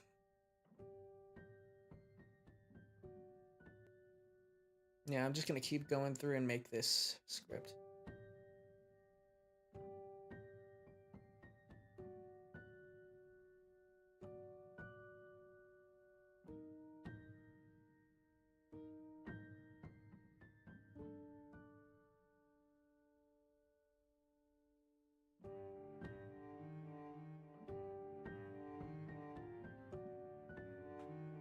I shall finish this script if it's the last thing I ever do.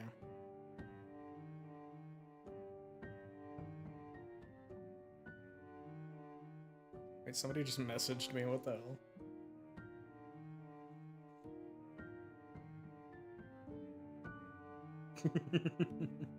Oh, I forgot I was designing a Danny DeVito D&D character. That's hilarious. Sorry, my friend wanted me to design a Danny DeVito D&D character.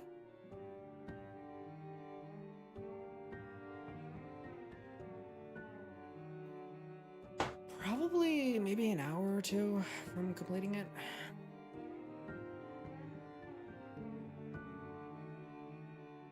It's okay to ask questions. It is completely fine. I am just lucky to have you guys in my life. Oh. Got a little sappy there. Here, let me fix my chair real quickly. Oh, God. Hey, my chair sunk. What the hell? Oh, I pulled the wrong lever. That's not good. Oh, this is gonna be weird for the motion tracking. Okay.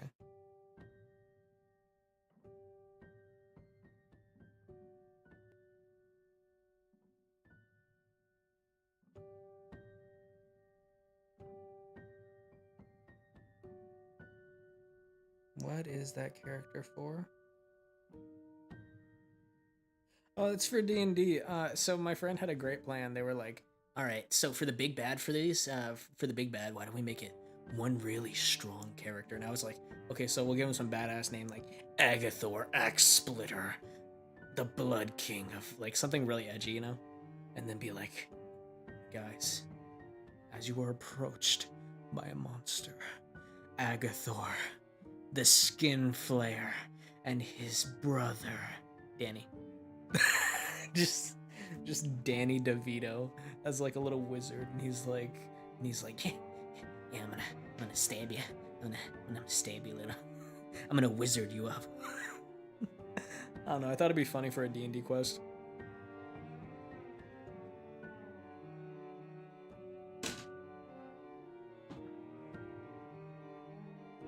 Like, what type of campaign is it? Well, in the beginning it was Eldritch themed, but then we get into some multiverse thing. And why would you feel entitled to any of that information?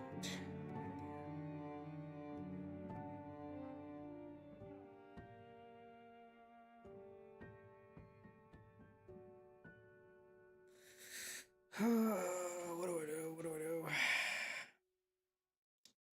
And why would you feel entitled to any of that information, my dear?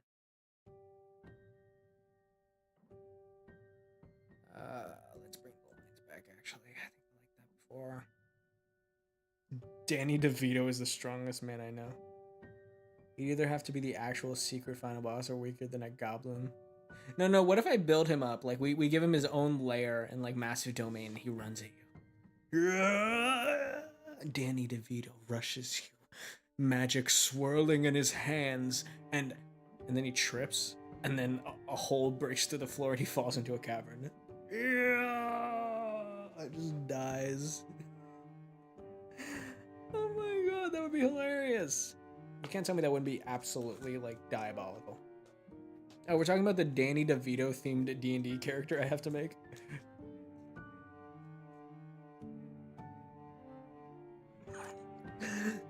Danny DeVito. Dude, I just imagine Danny DeVito's like elaborate, like his. It would obviously be a cave or something, right?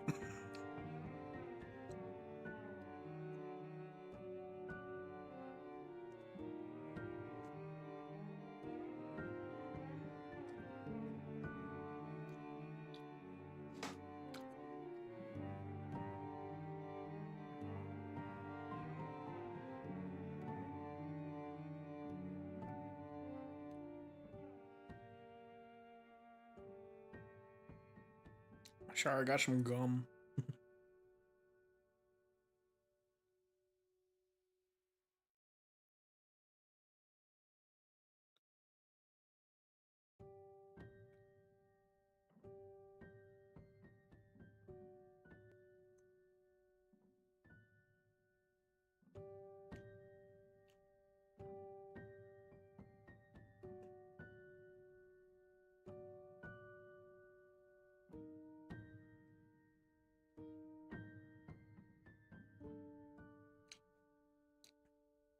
What flavor of gum?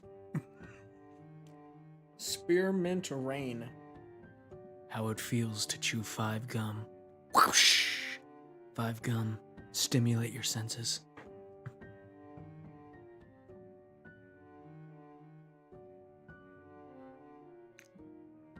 Listen, if oh damn, that fell.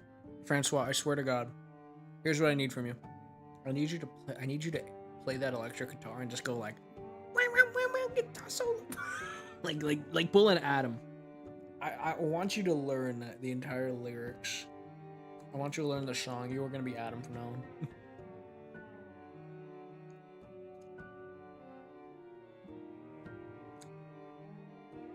I mean, it's really minty.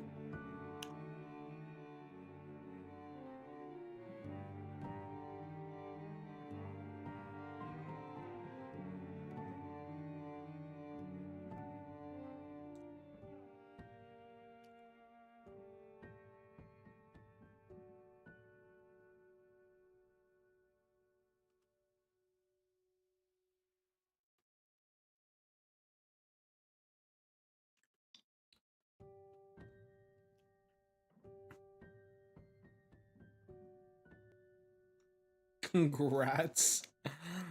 Francois is officially just Adam. Just realized I was 48 seconds behind, dear God. That delay is wild. Sorry, I gotta change my playlist. This is my hopeful for life playlist. I need to change it to something else.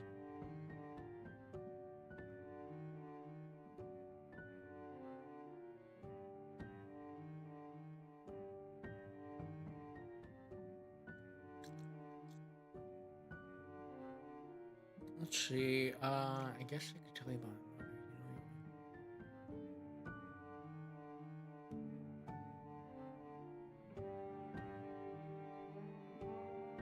Listener would probably say how so. Alastor would say.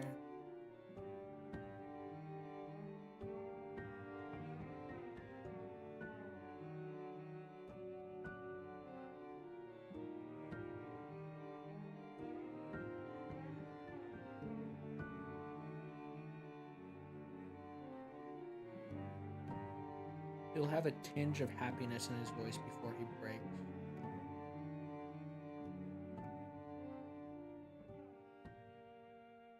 No, I have a playlist where it's like, you know, when you're in that headspace where you're sad and you're like, what is life? Why am I even alive anymore? And then and then you get a little hope in your head, and you're like, you know what? Today is gonna be my day. Do you know that that moment from going from depressed to hopeful, where it's like, I can do anything. I'm alive for a reason. I can live. I can do this. Like, I have a playlist for that. I have a playlist for a lot of different emotions. I have a playlist for when I'm feeling when I'm feeling like a hoe. I have a playlist for when I'm feeling very hoe-like. Otherwise, it's also the playlist I use when I do femboy audios.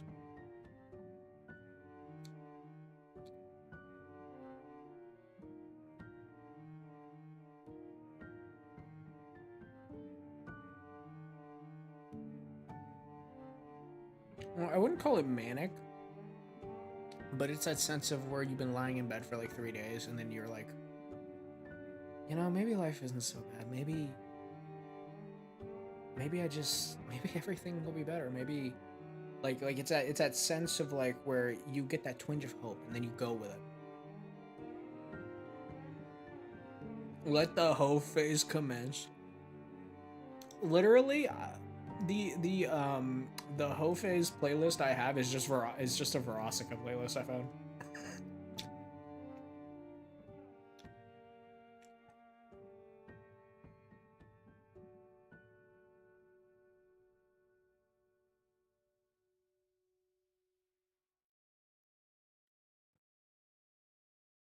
Let's see.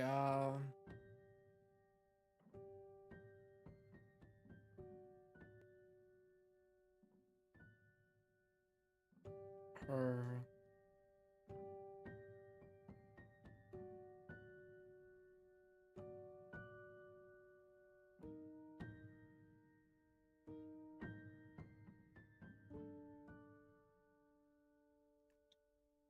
I have like 1,000 playlists. Listen, I'm a playlist hoarder.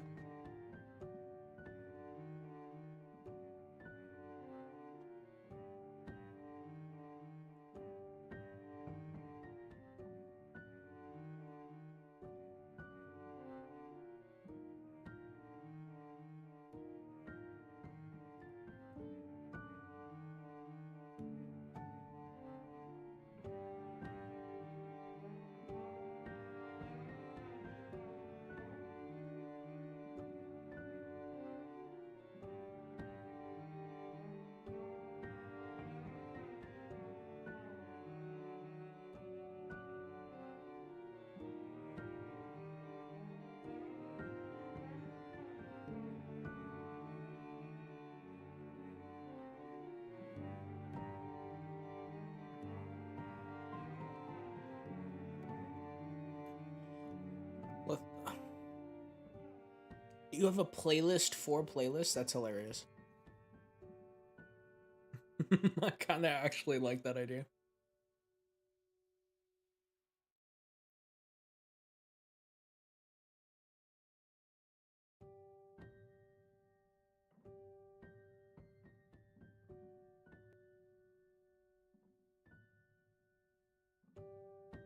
usually listen to video game music. Certain tunes really get me in a zone. I listen to musicals a lot.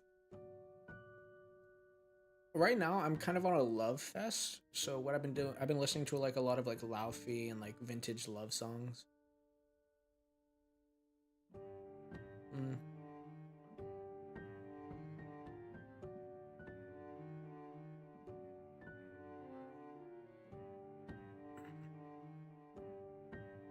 Underachieving and overconfident. What? Is that actually what you named your playlist?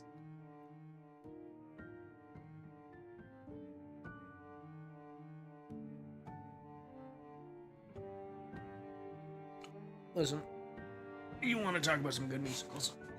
My favorite musicals, in order, are Heathers, Hamilton, and Be More Chill. Those are my top three. I can't help the way I am, okay? I just love musicals. No, but I actually do. I can't be the only one who like listens to a musical and is like, damn, that is a bop. I still know the Be More Chill one where it's like, I've been through 10 high schools. They start to get blurry. Like,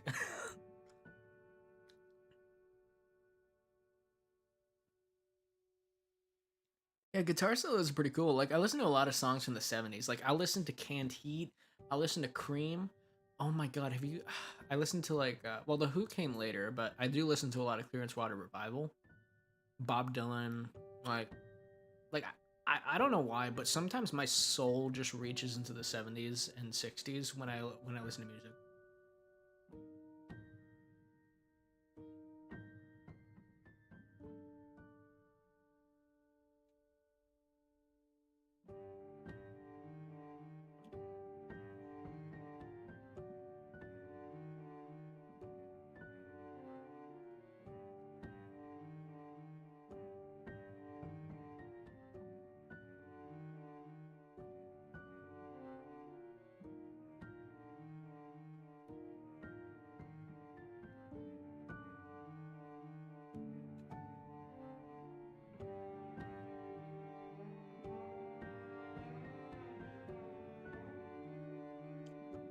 You want to talk about one of the best guitar solos ever?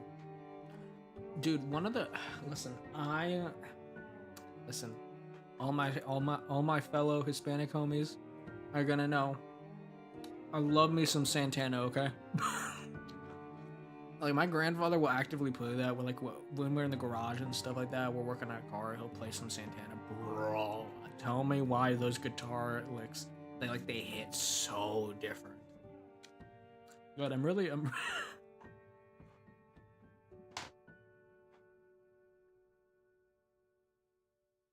I want you to know what song is playing. I don't think I can play it, but listening to Put Your Head on My Shoulders.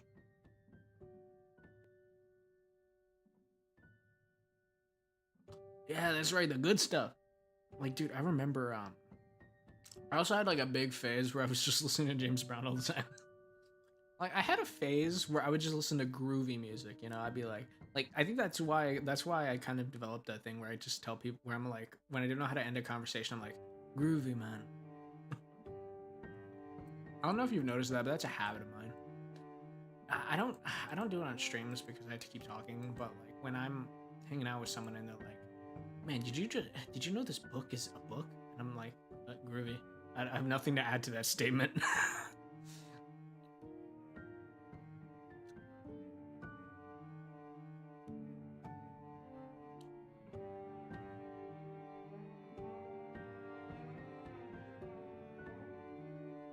You don't hang out with me enough to hear me say groovy.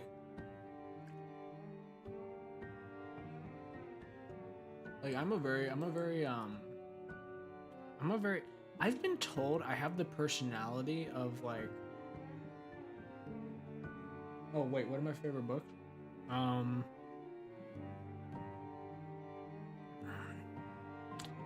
Daredevils. Listen, I'm a comic book guy, and my favorite comic book series is their latest issues of Daredevil. specifically right before the build up to Devil's Reign, the Devil's Reign book, and then everything they produce from now, because it's really good. Like, I need to tell you, but one of the most stone cold lines I've ever heard was where Daredevil breaks into a secure prison facility which is holding superheroes, and he meets the U.S. agent, which is like an evil version of Captain America. And then the U.S. agent is like, and then Daredevil, how he is, he's like, "I'll give you one moment if you want to leave." And then the U.S. agent is like, "Oh, no, no, no, no." Daredevil's like, "I'll give you one moment to make your peace with God." And then the U.S. agent's like, "My slate with God is clean." And then the most stone cold line I've ever heard in my life is when Daredevil looks at him, stares him down, and says, as the lights turn off, mind you, "If your slate with God was clean, he wouldn't have sent the devil." And then, like, that is the most stone cold line I've ever heard in comic books. Like, I've never read a comic and just been like, oh my god. I'm sorry, you're hearing me nerd out about Daredevil.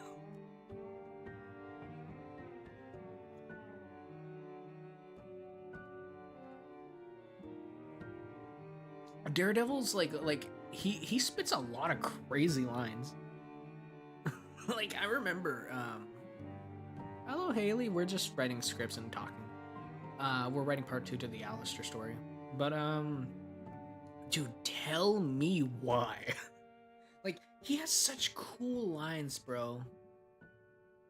Oh my god. I remember the first time I got chills when I heard Daredevil was when was when Frank Castle saves him from like getting arrested by the police, and he gets up, and then Frank's like, "I heard you killed someone," and Daredevil's like, "No, no, I didn't do it. It must have been Fisk." And then Frank basically gives him this whole speech about how, you'd be one of the greatest heroes if you actually killed people. And then Daredevil takes 2 of his guns, fires them at like propane tanks, blows them up, and then and then, oh my god, he fires them, blows up the propane tanks, and he says, "The reason I don't use guns is because you may be a demon, Frank, but I'm the devil." And I'm like, I'm sorry, I love the comics so much. And then Daredevil dude goes so hard later when, because his shirt got damaged, he's walking around with the Punisher's shirt on, his mask, and he rips off the door of a car, holds a car door as a shield, and just starts wailing on like multiple mob members. And you just see him wielding in one hand a baton and a car door in the other, and he like, I'm sorry, I'm nerding out. I love comic books. I'm also like a huge fan of the X-Men.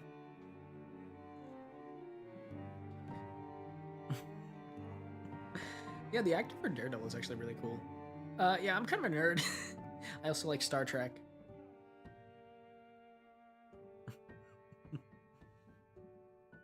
Listen, I'm telling you, comic books, oh my god, I love comic books. 1 sec, I need to fix my model.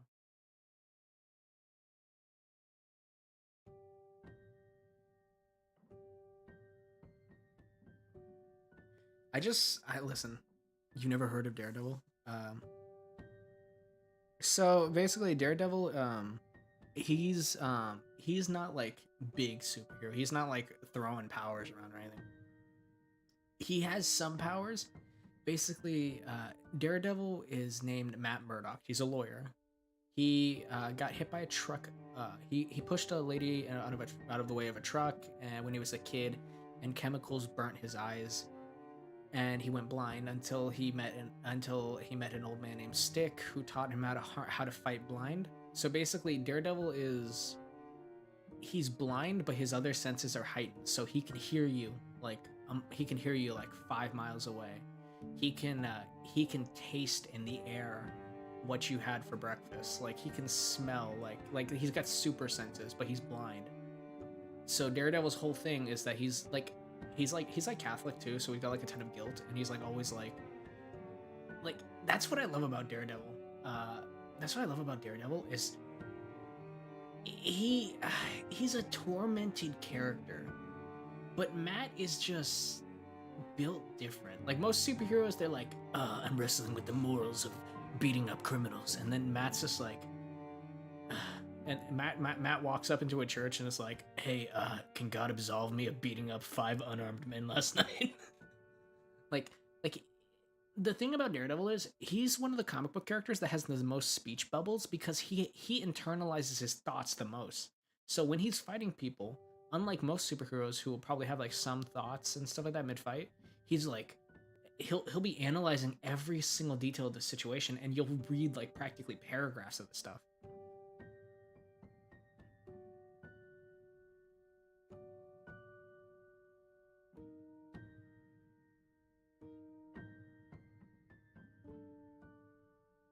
Oh yeah, I also read a lot of manhwas and stuff like that. I read Lookism. Lookism is good.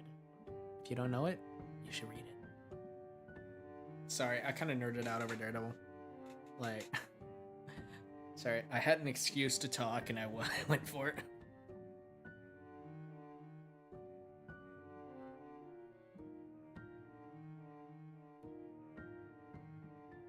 Yeah, like, let's see. I don't have a Daredevil comic next to me, but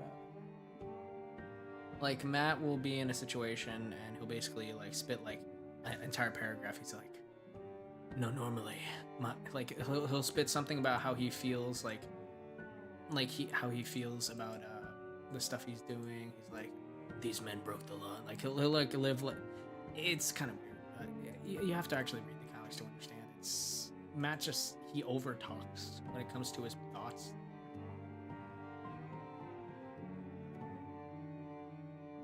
No. I would never play Daredevil. Listen, I know it's popular, and I know the last time I tried playing Joker, that was one of my most tanked videos. So I was like, nah, my fans are not superhero lovers.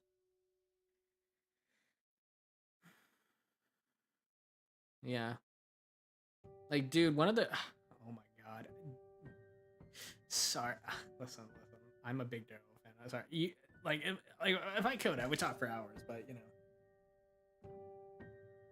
Like, I know that there are certain stuff on my channel that's not popular in general. Like the Adam script's not popular. That's why part 3 hasn't come out yet. So what I'm gonna do is I'm gonna do part 3 and have it just so I can end Adam's story and have him to occasionally do cameos in these and the Alastor story, maybe the Angel story. But this is all gonna be connected, you know.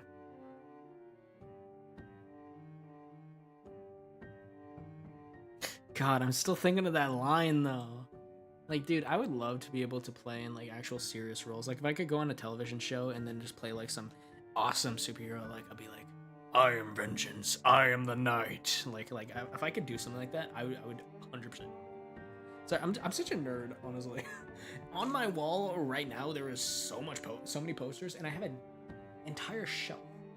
I want you to know, I don't just have all the Batman comics or most of them. I have every single Batgirl comic. I have all the latest issues of Nightwing, Red Hood, and the Outlaws, and I also am following Red Robin, mainly because Tim Drake, best Robin. Don't like Damien.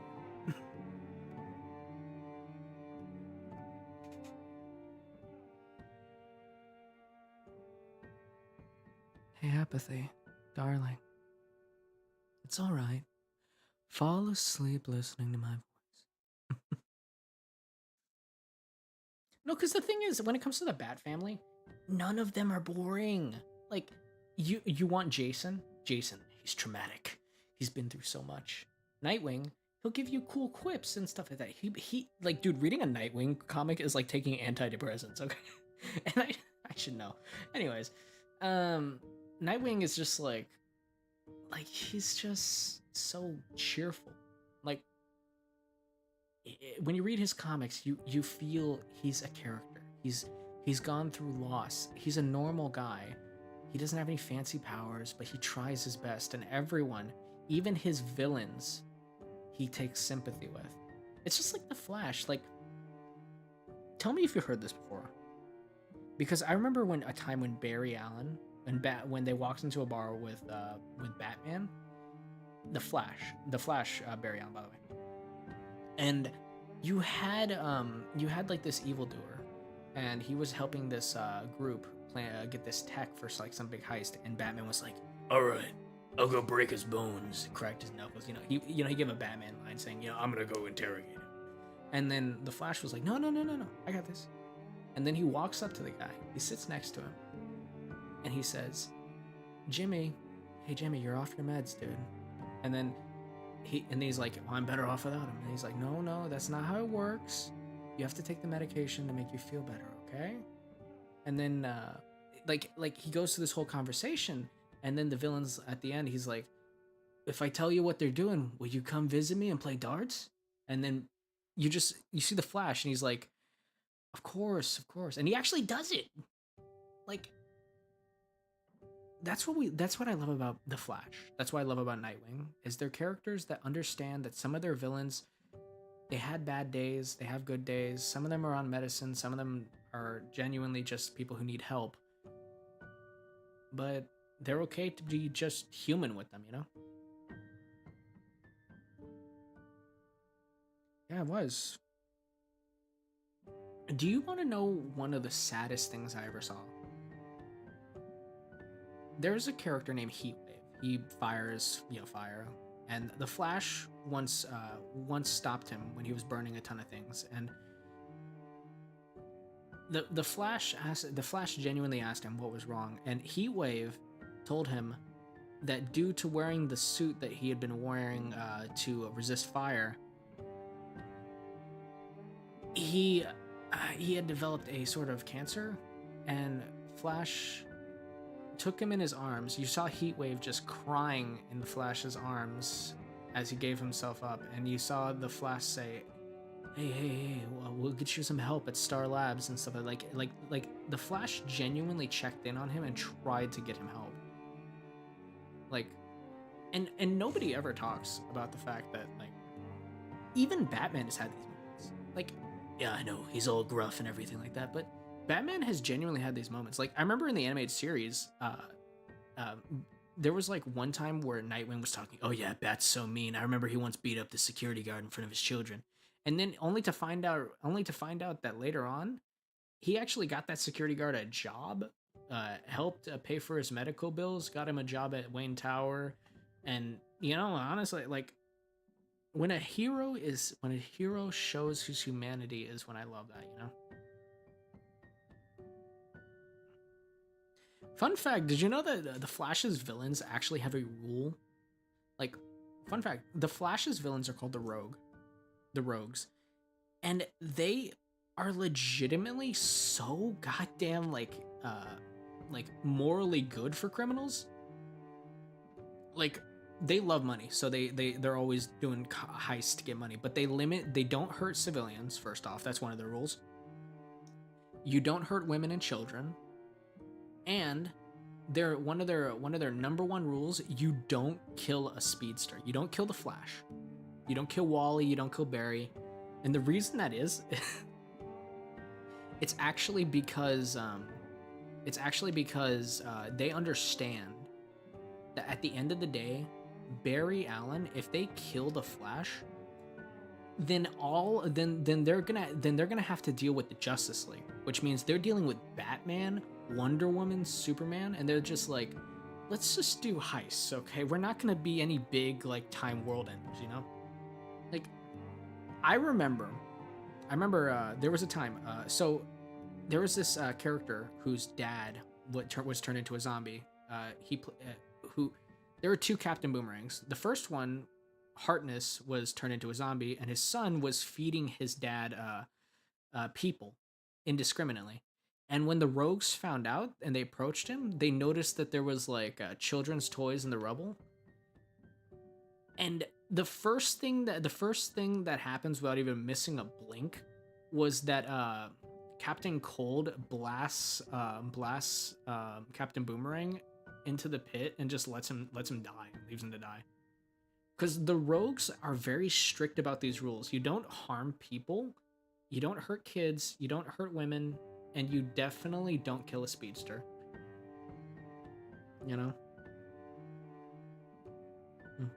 Yeah, I mean, they do freeze the occasional guard. It's just that the rogues have weird morals, you know.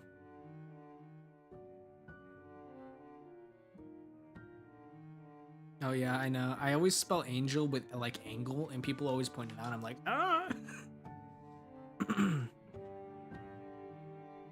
I feel re-energized talking about superheroes. You just, man, but I tell you, it's so good. Like, can I vent about something that bothers me to my core? So I have a ship. I think this character called Red Hood and Batgirl would make a great ship, but there is one unfortunate thing. When they're, oh my god. Okay, so this was after they've been through a massive traumatic event. You know what happens? Jason Red Hood. He leaves a note on her door, and he's like, "Listen, I want to give what we have a chance, and if that means putting aside my costume and trying to be better, then I will." And then in the note, it also said, but if you don't want to, and if you want things to remain the same, and you want to forget this ever happened, then just ignore this note. And he puts it on this door, on her apartment door. Not slides it under, puts it on the door with a piece of scotch tape, the thinnest piece of scotch tape I have ever seen. And it falls on the ground and gets swept away by a janitor. Do you understand me reading that comic being like, no, why? They could have been together. They're both traumatized people who could have healed together in a romantic way. She could fix him. Like, I died that day. Dear God, Jason, you dumb, lovable himbo. I died that day. I couldn't. I'm sorry. I'm sorry. I don't know. Listen, I'm like very much getting really into superheroes.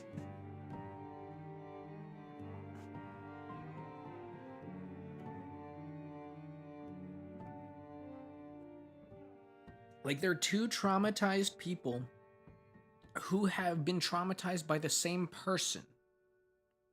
And she even helped him heal after he had gone through his trauma and been beaten with a crowbar by the Joker again. And then you're telling me he puts this flimsy piece of tape, writes all this stuff about, hey, I'll give up being the Red Hood if we can build a life together. And then it just falls away, and you just see this janitor just sweep it up and trash it? What do you mean?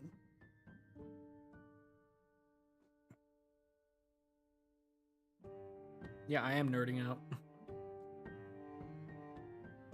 Like, oh god.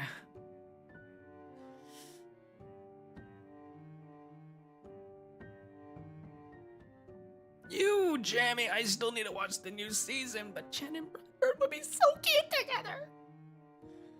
God, I'm turning into a nerd. I need to write fanfiction later.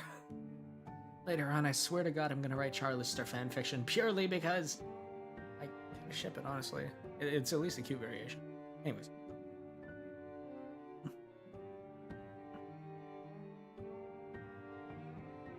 Like,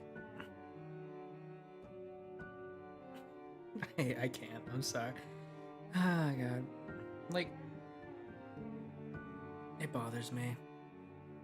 It bothers me so much that they couldn't be together, even though they were so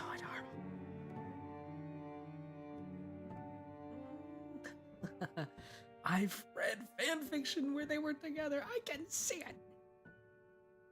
Barbara Gordon and Jason Todd, it would have worked. No, I'm sorry. I'm getting too heated over this. This is an issue for me. It's just like there's tons of ships I've had that didn't work out. Like when I was in high school, if you ever heard of a show named Voltron, the Netflix show when it came out, I actually shipped Pidge and Lance.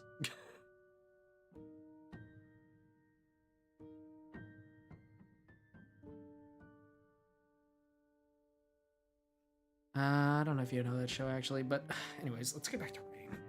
Dying.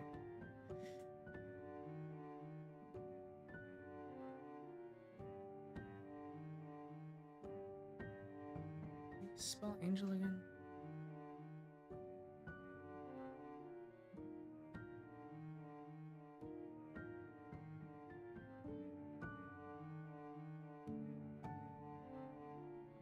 That's how you spell angel. Thank you to whoever helped me with that. This whole conversation was just a spell angel.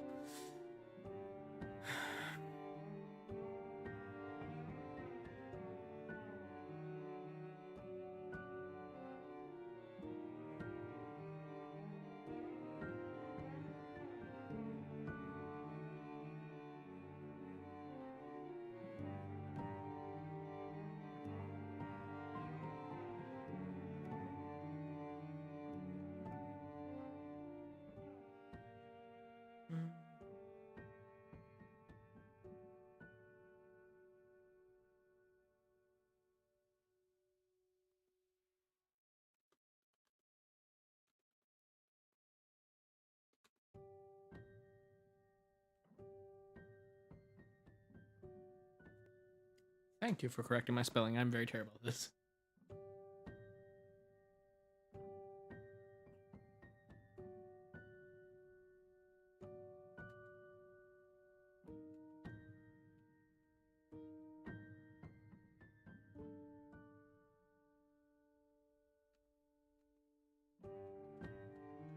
No, not that.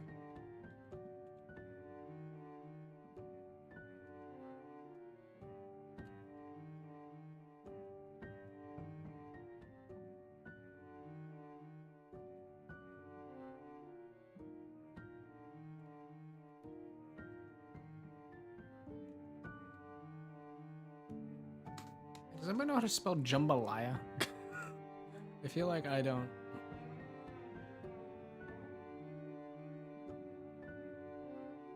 Nightless, are you falling asleep? Is that what you're telling me? Are you telling me you're not cool enough to stay? No, I'm just kidding.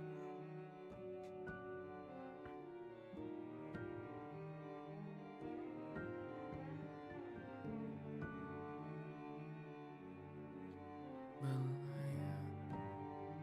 Jumbo loan.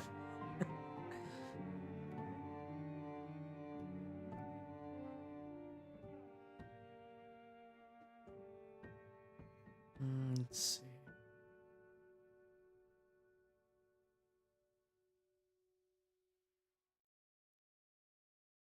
Dude, honestly, I don't know how, but I had straight A's in English all through college and high school.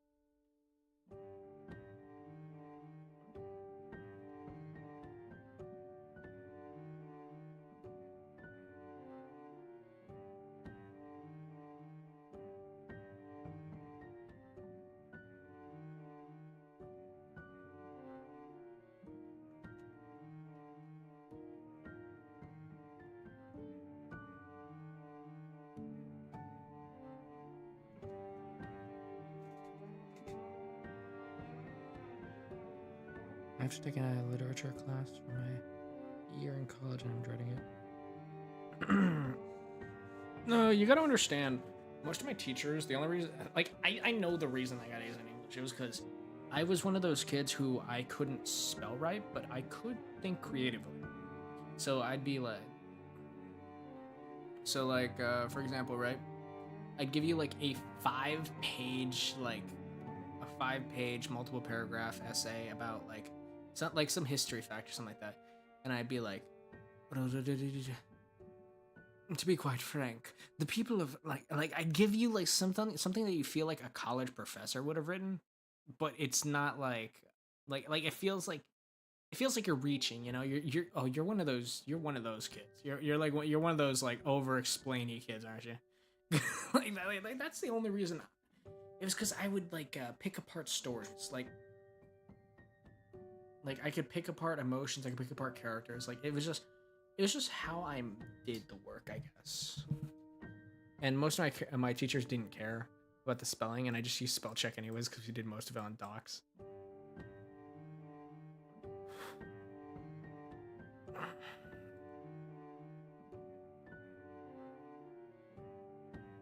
God, I need some new music or I'm gonna fall asleep.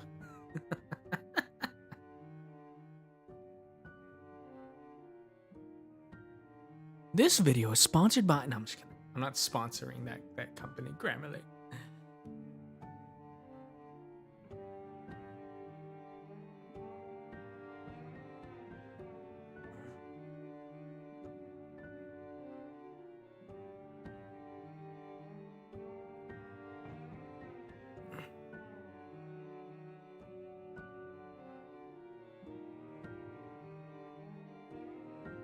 There is one song I can listen to, but it's kind of a screamo song.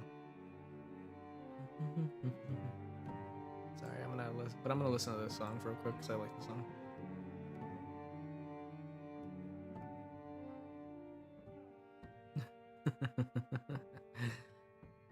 Okay.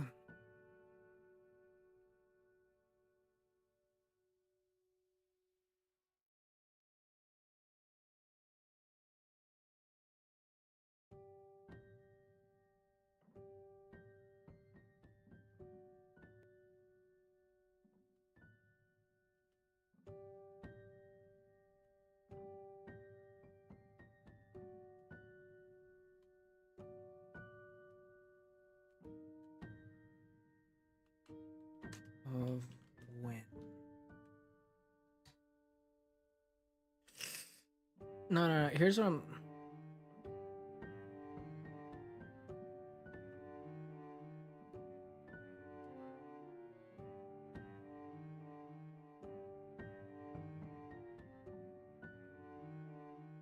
Listen, I'm just gonna listen to some Avenged Sevenfold to get me like active, you know.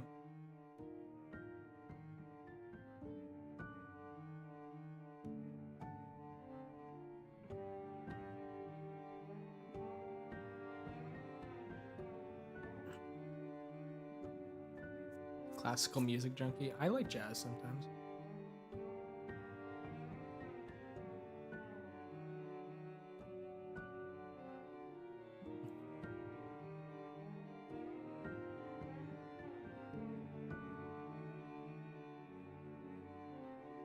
I'm gonna put on Avenged Sevenfold, Not Ready to Die. The He-Man cover of what? You like jazz? No, I'm sorry.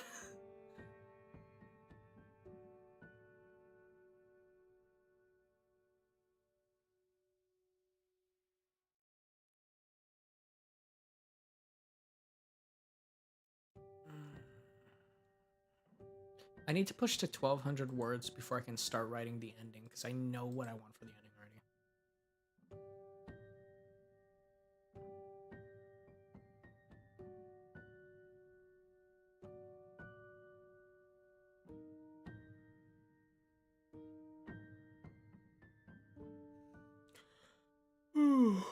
I don't listen to any particular jazz. I just put on generic jazz playlists on YouTube.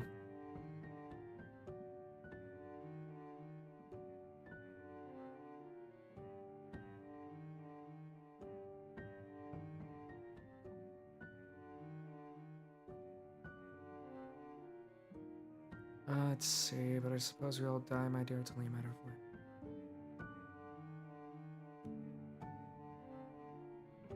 Where should I go from here?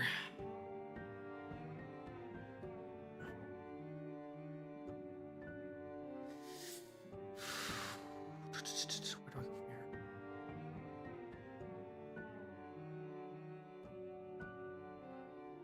Hello, Ekim. Very good to see you. Currently trying to finish up the script.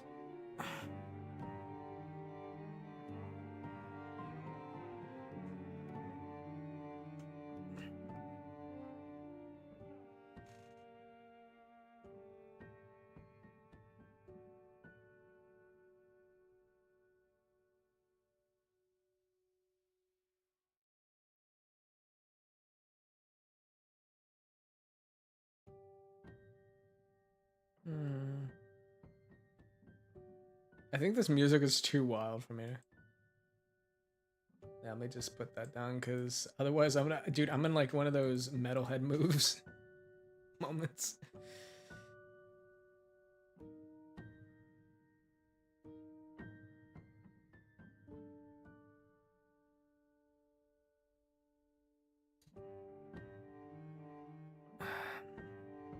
Toaster, have a nice night, sweetheart. Good night, sweetheart.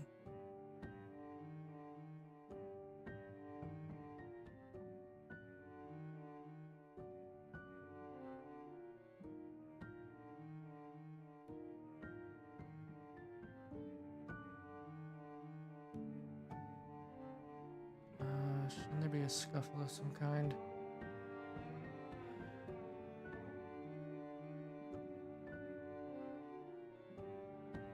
Well, I assume Alastor would have a gun aimed at her the whole time.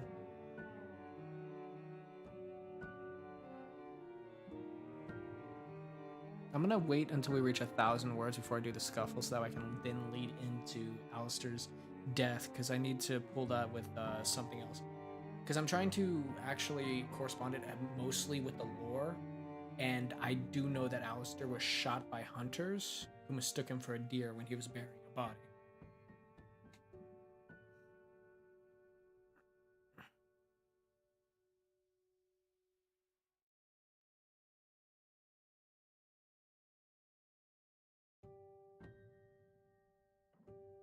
Hmm.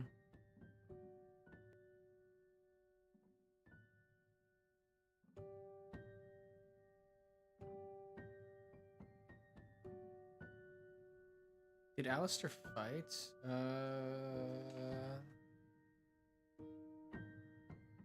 I assume Alastor was a fighter, but no, from what I remember from the original lore, Alastor got shot and killed instantly because they mistook him for a deer, which is why when he goes full demon mode and like makes a deal, there's an X mark on his skull. But for this one, he's gonna get shot, have a few last words, and then bleed out.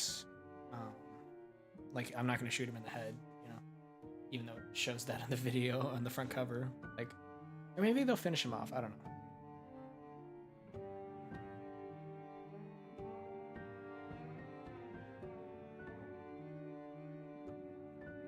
Oh yeah, he was being hunted by dogs.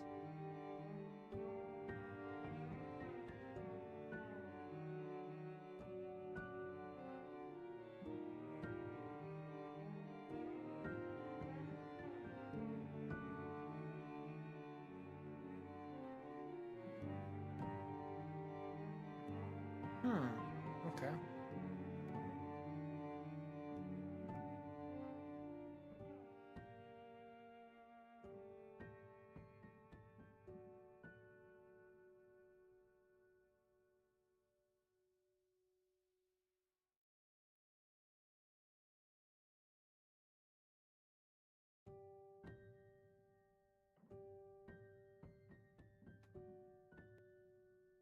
Ooh, I got it.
The listener could attempt to flirt her way out with Ace Alastor.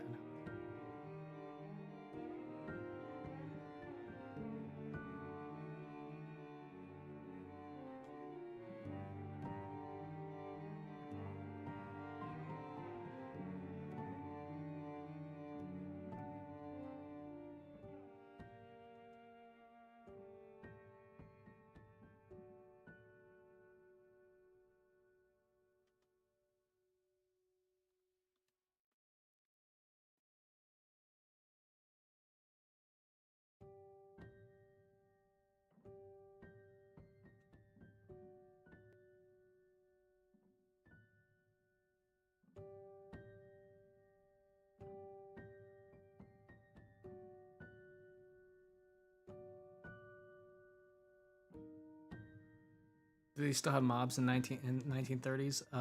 Angry mobs? Yeah, they did.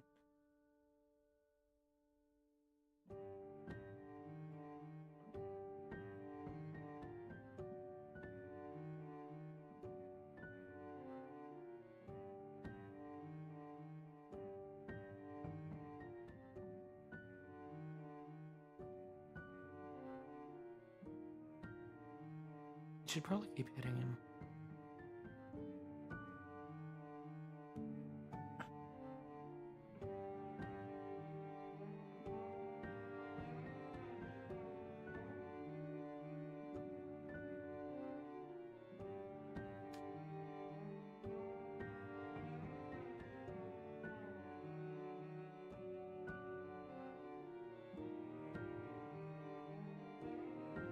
Is Alastor above cursing? I mean, he's cursed at Lucy a few times.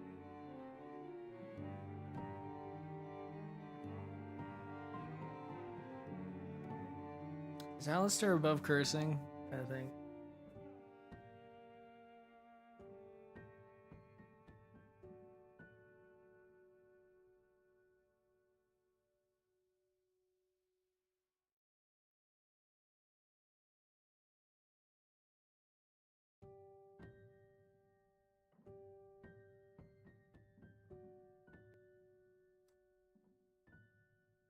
He'd probably threaten her though.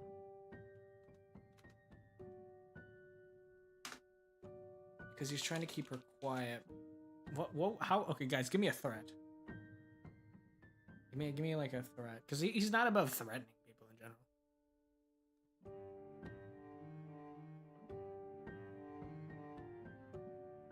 general. Give me your best threat. Threaten me, ladies and gentlemen. Ladies and gents. I'm just kidding. No, seriously.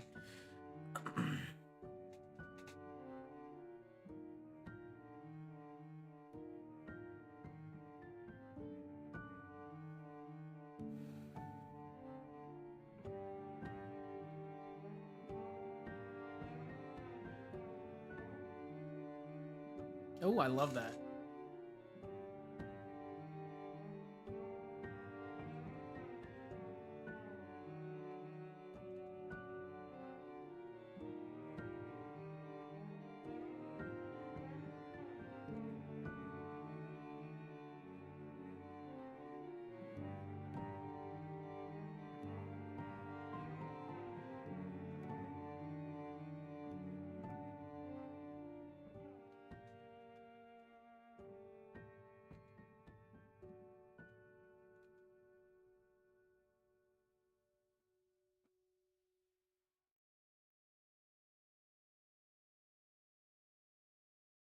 Mm.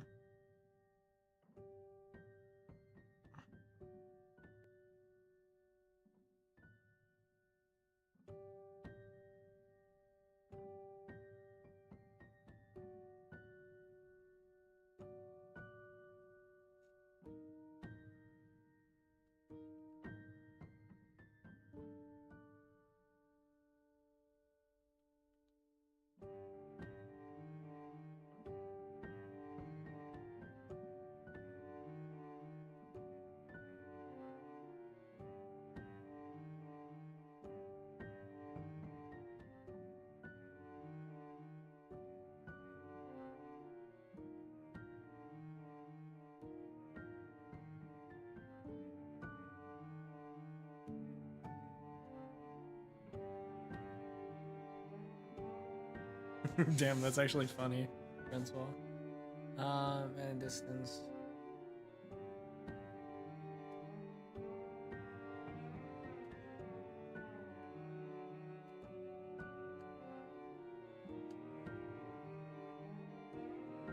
I think we can make this one a little shorter, but what I'm gonna have to do is I'm gonna have to extend it with some lines I make up in my head.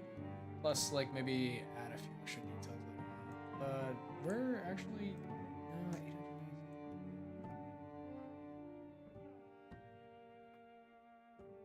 Because the hunters are looking for a deer.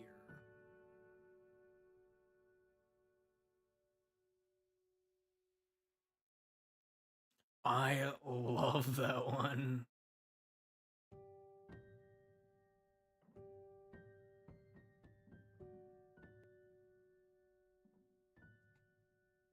Oh, wait.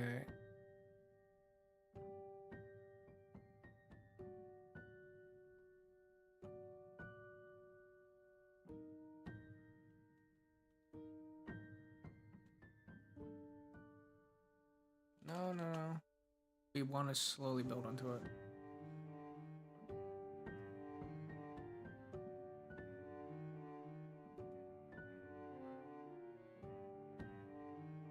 We'll just mark them as man 1 and man 2.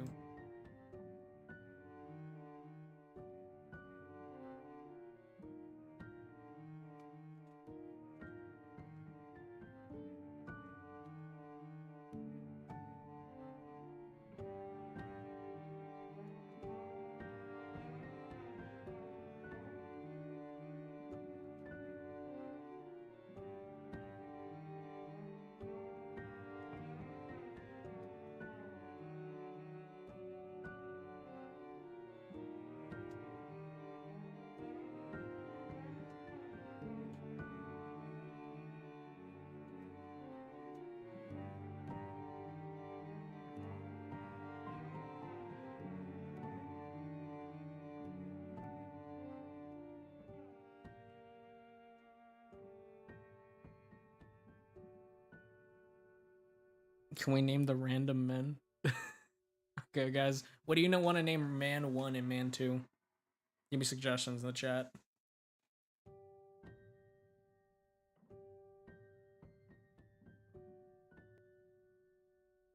If I had to date one of the... damn it, it's a toss-up. Okay, so the submissive side would love to date someone like Lute, but the part of me that is depressed and genuinely wants love and affection would probably go for Charlie.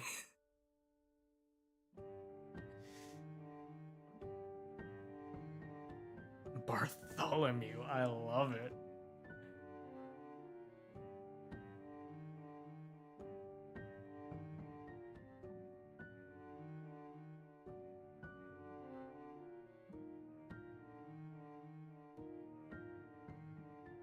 Bartholomew and man number 2. Augustus, Clyde.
Good night, friend. Wait, sorry.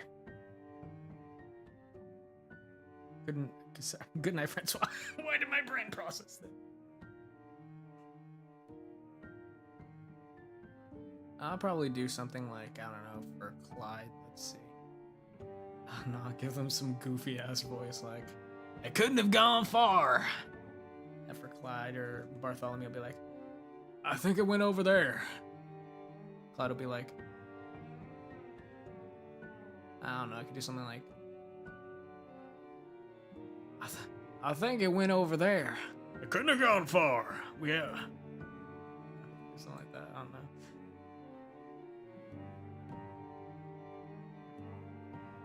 Anyways.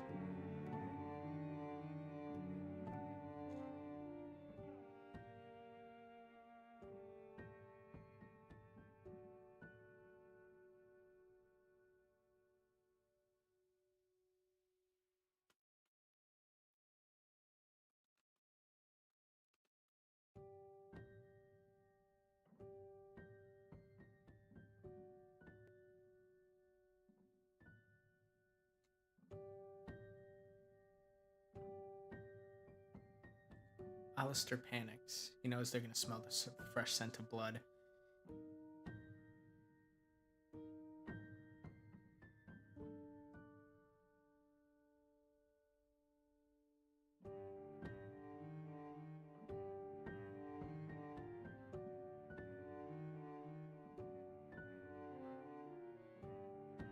Then, like 3 or 4 seconds later, we start to hear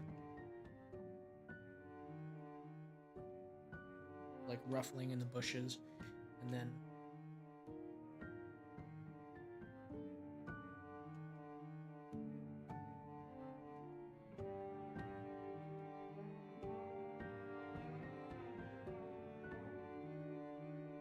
Alastor's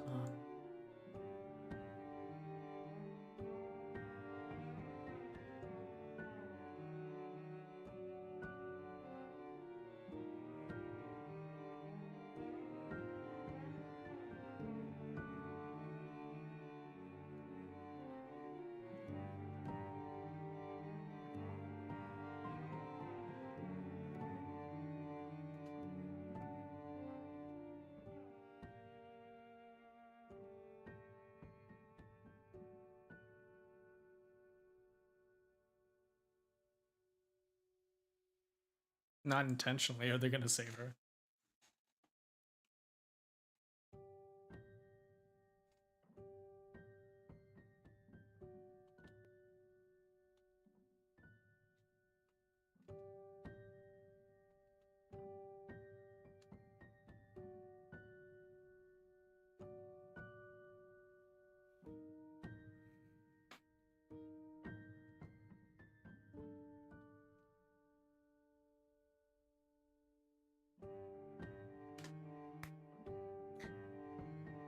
God, I don't like killing animals, but I will have to in this one.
Walking.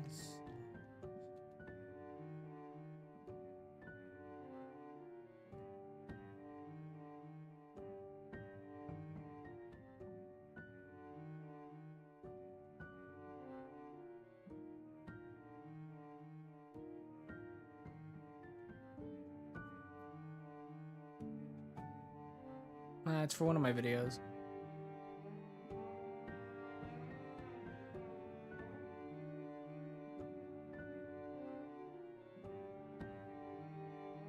I'll just run through this again later and then just add a few extra lines to make it a little longer, but stick around.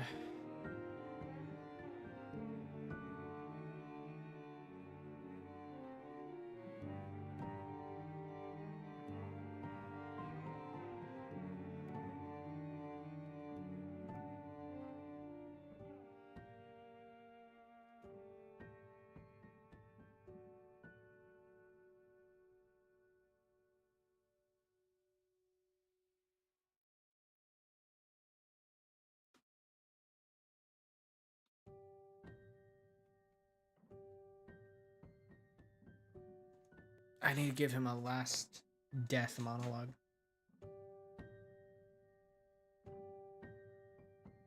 He's dying. He stands there. Oh no, he's collapsed against a tree and he's.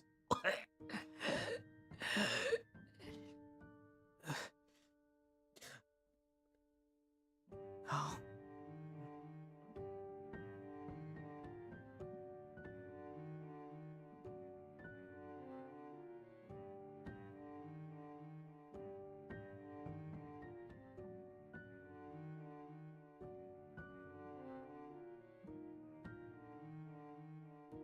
I'm sorry, I think with how dramatic this is, I don't think I can do comedy for this one.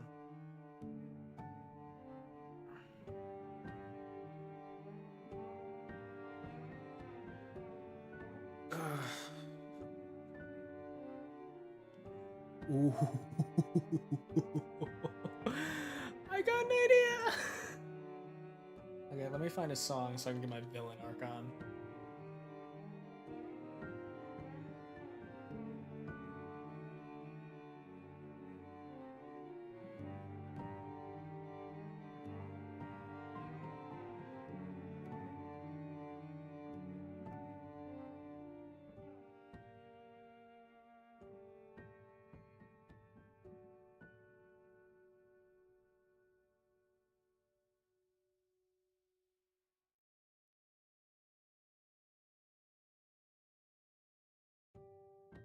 What if his voice goes staticky? Slowly develops into static. He says,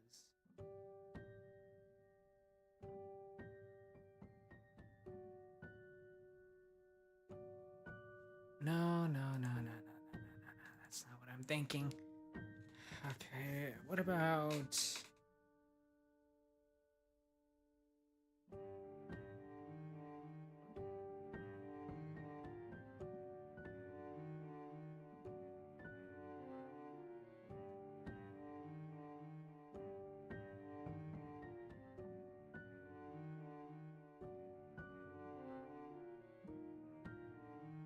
God, I need to give him a final dramatic death line.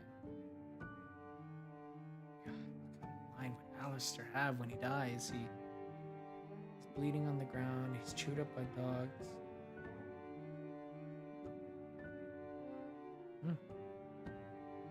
Well...